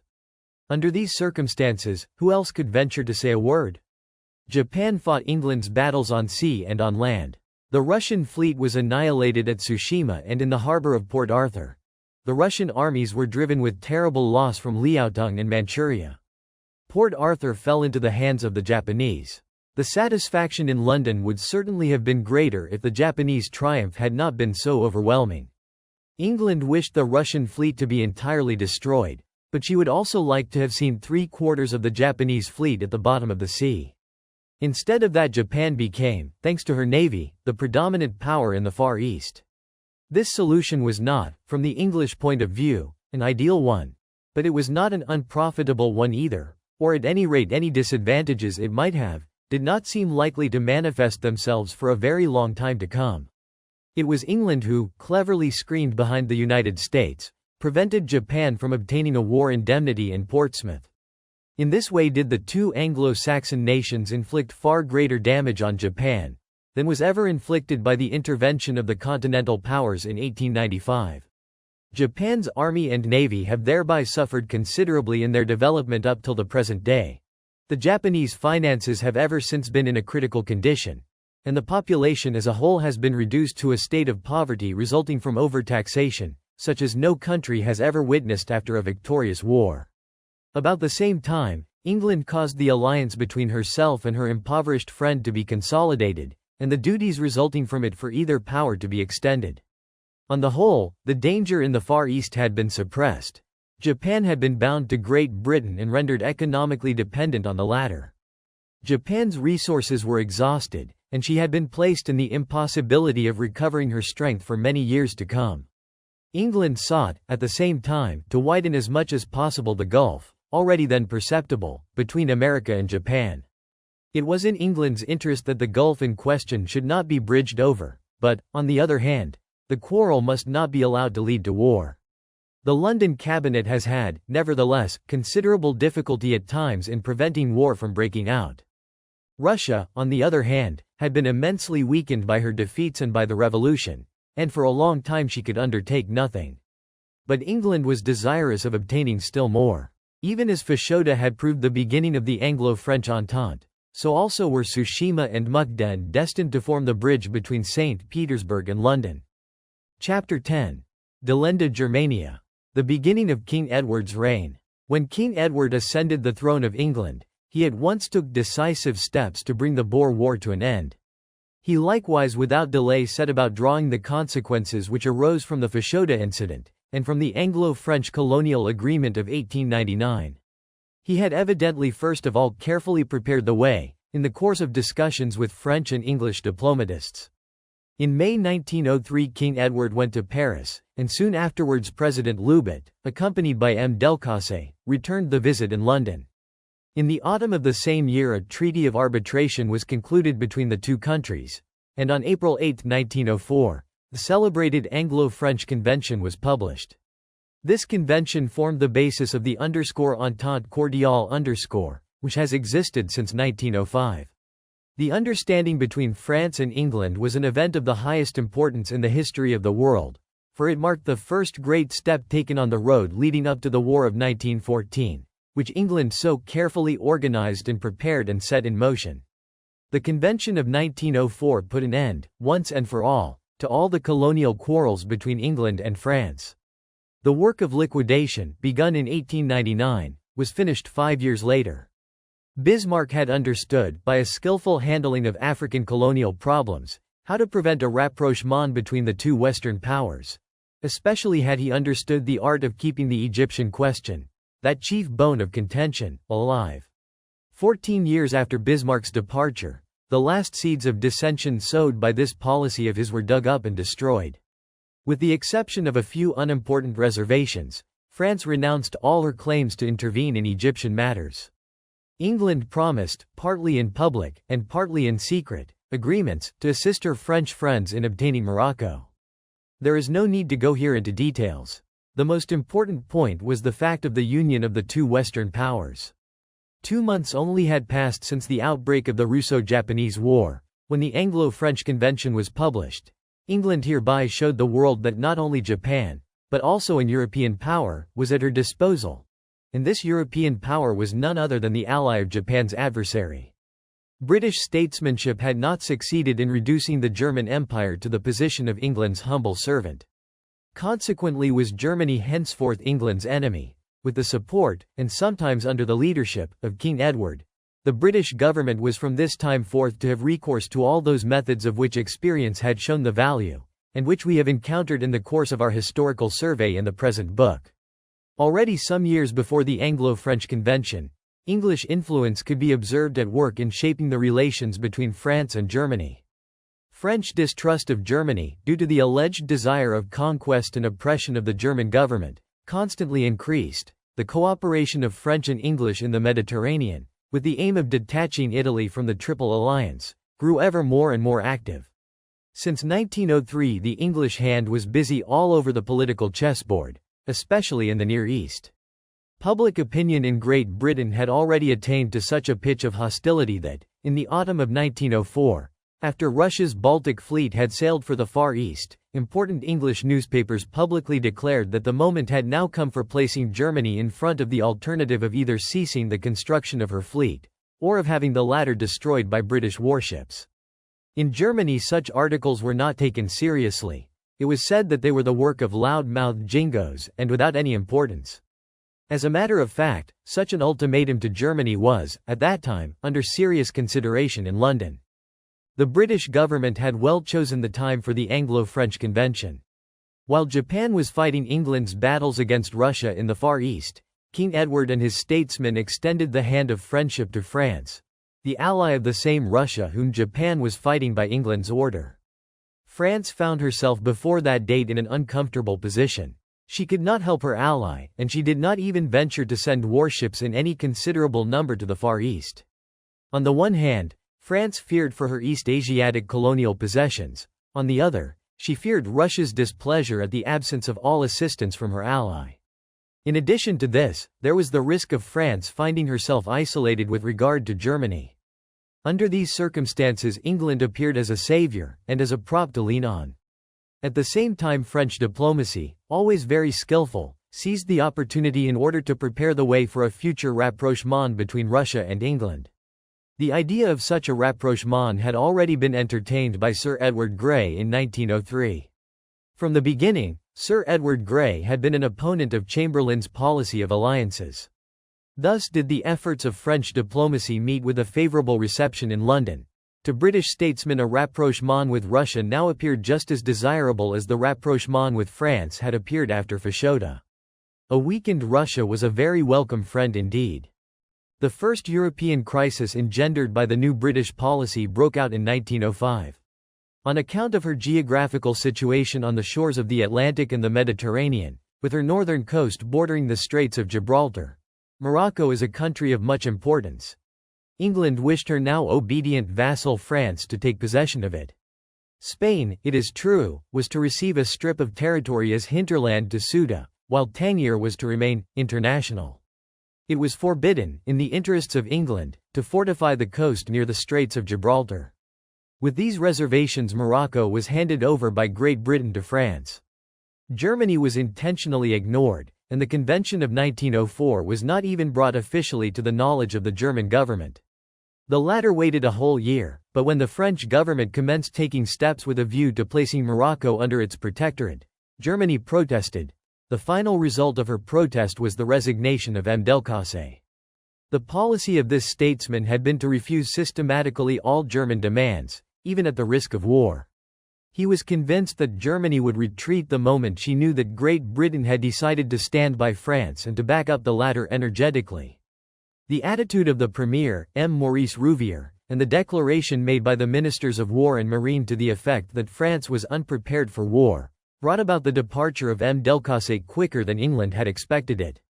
The inner history of the crisis of 1905 is not yet fully known, but the course taken by events shows sufficiently clearly that the London cabinet subsequently took the reins into its own hands.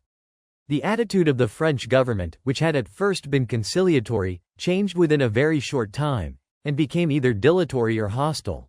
And when the German government made the great mistake of proposing an international conference to settle the Moroccan question, Germany found herself alone in front of an overwhelming hostile majority.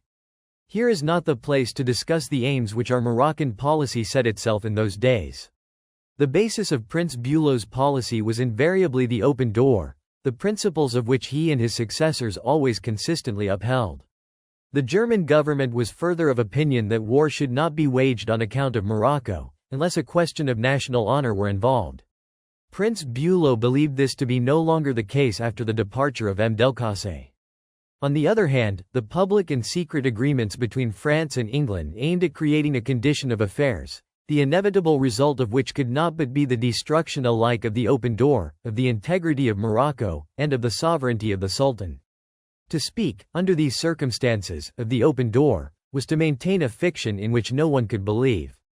The fact that the German government consistently kept up this fiction, necessarily awakened in England and France the impression that Germany only wished to save her face in the eyes of the world, and that she would on no account wage war.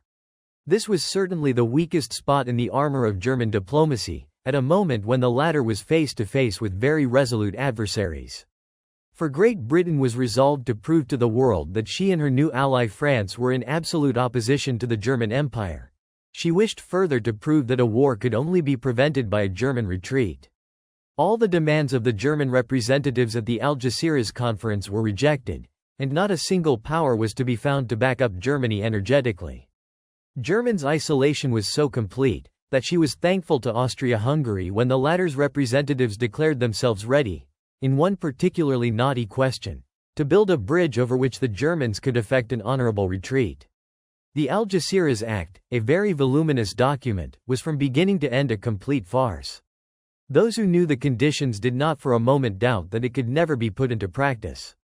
The secret agreements between France and England were alone sufficient to deprive the act of all value. As a matter of fact, it was never enforced, and France never allowed herself for 1 minute to be influenced, much less bound, by it. To a certain extent did the conference keep up appearances, as far as Germany was concerned. But in reality the whole thing was a failure from beginning to end. The new European policy of England had stood its first test. In 1905 it was clear to all the nations of Europe, with the exception of the Germans, that henceforth international politics would be dominated by the Anglo-German rivalry. Before and during the Algeciras conference, preparations were going on in view of an Anglo-Russian understanding. Russia had been vanquished in the Far East, and British diplomacy drew the logical conclusion from her defeat. The idea found active and enthusiastic supporters in France, who were also anxious to create a triple alliance directed against Germany. A number of opportunities for working together were furnished by the Algeciras conference. On the other hand, Germany experienced a disagreeable surprise on seeing Russia, who had apparently entirely forgotten the invaluable services rendered her by Germany in her hour of need, combat all the latter's demands at the conference. Italy had already entered previously to the conference into certain obligations towards France and England. She had, in return, been granted by these powers a right of priority in Tripoli. The Italians were also to be found at Algeciras among Germany's adversaries. The same was the case with nearly all the smaller European states, and with the United States of America. This was a phenomenon, the importance of which completely overshadowed that of the Moroccan question taken by itself. With extraordinary skill, rapidity, and energy, England's statesmen had understood how suddenly to represent the German Empire as the disturber of European peace, as a danger to France, and as jealous of Great Britain. A short time before England herself had been quite isolated, and she had only recently emerged from out of the grave crisis of the Boer War, and from out of the not less grave crisis in the Far East, and yet, already in 1905, King Edward and his advisers had been able to come to an understanding with France and Russia. They had further succeeded in loosening the ties which bound Italy to the Triple Alliance. And, quite apart from the question of a participation of Italy in a war, they had managed to induce her to place, at the Algeciras Conference, her diplomacy at the service of Germany's adversaries. Up till a few years previously, Germany had been on excellent terms with Spain. England spoke a few words behind the scenes. Spain was promised a piece of Morocco and was henceforth to be counted likewise among Germany's opponents. British diplomacy had succeeded, during the Venezuela affair, in creating in the United States such intense bitterness against Germany, that the Americans, albeit the Morocco question did not concern them in the least, could not wax sufficiently indignant at the spectacle of German illegalities and attempts to disturb the peace of the world. In the following year, 1906, the understanding between England and Russia was effectively concluded. In 1907 it was sealed by the agreement concerning Persia and Central Asia. The cooperation of the two powers in Oriental questions immediately commenced. The Russian defeats at Tsushima and Mukden had produced the consequences desired by British statesmen. Incapable henceforth of continuing her policy of expansion in the Far East, bereft of nearly her entire fleet, weakened at home by the revolution, Russia now judged it to her interest to be on friendly terms with the very power to whose systematic intrigues and icy cold calculations all the misfortunes of the Empire of the Tsars were due. The Anglo-Russian Convention put an end to the anxiety hitherto felt in London concerning the possibility of a Russian advance on India by way of Central Asia. Persia was divided into spheres of interest, between which a neutral sphere was created, and in this way peace was also assured here. England did, in fact, relinquish many of her hopes and ambitions in Persia, for the sake of arriving at an understanding, deemed to be of priceless value, with Russia. During the years which followed the war with Japan, British and French diplomacy were equally active in their efforts to turn Russia's attention towards the Balkans and Constantinople. The object was to create friction and dissension between Russia and Germany, and between Russia and Austria-Hungary. England intended that here also Russia should fight her battles for her, this time in conjunction with the Balkan peoples, just as she had fought them in the Far East. King Edward and his ministers attached particular importance to the friendship of the smaller states, and England's wooing was done skillfully and systematically. Frequent journeys consolidated the personal ties of friendship uniting rulers and statesmen, and England was always able to promise either real or apparent advantages. With Greece and Italy the old relations of guardian to ward were resumed, as also with Spain. King Edward succeeded in placing a British princess on the Spanish throne. The reconstruction of the Spanish fleet was entrusted to English builders, and a Spanish loan was floated in London in order to cover expenses. England and France concluded with Spain a so-called status quo agreement concerning the Mediterranean, whereas nothing is known in regard to the conventions signed about the same time with Italy. It is, however, certain that they were likewise directed against Germany. In the north of Europe, British policy had been able to register a great success, namely, the division of the hitherto united Scandinavian monarchy into the two kingdoms of Sweden and Norway. These two large countries, united under Swedish leadership, lived on friendly terms with the German Empire. This could not be allowed. With the help of all the means at her disposal for use in such cases, England set to work, the result being that the old Norwegian jealousy was rekindled, and a separation became inevitable. A Danish prince with an English wife ascended the Norwegian throne, and ever since then Norway has stood under English influence. Everything was done with a view to inducing Denmark to come over to England's side. In 1905 a British fleet visited Esbjerg, and afterwards passed through the Skagerrak and Kattegat. It was during the time of the political tension caused by the Morocco difficulty, and the world had just learned, through the so-called revelations of M. Delcasse, the plans of the British government with regard to a landing in Jutland. The Danish royal family at that time would doubtless have been inclined to draw the sword in a war against Germany, but not the Danish nation, with the exception of some fanatics. At any rate, when the English fleet paid its visit to Esbjerg, a representative of the Danish government took the opportunity of declaring that the latter's program consisted in a single word: neutrality. He was thereby referring alike to the English crimes of 1800 and 1807, and to the War of 1864 with its consequences. We would observe, by the way, that Denmark was already in 1905 of great strategical importance to the English, on account of the question of the passage of the fleet, in time of war, through the Sound and the Great Belt. Ever since 1900 the English press had been full of articles concerning the passage through these waters in time of war, and every effort was made to persuade the Danish nation that, in the event of such a war, its place must be at the side of England. The journey of the English fleet through the Skagerrak and the Kattegat to the Baltic in 1905 was undertaken for reasons which cast a very clear light on the thoughts and intentions of British statesmen. During the Moroccan crisis the British Admiralty announced, quite suddenly, that the North Sea Squadron would go to the Baltic for the purpose of practicing there. In the press comments on the matter, we find the view expressed that the Germans considered the Baltic as a closed sea belonging to Germany, and that they considered the growing strength of their navy to give them the right to claim it. But England wished to show the whole world that she did not recognize such a claim, and that she was determined to let the British fleet perform its practices in every sea which it should please the Admiralty to select. So far the press. The voyage of the British fleet was therefore nothing else but a threat, and a wholly unjustifiable one. Neither the German government nor the German people had ever entertained so foolish a thought as that of regarding the Baltic as a closed sea. In our days a sea can only be shut from outside, and to close the Baltic in times of peace to the fleet of another nation would be a silly and meaningless act, even if the German navy were capable of enforcing such an order. The journey of the British fleet, which was extended so as to include visits to a number of German Baltic ports, was, as we have said, nothing but a well-calculated and demonstrative threat. It was destined to prove to all the northern states that, if it pleased the British fleet to penetrate into the Baltic and to visit German ports there, nothing could stop it. The German navy would be but an insignificant hindrance in time of war. Therefore, O ye northern states, do not venture to stand by Germany, or it will be the worse for you. In 1905 and 1906 England concluded definite agreements with Belgium in case an European war should break out. The agreements were completed by other conventions between France and Belgium, and between France and England. Belgium, as is well known, was a neutral state. Already at this time England knew that, in the event of a war between France and Germany, the former, relying on the strength of the line of fortresses on the Franco-German frontier, would march through Belgium with a view to invading Prussia.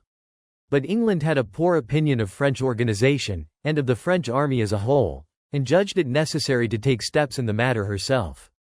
In the military conventions with Belgium, an Anglo-Franco-Belgian plan of campaign against Germany was worked out in all its details. England desired to land an expeditionary corps, and wished under all circumstances to make Antwerp a basis of supplies.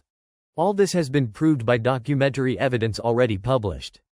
When we analyze these events it appears incontestable that, quite apart from purely military considerations, England intended, by means of her cooperation with Belgium, to lay hands on Antwerp.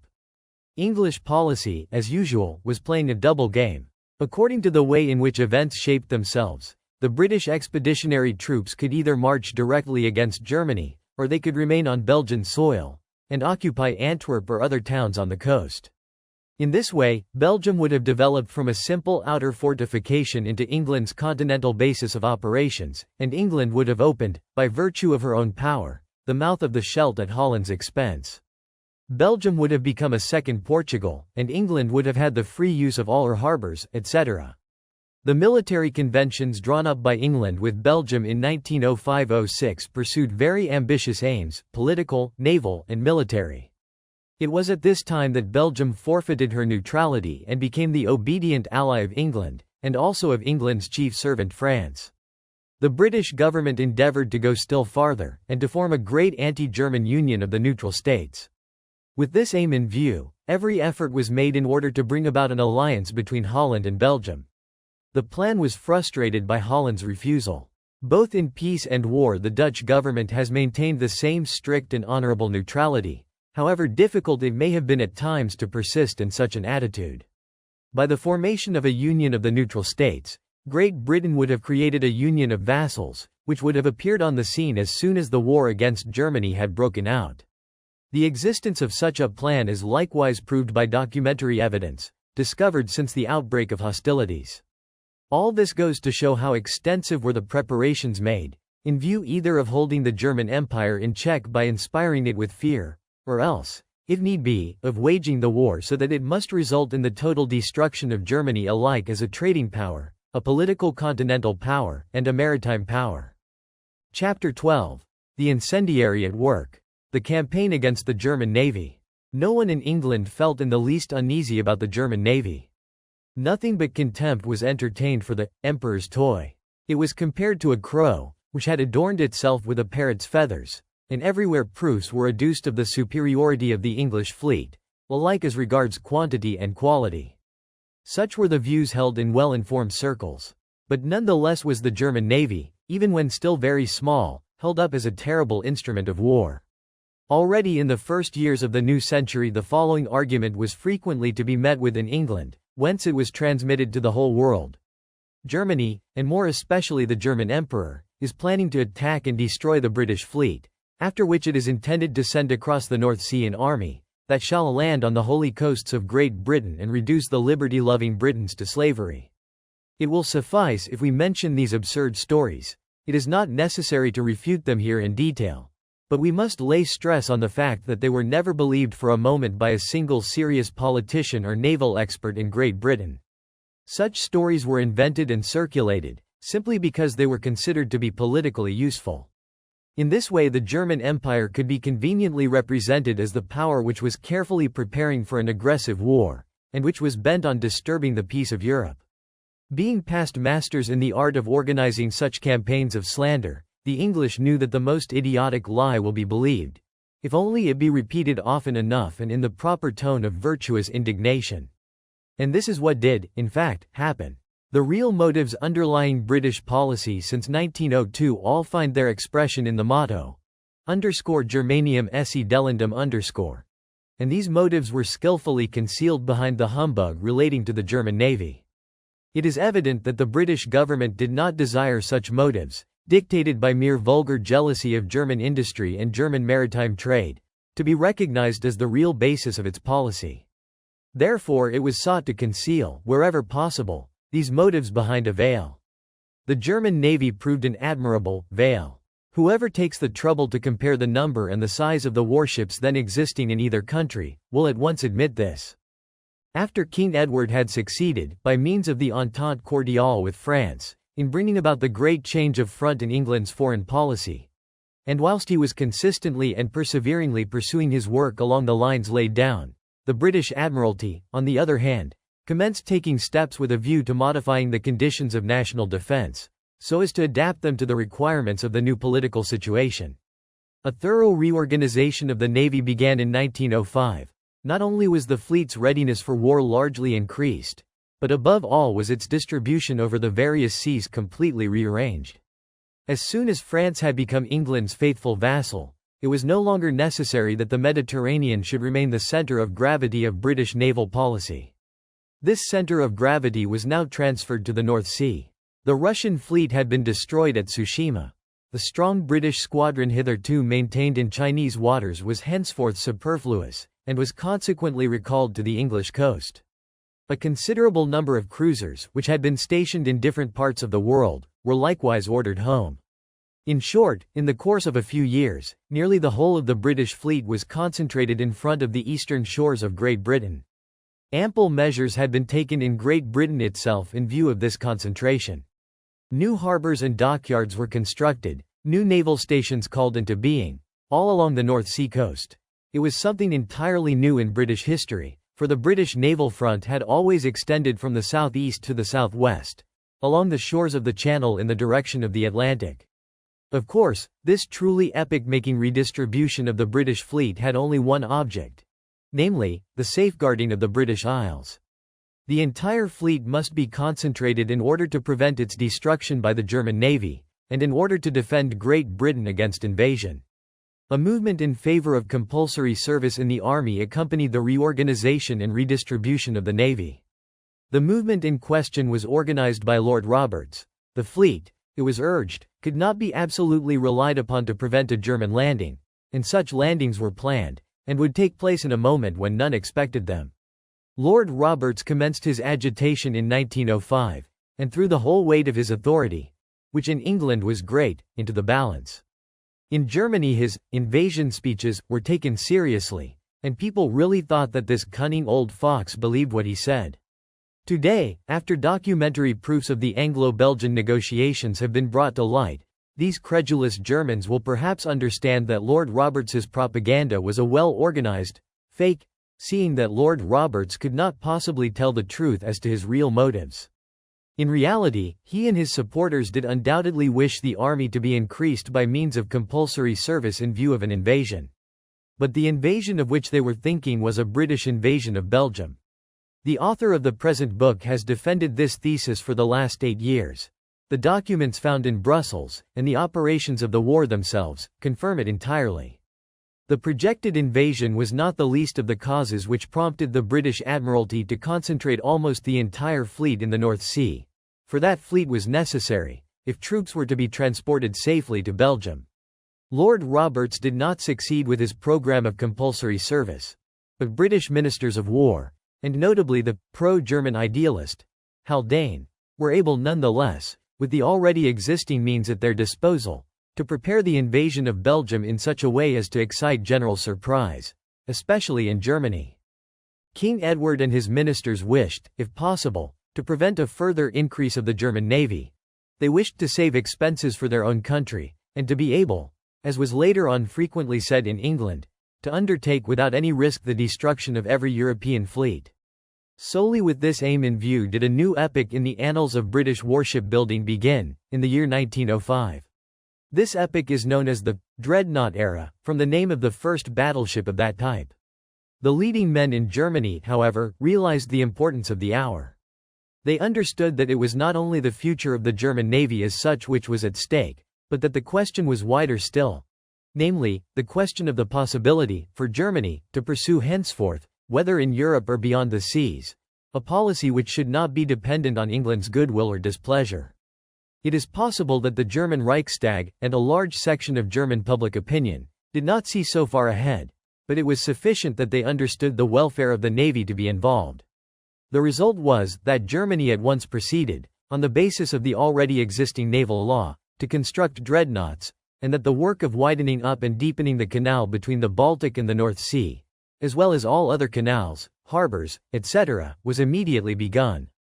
The naval and political decisions taken, in Germany, in 1905 and 1906, were of the highest importance, and their consequences have made themselves, and will continue to make themselves, felt far beyond naval circles. England's attempt to outdo Germany by the invention of dreadnoughts had failed. For some years still it was believed, in England, that the Germans would not overcome the technical difficulties entailed by the construction of the new type of warship. But this illusion was destroyed in 1908. If we consider the above-discussed attempt to outbuild the German navy in the light of England's general policy, we shall see that the former was entirely consistent with all British historical traditions.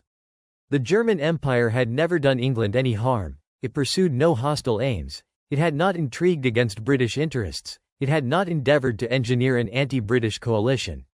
The German Empire had, on the contrary, invariably acted in pure self-defense, whether from a political or from an economic point of view. History has never known a policy more peaceful than that pursued by German statesmen. The German fleet could not possibly, either in its conception or in its development, constitute a danger for Great Britain. Nonetheless, Germany was a great continental power, her trade and industry flourished. She claimed the right of protecting her national production. She tried to build herself a fleet. Therefore must she be destroyed. How monstrous the English lies about the German danger on the sea were, is proved, but this is merely en passant by the fact that in August 1914, after 15 years' activity, the German fleet, viewed as a whole, was not even half as strong as the British. Chapter 13. King Edward's unsuccessful attempt to set the Near East ablaze. The Bosnian crisis. The policy of Great Britain in the Near East has undergone frequent and apparently unaccountable modifications. At times England supported the Sultan, at others she was against him. She would one day preach the doctrine of the sanctity and inviolability of the Dardanelles treaties, and the next day she would herself send a fleet into the Dardanelles. The same power which was full of enthusiasm for the integrity of the Ottoman Empire would later on, amidst plentiful groans and sighs, steal a piece of that empire for itself. With a stentorian voice which could be heard over the whole world, the British government denounced the atrocities in Armenia or Macedonia. And at the very same moment emissaries sent out from London, and notably the famous Balkan Committee, were busy, in Armenia or Macedonia or elsewhere, stirring up trouble and creating disturbances which caused the very atrocities in question to be perpetrated. We see England working hand in hand alternately with Russia and with Austria-Hungary. Where is the thread connecting the whole of British policy in the Near East during the last 25 years? Sultan Abdul Hamid was, for British statesmen, the incorporation of everything bad and detestable. They pretended to feel disgusted even when pronouncing his name. He had failed to carry out the reforms which he promised after the Russo-Turkish War. He was an oppressor. He allowed atrocities to be committed in Armenia and Macedonia. The English even declared, with an expression of unutterable disgust, that Abdul Hamid occasionally caused undesirable persons to be done away with. In reality, this intensely virtuous indignation was due chiefly to the knowledge that Abdul Hamid was an extremely clever politician and diplomatist, and to the fact that he would not consent to renounce his claims to Egypt.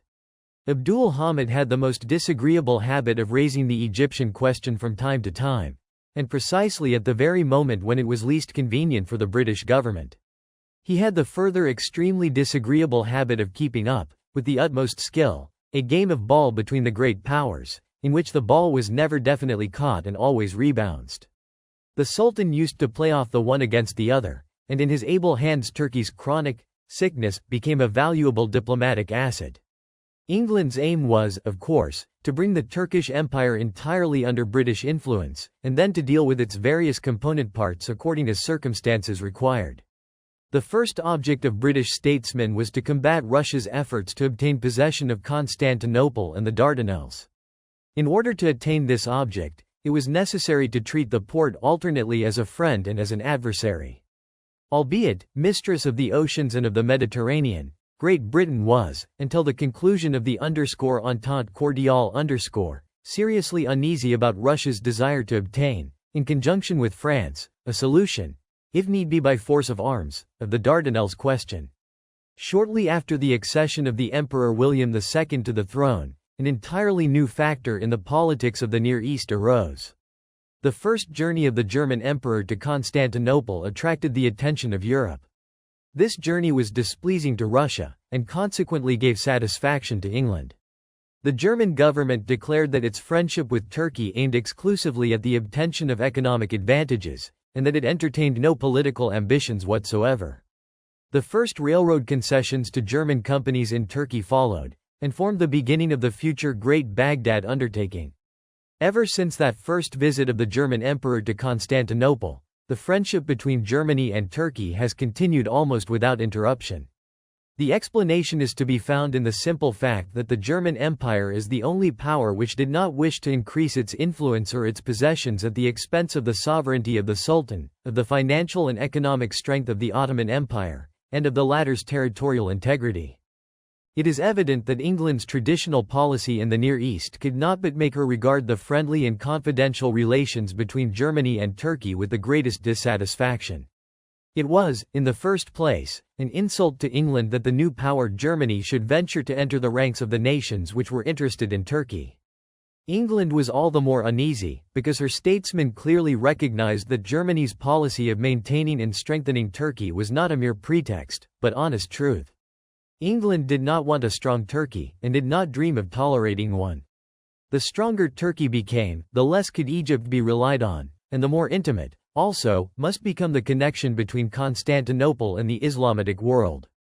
Precisely this connection appeared to England, who rules over so many millions of Mussulmans, as a grave danger for her in India, Central Asia, and Africa.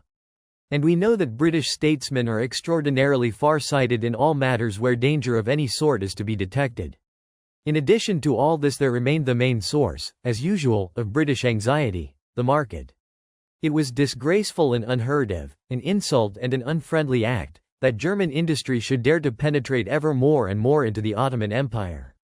British industry had already a hard struggle to maintain itself here against the French and the Austro-Hungarians.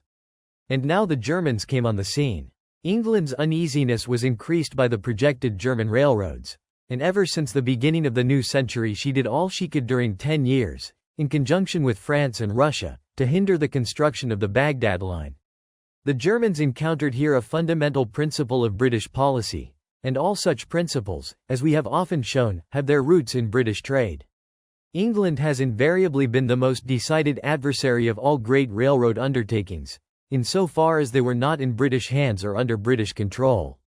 British statesmen have always been well aware of the fact that every important railroad which is withdrawn from British control diminishes British sea power and British maritime trade.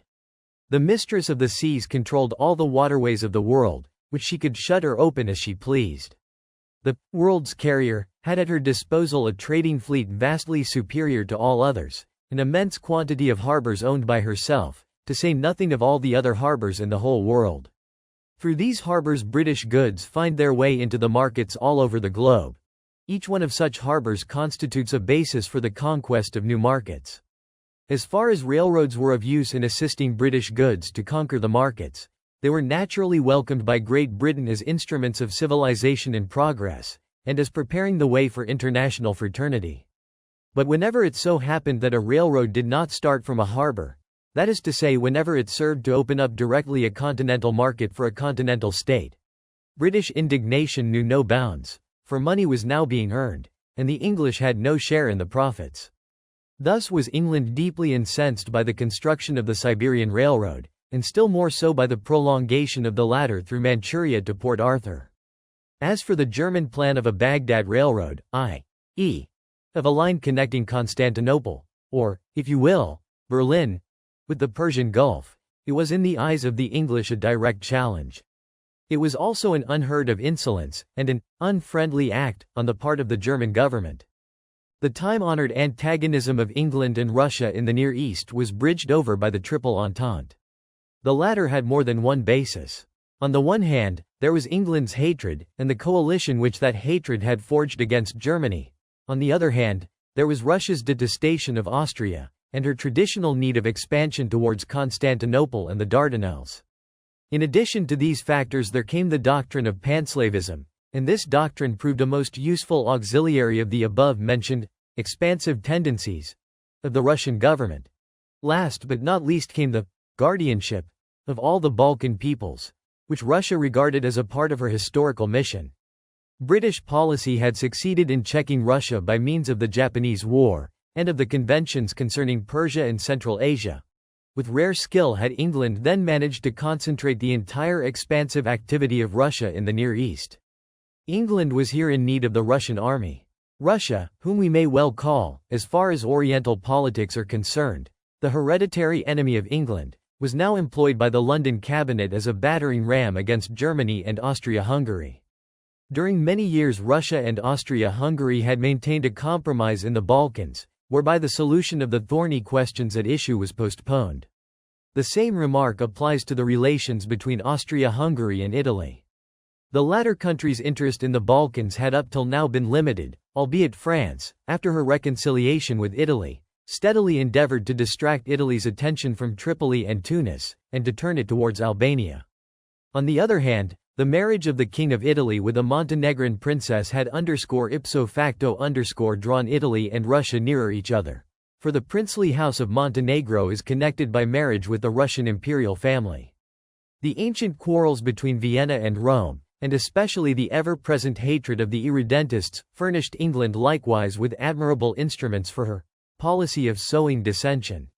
Finally did Turkey herself become an aim, and an important aim, of Italian policy. The center points of the Young Turk movement, of the political importance of which Germany took no notice until a very late period, and which she probably underestimated up till the last minute, the center points of this movement were in Paris and London. The Young Turks received in these cities their political education, and to a large extent also the resources necessary for their propaganda. The latter had as its object the introduction of more liberal conditions into the Turkish Empire. _conditio sine qua non of this introduction was the putting aside of Abdul-Hamid. England had always intensely hated Abdul-Hamid, especially since he had become a friend of the German emperor.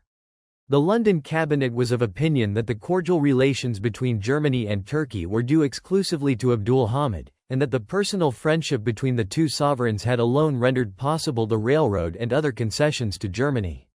The aim of British policy was, consequently, to get rid of Abdul Hamid as soon as possible.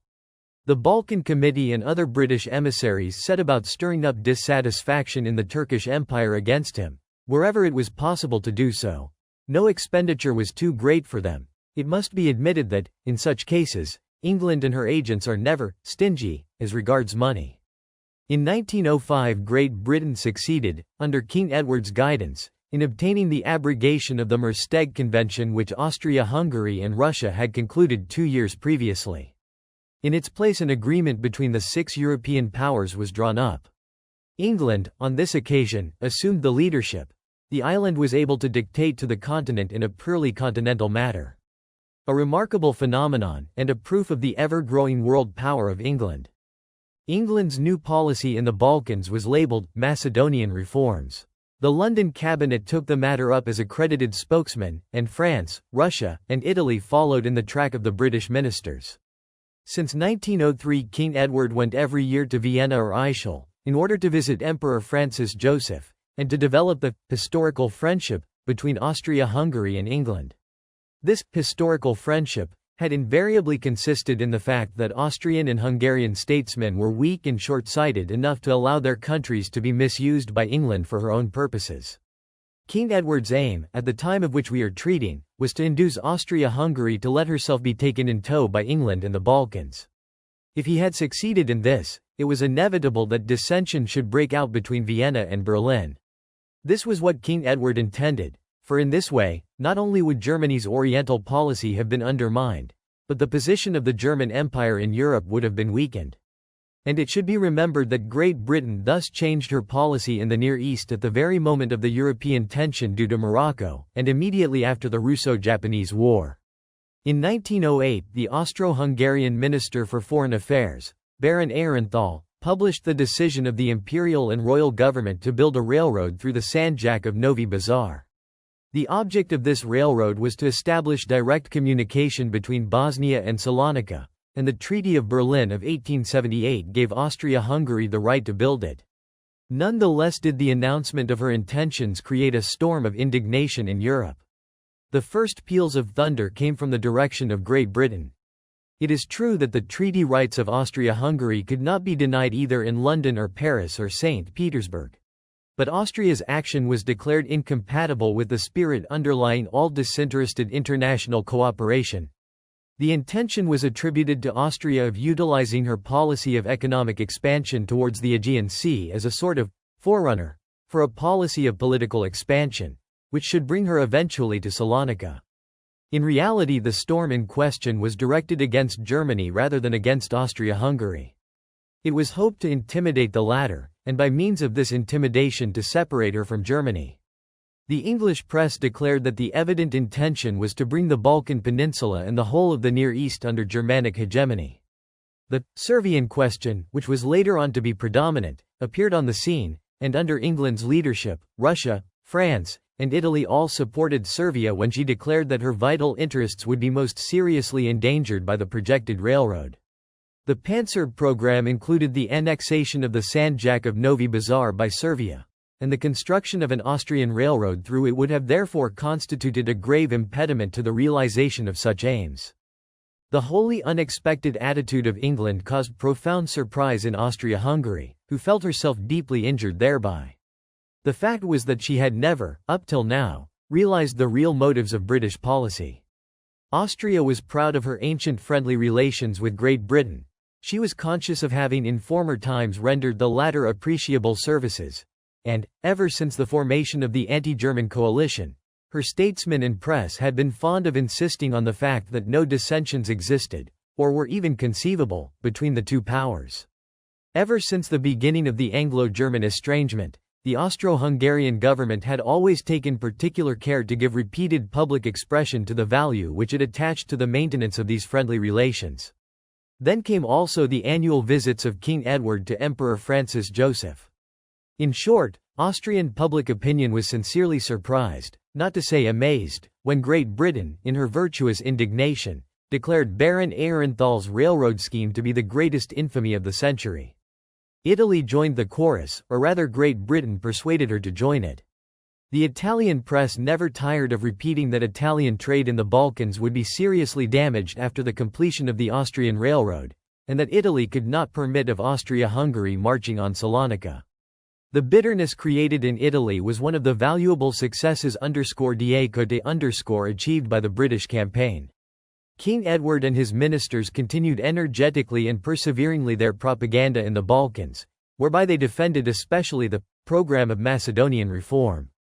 King Edward's celebrated visit to Reval, his meeting with Tsar Nicholas, the toasts exchanged, and the semi-official comments in the press, July 19, 1908, brought the Anglo-Russian negotiations to a conclusion, and constituted, so to speak, the apogee of the English sovereign's diplomatic triumph.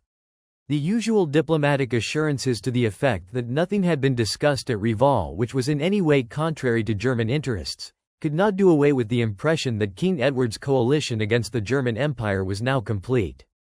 The Macedonian question was considered its best instrument, for the carrying out of the program of Macedonian reform would have implied a violation of the Turkish Empire absolutely incompatible with the latter's sovereignty and integrity.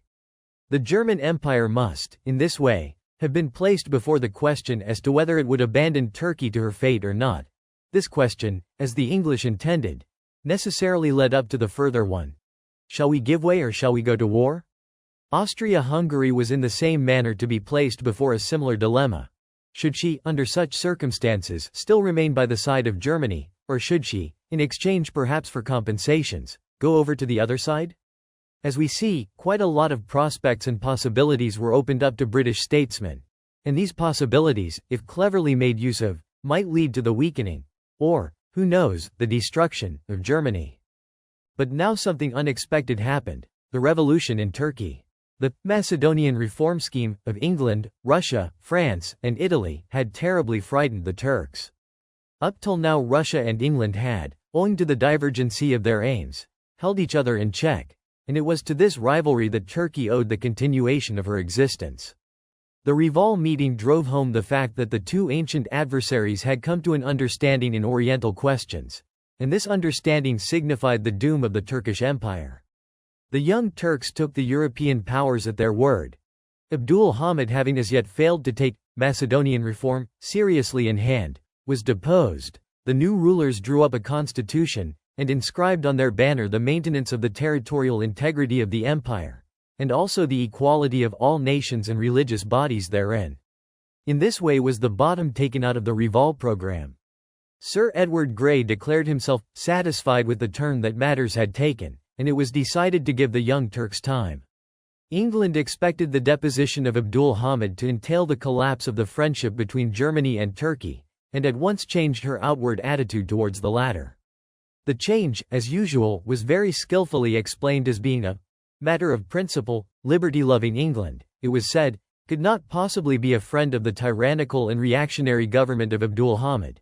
But all the more sincere, therefore, was her joy on witnessing the birth of the new liberal and progressive and humanitarian Ottoman Empire, to which she extended a cordial and hearty welcome. In this way did the British government think to be able to lift Germany from out of the saddle in Constantinople. It is, unfortunately, not possible to analyze here in detail the policy of England in the Near East since the accession to the throne of Edward VII. But that policy offers, on a small scale, truly typical examples of the skill with which British statesmanship is able to make use even of totally contradictory events in the pursuit of one fundamental aim, which is never lost sight of for a minute. England's calculations after the Young Turk Revolution appeared at first to be successful, and, for a time, she was in fact more popular in Constantinople than Germany. This was only natural, since the Young Turks were continually told that Germany was Abdul Hamid's friend and Young Turkey's enemy, and that she had never really helped Turkey, but had only acted from a purely egotistical standpoint. Only little by little did German diplomacy succeed in again consolidating Germany's position, and some time elapsed before the Young Turk politicians understood that Germany was the only power whose Oriental policy was compatible with the interests of the Turkish Empire. In the autumn of 1908, Austria-Hungary saw herself obliged to formally annex the two provinces of Bosnia and Herzegovina, which she had occupied for the past 30 years.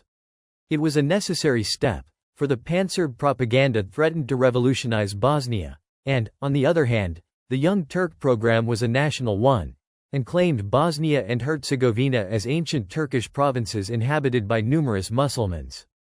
Austria-Hungary had either to annex the territories in question, or else to lose them. This step came as a surprise to England. All the more so, as King Edward had visited Emperor Francis Joseph at Ischl only 6 weeks before the annexation, and had heard nothing about the proposed measure. The astonishment and fury was so great in London, that even King Edward forgot himself, and dropped his mask. The Austro-Hungarian ambassador in London, Count Mensdorff, was entrusted with the duty of communicating the annexation to King Edward, together with an autograph letter from his sovereign. He was received in a most discourteous and unfriendly manner, and himself declared, "I was chased away." As we have already said, the annexation of Bosnia-Herzegovina did not change in any way the existing state of affairs in the Balkans. It only, as it were, put the seal on a document that had been drawn up 30 years previously. Nonetheless did the whole of Europe, at Great Britain's instigation, wax indignant at Austria-Hungary's so-called breach of faith.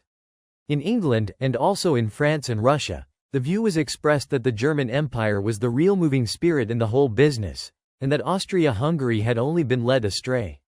There ensued the celebrated Bosnian crisis, of which, at first sight, Serbia appeared to be the center point. Serbia complained loudly about the destruction of her hopes and aspirations, claimed compensations and access to the Adriatic, placed her army on a war footing, and declared _urbi et orbi _ that she would not surrender to Austria. In reality, England was the center point and the _agent provocateur _ of the whole Bosnian crisis.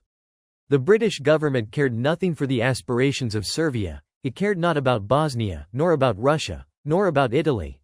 It had solely in view the humiliation of Germany and Austria-Hungary, and the destruction of their alliance. It entertained the hope of seeing Germany abandon her ally. Had this happened, it would have been easy to draw Austria-Hungary over to the Triple Entente after the crisis. In this way the whole of Germany's Oriental policy, together with the Baghdad Railroad and other concessions, would have come to an end. King Edward expected, therefore, to deal a decisive blow by means of the Bosnian crisis, which he had organized. The bullet missed its mark, seeing that Germany remained faithful to Austria-Hungary, and adopted the latter's standpoint. Russia and France, on the other hand, were not prepared, in view of the resolute attitude of the Central Powers, to push matters to a head. A skillful diplomatic maneuver of Prince Bülow made it easier for the Russian government to accept the annexation of Bosnia-Herzegovina. The crisis was thus brought to an end.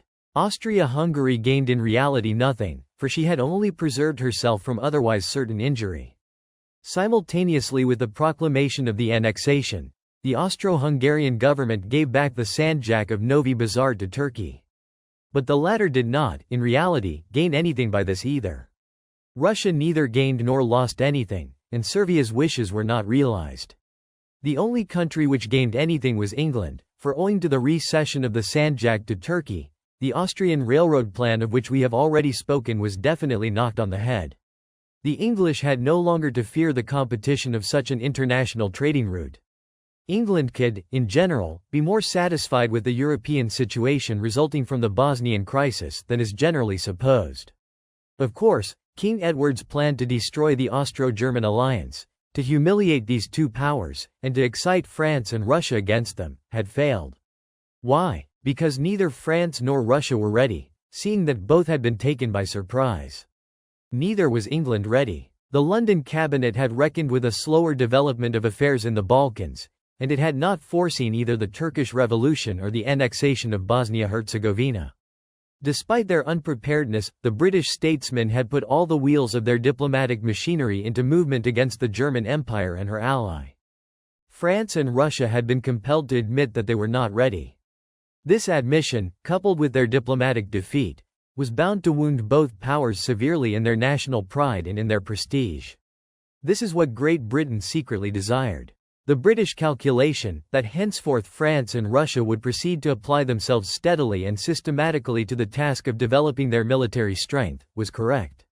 British policy had also succeeded in making Russia more anxious than ever to rehabilitate herself in the eyes of the Balkan people. It had succeeded in inspiring Serbia with the desire of vengeance, not only against Austria-Hungary, but also against Turkey. And the work of exciting Italy against Austria had progressed satisfactorily. Chapter 14. The catastrophe is more carefully prepared. 1909 to 1914. The good Germans breathed more freely, and rejoiced at the political détente. Their astonishment was all the greater when, at the end of 1908 and the beginning of 1909, a terrible cry arose at the other side of the North Sea about an appalling German peril. It was stated that the fleet of German dreadnoughts was in a fair way to outrivaling that of Great Britain. The cunning tricks of the German government, and especially of Admiral von Tirpitz, had succeeded in secretly hastening the construction of the German navy. We have already mentioned, in a previous chapter, how skillfully the British government made use of these lies for the purpose of hoodwinking the colonies and the United States. The whole story was a falsehood from beginning to end, for there could be no question of the construction of the German fleet being secretly hastened, and the British government knew this perfectly well. The German government furnished, through its diplomatic representatives and also publicly through the press, more than enough explanations showing that the pretended English reckonings about the number of German battleships were wholly wrong. In the same year of panic, 1908-09, a conference of the leading maritime nations was held in London, at the invitation of the British government. The result of this conference was the publication of the London Declaration Concerning Maritime Law, which was subsequently so much commented upon. Its origin was as follows. During the conference at The Hague in 1907, the leading maritime nations had declared themselves in agreement with the German proposal to institute a permanent international court of prizes. It was intended to convert the latter, in future maritime wars, into a court of appeal which should be above all the national prize courts. But there was no international law corresponding to the proposed international institution. It was the task of the London Conference to create this international law, and it did so in the form of the London Declaration above mentioned. The avowed object of the latter was to draw up provisions for the protection of neutral shipping in time of war. And, as a matter of fact, the contents of the declaration were such as to furnish, if not a perfect, at all events a very acceptable basis on which the safety and the rights of neutral shipping could be guaranteed. The British government instructed its delegates to sign the declaration, just as in 1907 they had signed the Hague Convention concerning the International Prize Court. But no ratification of either agreement ever took place. The British government, albeit pretending that it was in favour of the ratification, engineered behind the scenes a violent agitation against the London Declaration, and against the establishment of an international court of prizes. This agitation lasted several years. The agitators told the credulous and trembling islanders that the whole thing was just simply a base German intrigue. The German government had succeeded, according to them, in outwitting harmless British statesmen and naval officers in The Hague and in London. The International Court of Prizes and the London Declaration signified nothing else but sea law made in Germany. It was intended, in the case of an Anglo-German war, to deprive England of all the means which she possessed for defending her own maritime trade, and to prevent her applying in future those time-honored methods which, in the wars of former centuries, had produced such brilliant results. The British nation was naturally most indignant at this unheard-of German infamy, and the consequence was that the House of Lords, by rejecting a bill which provided that the existing British prize law should be modified, frustrated the ratification of the Hague Convention and also of the London Declaration. When war broke out in 1914, the declaration did not, therefore, possess international validity. But simple-minded persons in Germany and in the neutral countries firmly believed that England would act according to the provisions of the declaration, since the latter was the fruit of an unanimous agreement among all the maritime nations which took part in the conference. Ever since 1909, it is true, British admirals and statesmen had calmly and coldly proclaimed that it was quite immaterial whether the declaration were ratified or not, for the moment war broke out, it would be torn into rags and thrown into the sea. The history of the war up to date has proved that the British admirals were well informed. It is true that the rank of an admiral would not have been necessary for that, For it is an old habit of British governments to announce in the most pathetical tone of voice their readiness to enter into negotiations, and to sign conventions, of this sort. England was always enthusiastic about right and justice in maritime warfare, provided she could by these means bind the hands of other nations without committing herself to anything. We have already shown, in a previous chapter, that England pretended at first to accept the standpoint of the Armed Neutrality League in 1780, and that she afterwards rejected all the desiderata of the League with a sneer.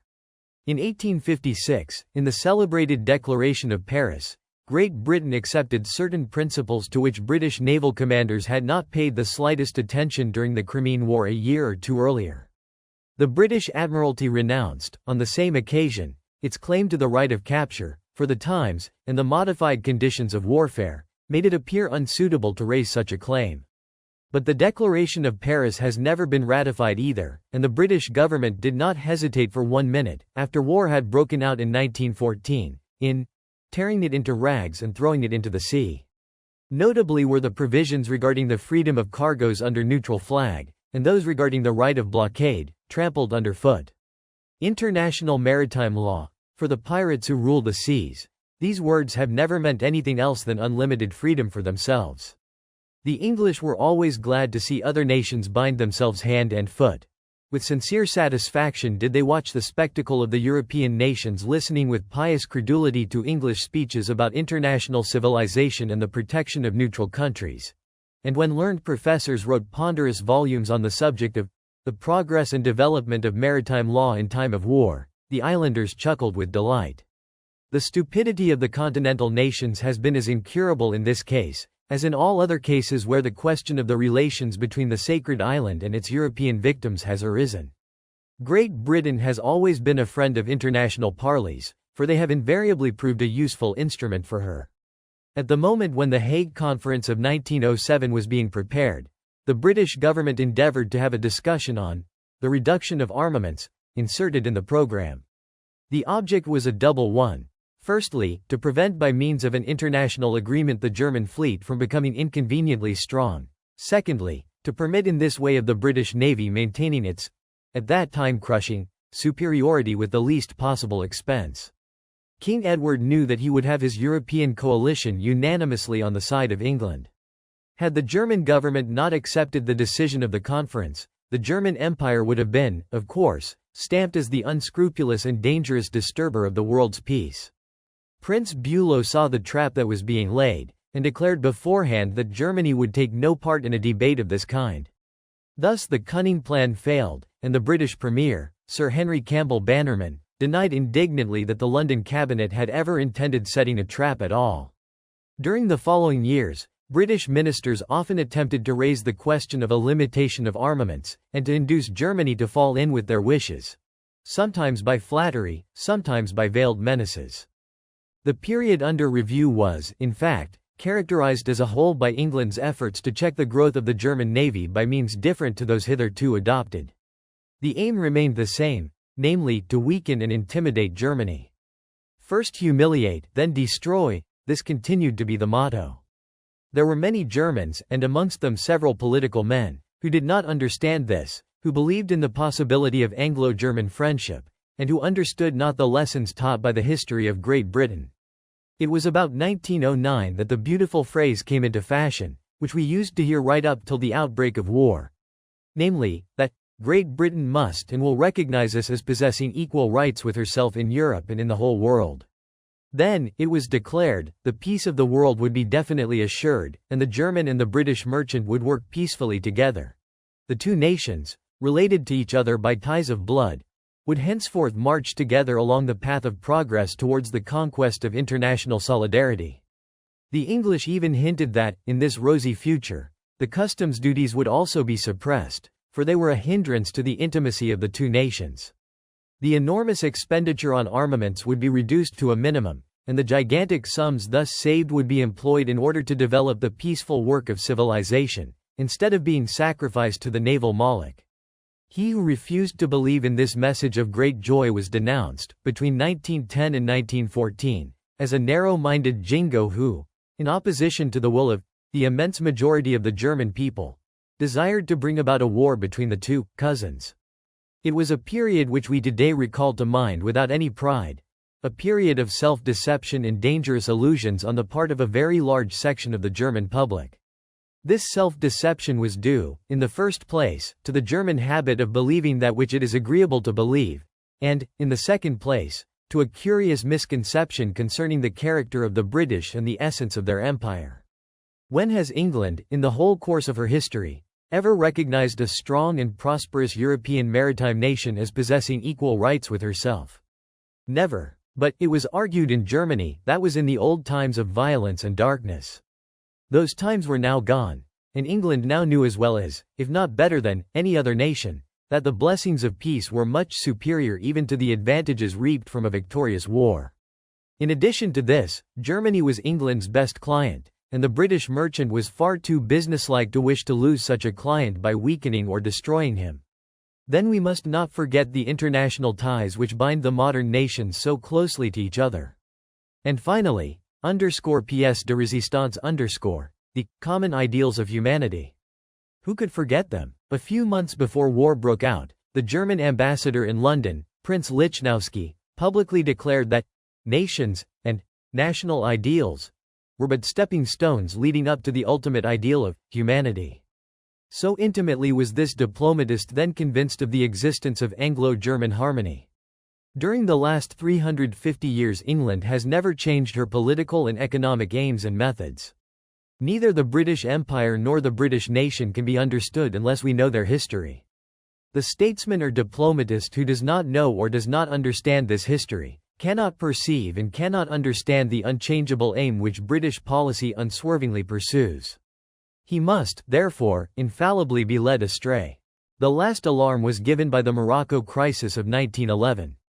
The fundamental reasons underlying this crisis have been, in general, misunderstood in Germany. It is necessary, therefore, that we should briefly dwell on them here. The motive which prompted the German government to send the Panther to Agadir was not the inauguration of a new Moroccan policy, but simply the liquidation of the old one. Favored by mistakes previously committed by Germany, French expansion in Morocco could no longer be checked by an appeal to existing treaties. The German Secretary of State for Foreign Affairs, Herr von Kitterlen-Wechter, feared that Germany would one day find herself in a position in which she could no longer claim anything. He therefore decided to have the Panther sent to Agadir in order to compel France to enter into a discussion with the German government. The latter, we must insist on the fact, intended from the beginning to leave Morocco entirely to France, but desired compensations. As to whether the Agadir demonstration was a well-chosen one, or as to whether the Franco-German negotiations were always conducted as they should have been, this is another question, which we cannot discuss here. However that may be, France proved willing to enter into a discussion, and the negotiations would in all probability have been satisfactorily concluded within a very short time, if England had not suddenly interfered. On 1 July 1911, the Panther appeared in front of Agadir. On July 21 the English Chancellor of the Exchequer, Mr. Lloyd George, made, after a cabinet council had previously been held, a speech at the Mansion House in London. The most important passage of the speech, which was written, was as follows. The potent influence of England has many a time been in the past, and may yet be in the future, invaluable to the cause of human liberty. It has more than once in the past redeemed continental nations, who are sometimes too apt to forget that service, from overwhelming disaster and even from national extinction. I would make great sacrifices to preserve peace. I conceive that nothing would justify a disturbance of international goodwill except questions of the gravest national moment. But if a situation were to be forced upon us in which peace would only be preserved by the surrender of the great and beneficent position Britain has won by centuries of heroism and achievement, by allowing Britain to be treated where her interests are vitally affected as if she were of no account in the cabinet of nations, then I say emphatically that peace at that price would be a humiliation intolerable for a great country like ours to endure. 4 years separate us from the time when these words were spoken, and we can now judge them with impartiality. The speech, made by Mr. Lloyd George on behalf of his colleagues in the cabinet, shows us with unusual clearness the British conception of the part played by England in the history of Europe.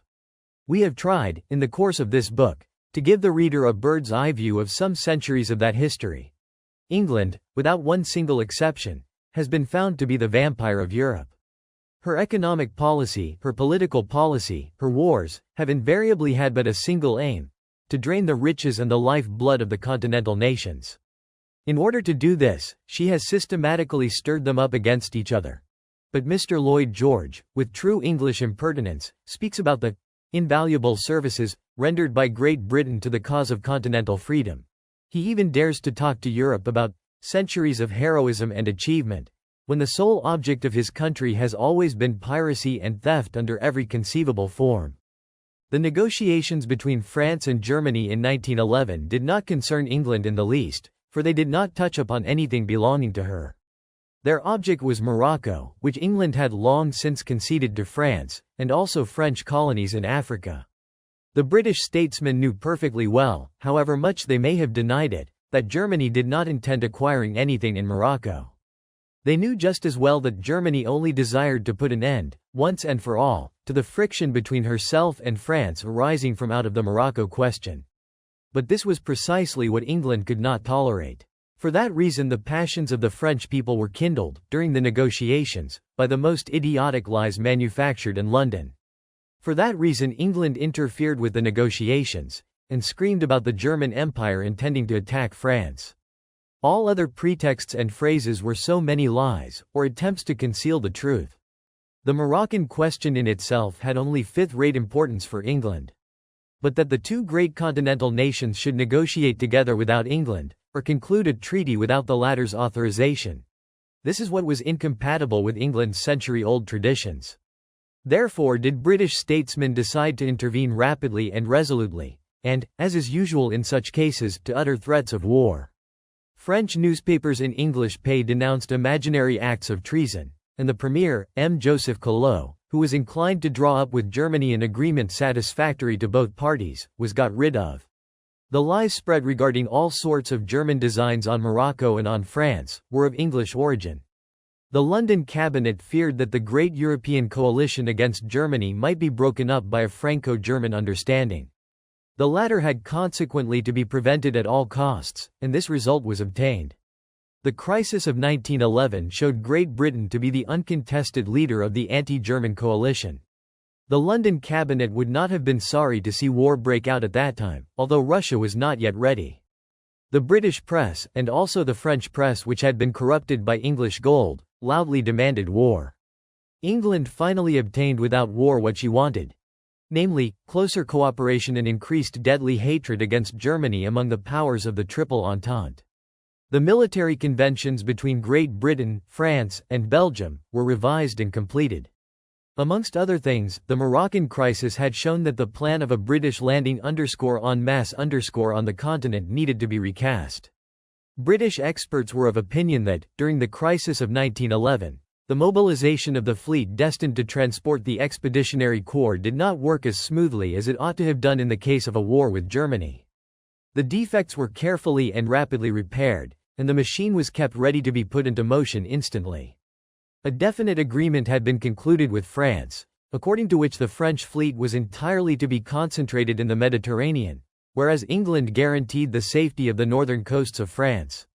Conversations were begun with Russia regarding an active cooperation in the Mediterranean, the Black Sea, and the Baltic. In short, it was clear to the governing circles of England that the next crisis should bring war, or at any rate the complete humiliation of Germany.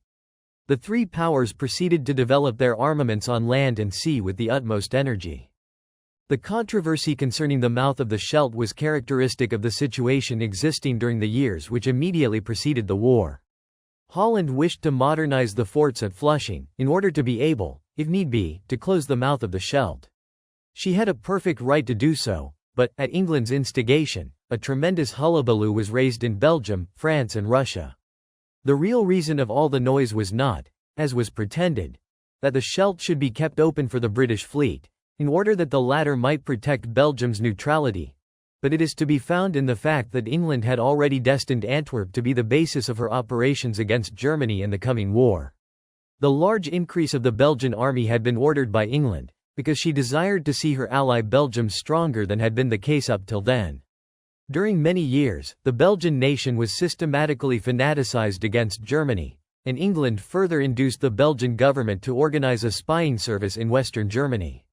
At the same time, special efforts were again made by the London cabinet to win over Holland and Denmark for the War of Destruction. But such attempts succeeded just as little now as they had formerly done. The Germans perceived nothing at all of these things. They even believed that the era of intimate and durable friendship with England had dawned. The British government was very satisfied with this state of public opinion. The War Minister, Haldane, who enjoyed the reputation of being a staunch friend of Germany because he had translated Schopenhauer and took pleasure in making academical speeches about our country, was sent to Berlin early in 1912. The real object of his journey was to endeavor to prevent a further development of the German Navy. Haldane himself, backed up by English financiers and the pro-German section of the English press, never ceased insisting on the fact that the German Navy was the one obstacle in the way of a really intimate friendship between the two countries. The result was that the German naval program in 1912 was badly mutilated. On the other hand, England declined the German proposal to conclude a neutrality agreement. Haldane returned to London. He could well be pleased with the success of his mission, albeit he had not obtained all he desired. The London cabinet now knew how strongly the Germans wished to remain on friendly terms with England. Above all, Haldane brought his colleagues the invaluable information that the British statesmen were, in Germany, considered to be honest. Such wholly unmerited confidence rendered, of course, the work of British diplomacy all the easier. A perfidious diplomacy cannot possibly wish for anything better than to be regarded by its adversary as honest. Every swindler will agree with this. The Italo-Turkish War broke out. It was followed by the Balkan Wars. During the war between Italy and Turkey, England worked hard to detach the former from the Triple Alliance.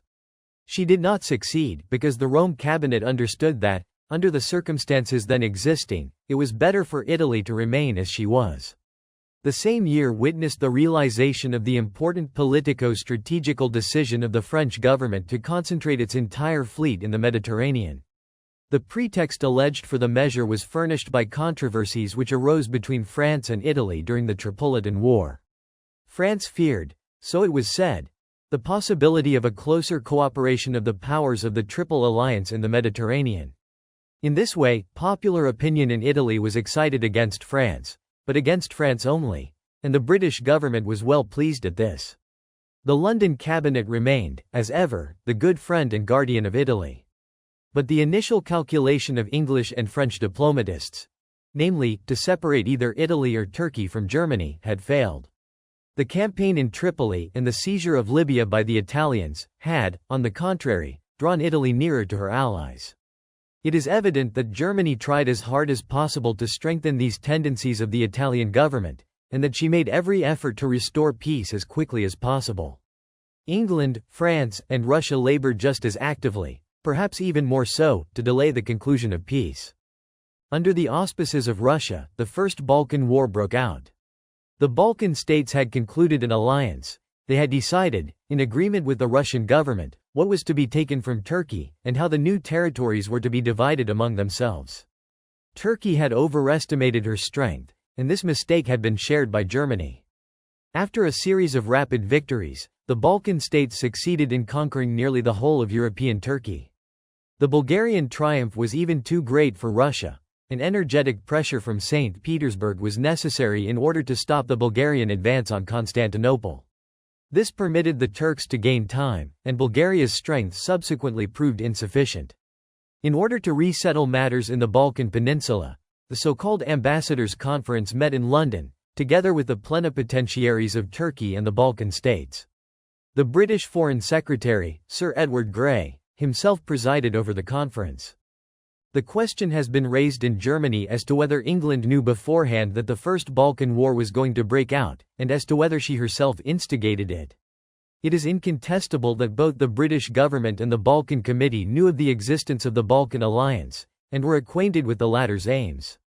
It is, on the other hand, not to be supposed that the British government directly organized or instigated the war, for the simple reason that it did not need a war. The vehicle put in motion by the British government was already rolling along the track, without it being necessary to push it, and it is not the custom of British statesmen to give unnecessary publicity to their intentions. On the contrary, the anti-Turkish agitation in the Balkans was always favored by England. As soon as it had been seen that the Young Turks, in spite of their original preference for France and England, had come to recognize that the real interests of Turkey demanded the maintenance of a close and cordial friendship with Germany, the admiration felt in London in 1909 for the new liberators came to a speedy end. Henceforth no effort was spared by British emissaries to keep up a permanent war in Albania, permanent Armenian unrest in Asia Minor, and a chronic state of revolt in South Arabia. All this, of course, in the name of Christianity, civilization, and liberty. In 1912 and 1913 Great Britain judged the Balkan problem more or less in the following terms. The destruction of the Turkish Empire in Europe could not be disadvantageous to British interests as such, but it would under all circumstances render the situation of Austria-Hungary and Germany in the Balkans uncommonly difficult, and would necessarily weaken both powers immensely in the future war. In the eyes of the outside observer, British diplomacy had the merit of working for the maintenance of the status quo and in view of the limitation of the war, and this virtue in the sight of the world was undoubtedly an advantage. The British government worked, of course, hand in hand with Germany, Austria-Hungary, Russia, and France. It had the greatest admiration for the Balkan states, but also deep sympathy for Turkey, who had, unfortunately, not listened in time to England's disinterested counsels. With laudable energy Sir Edward Grey supported Servia's claims, which were incompatible with Austrian interests, and most intelligently did he encourage Austria-Hungary's policy of temporization. Devoted, as usual, to the cause of peace, Sir Edward assisted the powers to create an independent Albania, and then did everything he could to make the Albanian question an apple of discord between Austria and Italy. All these events are too near our own times, and are too directly bound up with the present, for us to be able to submit them here to detailed critical analysis. It is certain that England knew from the beginning that she must inevitably be the winner in the Balkans, in whatever manner the affairs of the peninsula should develop, and whatever should be the solution of each problem in itself. The secret of England's strength has always resided therein, that she has never allowed her attention to be distracted by secondary problems. She has always had one great main object in view, and she seeks unceasingly to approach ever nearer the realization of this fundamental aim. She cares not which way is taken, nor what means are adopted, neither does she mind if delays should occur. With the one goal always before her eyes, she works alternately with this and with that power, appearing first of all as representative of one group of powers, subsequently as the representative of another, later on co-operating with both, and finally equally far from both, today threatening, tomorrow coaxing, the day after tomorrow apparently disinterested and detached, always indifferent to questions of form, and caring only for the substance. Thus it happens that England's political and diplomatic apparatus possesses wonderful freedom of action, that the direction in which the ship of state is steered can be easily changed to suit the winds and the tides, and that the loss of strength due to inner friction is reduced to a minimum. During the Balkan Wars, British policy manifested on more than one occasion friendly and loving anxiety about German interests in the Mediterranean. The London cabinet took pleasure in tapping the German cousin on the shoulder, and pointing towards Syria and Asia Minor, with such insistence that anxiety arose in Paris and St. Petersburg about the German aspirations. British diplomatists whispered in the ears of the Turks that Germany desired a partition of the Ottoman Empire, and had already prepared for herself a sphere of interest in Asia Minor. In Berlin, on the other hand, the British representatives showed anxious faces. They declared that, as a consequence of the victories of the Balkan states, the position obtained by Russia was becoming a danger for England. It was sought, in this way, to persuade the German statesmen that England needed the help of Germany, and that the former was quite willing secretly to undermine the Triple Entente, and to effect a rapprochement with the German Empire. In reality, all these manipulations were the result of careful calculations, and were intended to cast a veil over the real aim of British policy in the Near East. This aim was to accentuate and increase the divergencies between Russia and Germany in that part of the world. Whereas it was endeavored to make German statesmen believe that England was very anxious, and needed Germany's assistance, in other words, that she was being driven by necessity over to Germany's side, the whole thing was nothing but an English trick. As a matter of fact, England had no special reasons for anxiety, for she knew that the further expansion of Russia in the Balkans must call in question the existence of Austria-Hungary. In this way would the great conflict have broken out, or else the Central Powers would have given way. England did not desire a rapprochement with Germany, she only pretended to desire it. The main thing was, that Germany should believe this desire to be sincere. The cabinets in Paris and St. Petersburg were perfectly at ease about the matter, and knew full well that, should any serious difficulty arise, Great Britain would at once support them actively. Such was the case at the end of 1913, when the question of the German military mission to Constantinople arose. When England, this time, took up in conjunction with Russia and France so resolutely hostile an attitude towards Germany, the value of the famous Anglo-German intimacy became evident for all those who, having eyes, wished to see things as they were. He who, in those days, was so foolish as to lack confidence, was always reminded of the Anglo-German negotiations concerning Central Africa and the railroads of Asia Minor. Early in 1914 came the further negotiations concerning petroleum springs in Persia.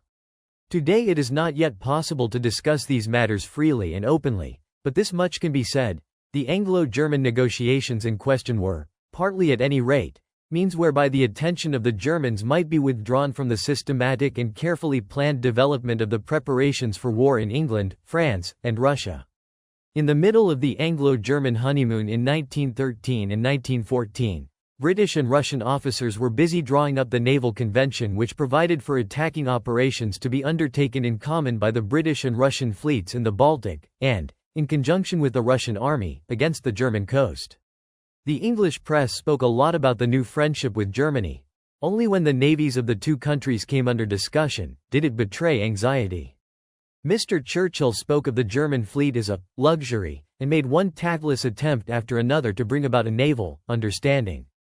The object of such an understanding was, as usual, to reduce the strength of the German navy in such a way that the British fleet should run no risk in attacking it.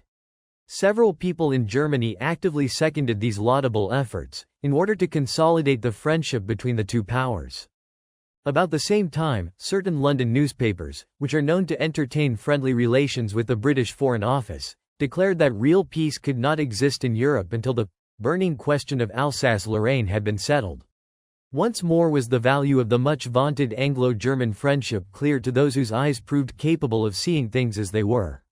On either side of the water, enthusiastic speeches celebrated that friendship, while all the time the noise could be heard of the colossal armaments in France and Russia, and the language of the French and Russian press was not less menacing than the armaments themselves.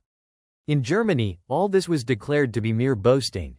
As long as we had England as a friend, everything else was immaterial. The news concerning the immense development of the Russian armaments, and especially the minute care with which they were methodically planned and carried out, was treated in Germany with skepticism. It never occurred to the majority of the Germans that, if England had entertained feelings of sincere friendship for Germany, she would never have tolerated a dangerous growth of French and Russian armaments. The few who insisted on this fact, who maintained that not only did England tolerate the constant increase of dangerous tension, but that she was the leader and organizer of an European coalition against the German Empire, these were treated as loud-mouthed jingoes, incapable of appreciating the value of Anglo-German friendship. Let us suppose for a minute that the heir to the Austro-Hungarian throne had not been murdered in June 1914. And let us also suppose that the Anglo-German negotiations in the Near East and in Central Africa had been brought to a conclusion, as the Germans had hoped. Would, in this case, a stable order of things have resulted? England certainly hoped for such stability, but only as regards an order of things favorable to her own interests. Her calculation was approximately as follows. Owing to the accomplishment of her wishes in Asia Minor and Central Africa, Germany would be kept very busy, in an economic sense, for a long time to come.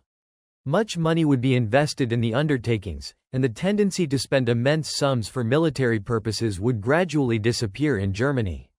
The new position of ever-growing importance occupied by Germany in the Near East would rapidly cause the antagonism between her and Russia to increase.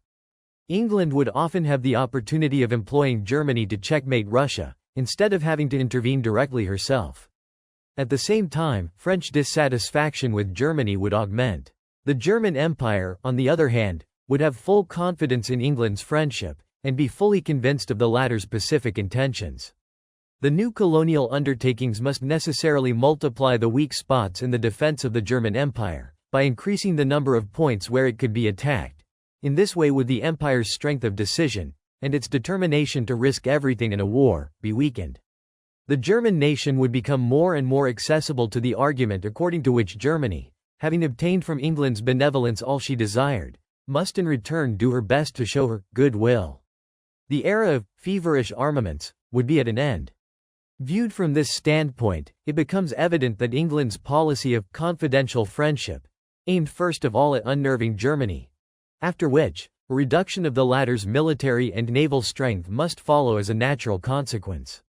It would then be all the easier for England's well-armed continental vassals, France and Russia, either to obtain the breakup of the Austro-German alliance, and the humiliation of the two Central Powers, by threats, or else to force these powers onto their knees at the point of the bayonet. Whenever necessary, whenever a grave crisis should arise, England would throw the whole weight of her influence into the balance, and her advice would be considered the more acceptable, in the measure that the German people were convinced of the sincerity and disinterestedness of British friendship. The only thing necessary was patience. All these plans were disturbed by the assassination of the Archduke Francis Ferdinand. Events pursued the course that we all know. As soon as the European situation became dangerously strained, the British government retreated into the background, made perfidious proposals of mediation to Germany, and advised everyone to remain peaceful. We have here, likewise, a time-honored historical method of British diplomacy. In this way does the latter coin the phrases which, once war has broken out, shall serve to justify the British government, and to inflame the public opinion of as many countries as possible. In this way does that government collect unimpeachable diplomatic documents for blue books. In this way does it wait until the final developments of the crisis engineered by England herself produce the great and decisive phrase, which shall be adopted as the British parole during the war. This time it was the phrase about Belgium's neutrality, a neutrality broken by England systematically for the past 9 years. As soon as the great phrase had been coined, England appeared suddenly as the leader of the European anti-German coalition, and proclaimed, Germany must be annihilated, militarily, politically, economically. And, all over the world, deeds immediately followed words. The definitely fixed, carefully planned out program had only to be followed. It was followed, and yet are there still today people in Germany who maintain that England was led astray by the wicked diplomatists of France and Russia, and was driven against her will into war. Some representatives of this opinion belong to the hopeless category of the believers in an Anglo-German understanding, and even now they blindly refuse to recognize their former errors of judgment. We are not appealing to them. But there are others who have been deceived by the behavior of British diplomacy during the crisis preceding the war. Such behavior is, we repeat, typical. For 10 years before the war every single political circle in Great Britain, king, ministerialists, opposition, had prepared and organized the European coalition, for the purpose of waging a war of destruction against Germany. The crime of Sarajevo brought about the crisis earlier than had been expected. The moment the crisis broke out, the leader of the European coalition retired discreetly into the darkness, made proposals, and preached peace. England maintained that she had not committed herself to either side, that her hands were free, and that she only desired peace. The exchange of diplomatic notes, during the crisis, between London, Paris, and St. Petersburg, was nothing else but an English mise en scene. Historical documents. They are, but certainly not witnesses to historical truth. The present war is, as we hope to have shown, a typically English war of destruction waged against a continental rival who was at once envied and feared. The history of the war cannot yet be written in detail. For the purpose of the present book, such a detailed history is not, as we believe to have proved, necessary. But what is necessary is, that the entire German nation should understand where the enemy is and what he wants. It is essential that the German nation should know that this is not an accidental war, but a war carried on with the object of annihilating an economic rival. If England's economic rival is powerless on land and sea, he can be throttled without a war. That was not possible in the case of Germany. British statesmen had always two programs in readiness, and clearly defined: peace, if Germany gave way and allowed herself to be humiliated; war, if it should be otherwise. Germany desired only peace, believed only in peace, and was convinced that England would take no part in a war against her. if only the German Empire would promise to make no profit out of a continental war. That is to say, if it would promise to act like a good boy in conformity with what were wrongly supposed to be England's wishes. It was only natural that the London cabinet should not have accepted this point of view, for it was very far indeed from sharing the German ideas, aspirations, and anxieties. It intended to destroy Germany, and its only concern was how to arrange the final _mise en scene _ which should set the ball rolling. The end.